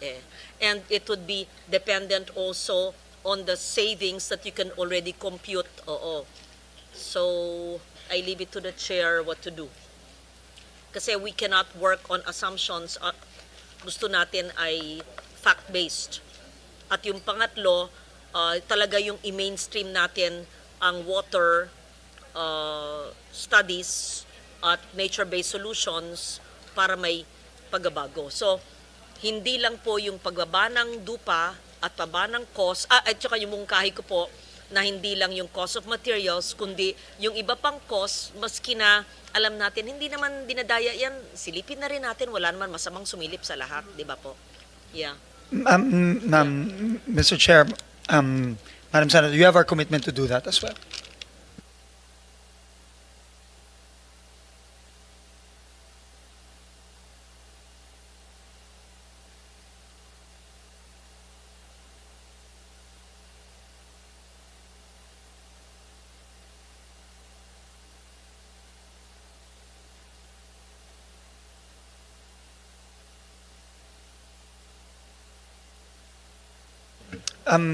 Mr. Chairman, sorry, we just realized that Friday is a holiday, so we will submit by Thursday afternoon. Well, no. Friday is 31. Friday, tama si, si Director Alex. Friday is holiday. 30. Anyway, we will submit, but definitely at the latest by Friday, if not earlier po.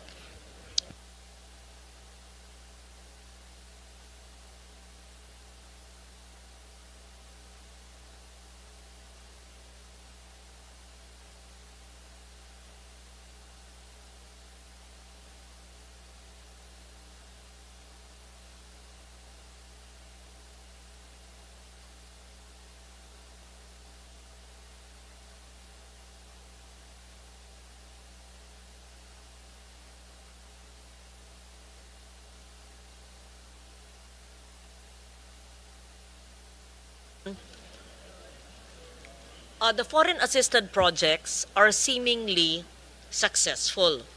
So, may I just know what's the difference and why don't we use those doing the foreign assisted projects in auditing and monitoring all the local infrastructure projects? Thank you. May I respond to that? That's a great question po, Mr. Chairman. First of all, the reason for the success of the foreign assisted projects is that they are well planned. I think that is the foundation that is lacking in what we have seen, in the past years. That foreign assisted projects are well planned, backed up by a very solid feasibility study, backed up by very serious detailed engineering work, and may plano po talaga. And obviously monitored by the funders, by the lending institutions. That's why it's very successful. Now, to the question, can the locally funded projects be implemented or monitored by the team that does the foreign assisted projects? That is quite difficult, Mr. Chairman, because of the sheer volume of locally funded projects on a district level. And the UPMO, who is in charge of the foreign assisted, kakaunti lang po talaga sila. There are really a handful of engineers that handle a handful of projects, albeit very big projects, but this is also with the support of the foreign lending institutions. But I think there is great wisdom in the question of Senator Loren, because I think that is how, even on a smaller scale, how locally funded projects should be done. From the planning stage to the budgeting stage to the procurement to the implementation and monitoring stage, we should find a way to mirror the processes in the foreign assisted projects and apply them to the locally funded projects. And that would mean obviously involving all the district engineering offices, all the regional offices. No? So yun po, and I think that is part of what we want to do, no, as the new team begins the rollout of the reforms moving forward. Thank you po.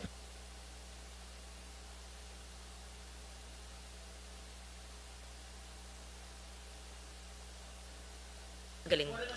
Oo, kaya, yes. Oo, kaya nga eh. So, magaling yung mga yan. Kaya, Hindi. Magkagaling utak. Magaling. Kaya, magaling yung dalawa kong yan eh. Kaya ako makulit ha, magaling yung mga nasa likod eh. NEDA at ERC yan eh. Oo. Kambal utak. Sige. Okay. International institutions can do sampling of all. Pwede natin subukan sa 2026, di ba? At saka pwede nyong i-bid out and manage the third-party auditors. So, maski na maliit lang yung ating foreign assisted group, iilan, i-bid out nyo, i-monitor. Oo. Sayang eh. Kasi kung Yes, ma'am, we nangyayari agree. sa bansa may maaayos, di i-emplo natin yung maayos. Kung di kaya ng maliit na grupo yung maayos, at least iilang project maayos. Di ba? And then I take note Thank of you for your that, ma'am. answer. Tama si Senator Ping mula sa simula na lahat ng projects naman ay dapat dumaan either sa RDC at may feasibility study at hindi naman sapat na may request ng LGU kasi maaling yung request niya hindi naman na-vet. Kaya kailangan may feasibility study talaga. Yun. We absolutely agree, Mr. Chairman, Senator Lauren, we agree.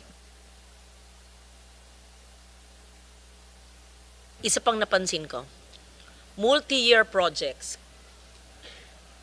Kung hindi amend ng senator, pupunta yung congressman sa amin o yung mayors, hindi magkukusa ang ahensya, hindi lang kayo at unfinished siya. Or, ang liit-liit ng ilalagay ng DPWH, hindi na matutuloy, bitin siya. Bakit ganun? It's a multi-year project of the department. Dapat, maski wala kaming intervention na amendment, kayo na ang kusa, tinatapos nyo. Kaya tuloy, all over the country, either vertical or horizontal structure or roads leading to hinterland areas, natitigil. Bakit kami kailangan mag-amend ng something nanggagaling naman sa inyo sa region o sa central na maayos naman para sa taong bayan? Kung hindi, napakaliit ng ilalagay sa NEP, pero ang lalaking budget, yung mga hindi pinag-isipan at may sponsor or proponent. Pero yung multi-year, lalapit sa akin yung LGU or congressman or even the agency, ang liit ng linagay sa multi-year, ma'am, kailangan to kasi, mayowa, etc., etc. Bakit ganyan? Basta, maliit, ganon. Ang hirap parang wala talagang planning. Very arbitrary. Yes. Yeah. Tama po kayo, Mr. Chairman, tama po again si Senator Lauren. And this is something we really want to correct. And in fact, this was one of the first conversations I had with the new Undersecretary for Planning, that in the planning stages, in the budgeting stages, we must really prioritize projects that remain to be unfinished, incomplete projects. Kailangan po, kumbaga po, in the hierarchy of projects na dapat pondohan given limited funds, dapat po inuunang pondohan yung mga hindi pa tapos. Hindi putol na tulay, putol na kalye, bitin na building na munisipyong walang second floor, baka lang. And I think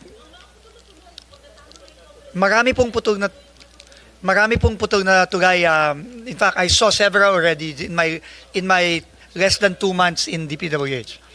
Bitin po. Bridge to nowhere.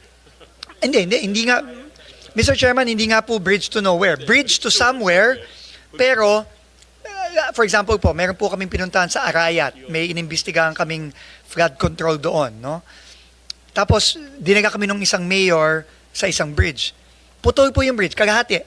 Kalahati tapos, kalahati wala. 10 years na pong putol, Mr. Chairman. 10 years. So, kaya nga po ngayon, nagkukumahugo kami, naghahanap po kami ng savings para po sana mapondohan namin yung bridge na yun sa Arayat at iba pang mga bridges all over the country na bitin. So, I mean, this is a recurring problem. It's very, very arbitrary.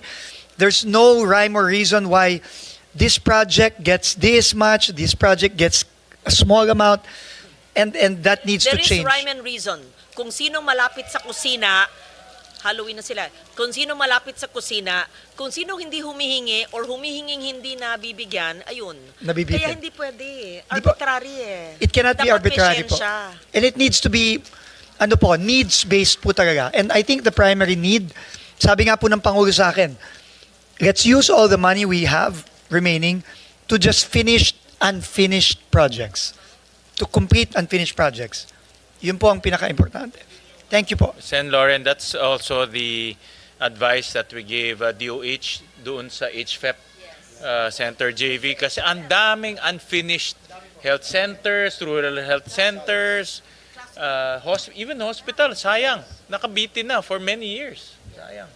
So, actually, ipakompute natin, ayan, sa kada ahensya ng gobyerno, ang mga unfinished or tapos pero unused, nako, ilang trilyon yan. Sinayang natin ang pera. Hindi lang, to be fair, hindi lang DPWH. Okay, I was just meeting with, ayan, housing, dati chair ka, James.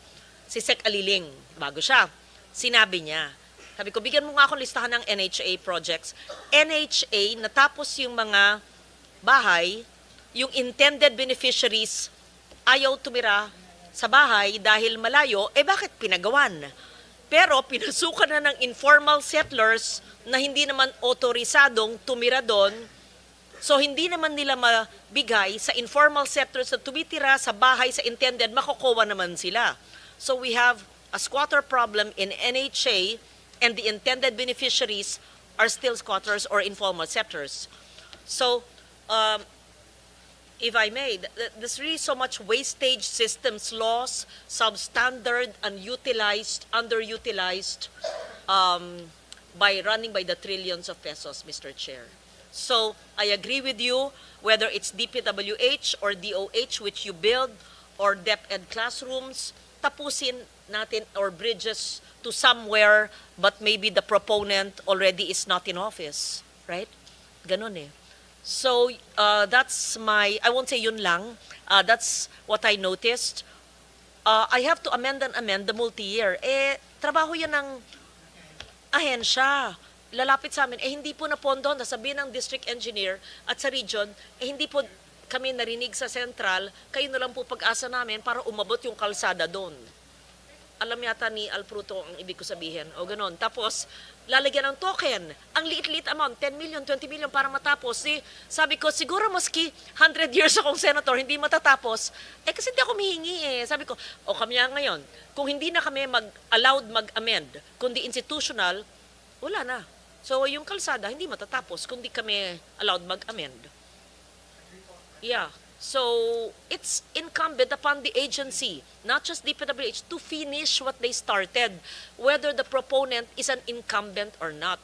Kasi syempre, the fact na pinondohan, at hindi to mga flood control, talagang infra, na pondohan, kailangan tuloy-tuloy hanggang matapos. Huwag kami intayin mag-amend. Yun. Mr. Chairman, we Sige, could not thank you. agree we could not agree more with the honorable senator's observations. Kung kailangan ang trabaho po ng ahensya, tapusin kung ano ang inumpisahan niya. Unfortunately, hindi po ganoon ang nangyayari. Hopefully that will change now. Opo. Maraming salamat po. Maraming salamat. Well, just Friday is the submission. Yes, Secretary. Mr. Chairman, if I may be allowed to just recap or summarize po what we need to submit just Yes, to be yes, sure. please. So we will be submitting po additional stationing for the initially identified projects and also additional validation and justification if we are able to find the justification and the validation. But we will also add the new projects po that also do not have the required detail. No, I think roughly about 1,500, if I'm not mistaken, additional projects. No, tama ba? 14. Opo. So we will strive to do that by Friday, Mr. Chairman. Again, I will reiterate, kung hindi po validate, ma-justify at mabigyan ng detalye yung mga line item, please po we give the committee the liberty to please remove those projects from the list, no, of projects in the DPWH 2026 budget. Second po, by tomorrow, we will submit po the request of the Honorable Senator Ligarda for the list of the districts under the resubmitted NEP, revised NEP, and also whatever the terminology is, no, given what was done. Yes, of course. Of course po. We will send the document po to the chair, copy furnished, Senator Ligarda. And then we will give the request of Senator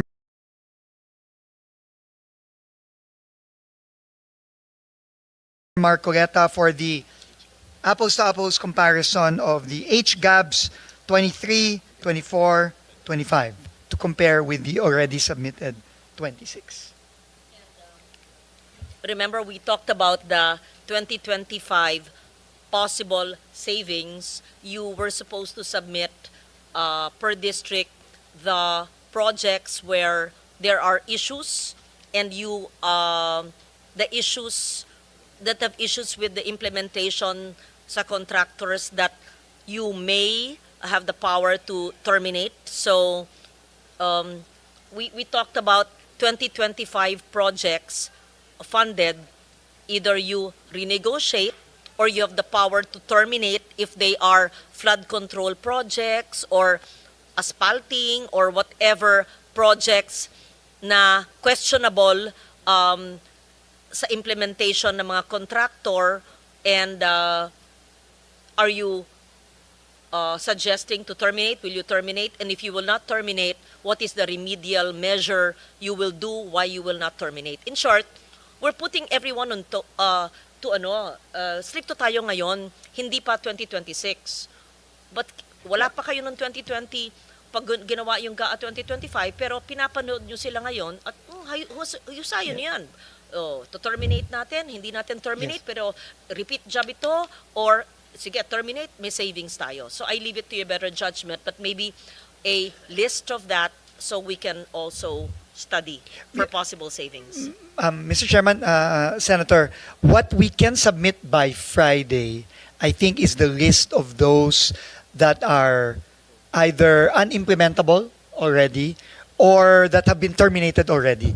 As for those that we can terminate, this might be a little tricky because we still need to talk to the Office of the Solicitor General to determine that, and that will require, again, we're talking about, I don't know, like 20,000 projects for this year that we have to sift through. That might not be possible for Friday, ma'am. But whatever you can for Friday. At hindi na kailangan OSG, you have the power kasi sa Government Procurement Act, nakita naman nyo eh. At saka kung na-terminate niya yung ibang mukhang questionable, meron kayong power to terminate kung linoloko tayo at saka sinabi na ni Presidente, ibaba yung dupa, pero ang sigil pa rin niya, let's say, sa construction material sa bridge na ito, triple. Kaya mo yun. Hindi kailangan ng OSG yun.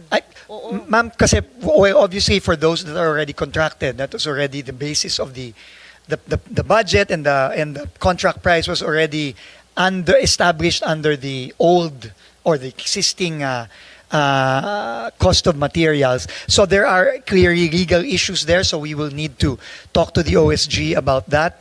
But for those that we have terminated or about to terminate for costs, we can provide that list by Friday. Perhaps we can generate reports since from your district engineers or from our people on the ground, yung mga sumbong sa Senado na mga dapat i-terminate. I mean, without looking at political color, of course.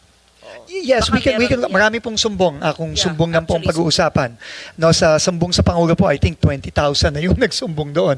No, but again, that will require some time to sift through.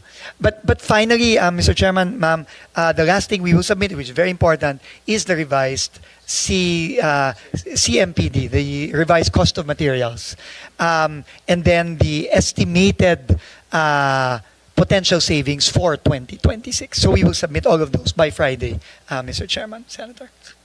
Nomenclature that's allowed in the GAA for school buildings and classroom that will still fall under your department. Okay, yes, ma'am.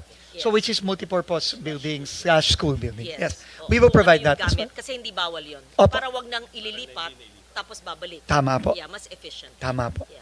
Thank you And, so much po. Opo. Sa lahat ng nanonood po, hindi po namin kayo, sa mga tanong po namin na inaaral namin ang budget, hindi po namin kayo pinahihirapan. It's really, we take seriously the mandate and yung pronouncements ni Presidente na ayusin, limited ang fiscal space. Nakita natin, dahil sa eagle eyes ng chair, naparami.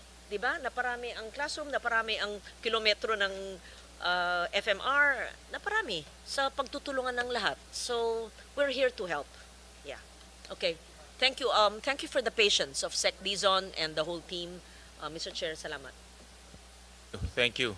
There being no further questions, the budget of the Department of Public Works and Highways is now deemed submitted for plenary's consideration, subject to the discussion and the submission of documents requested.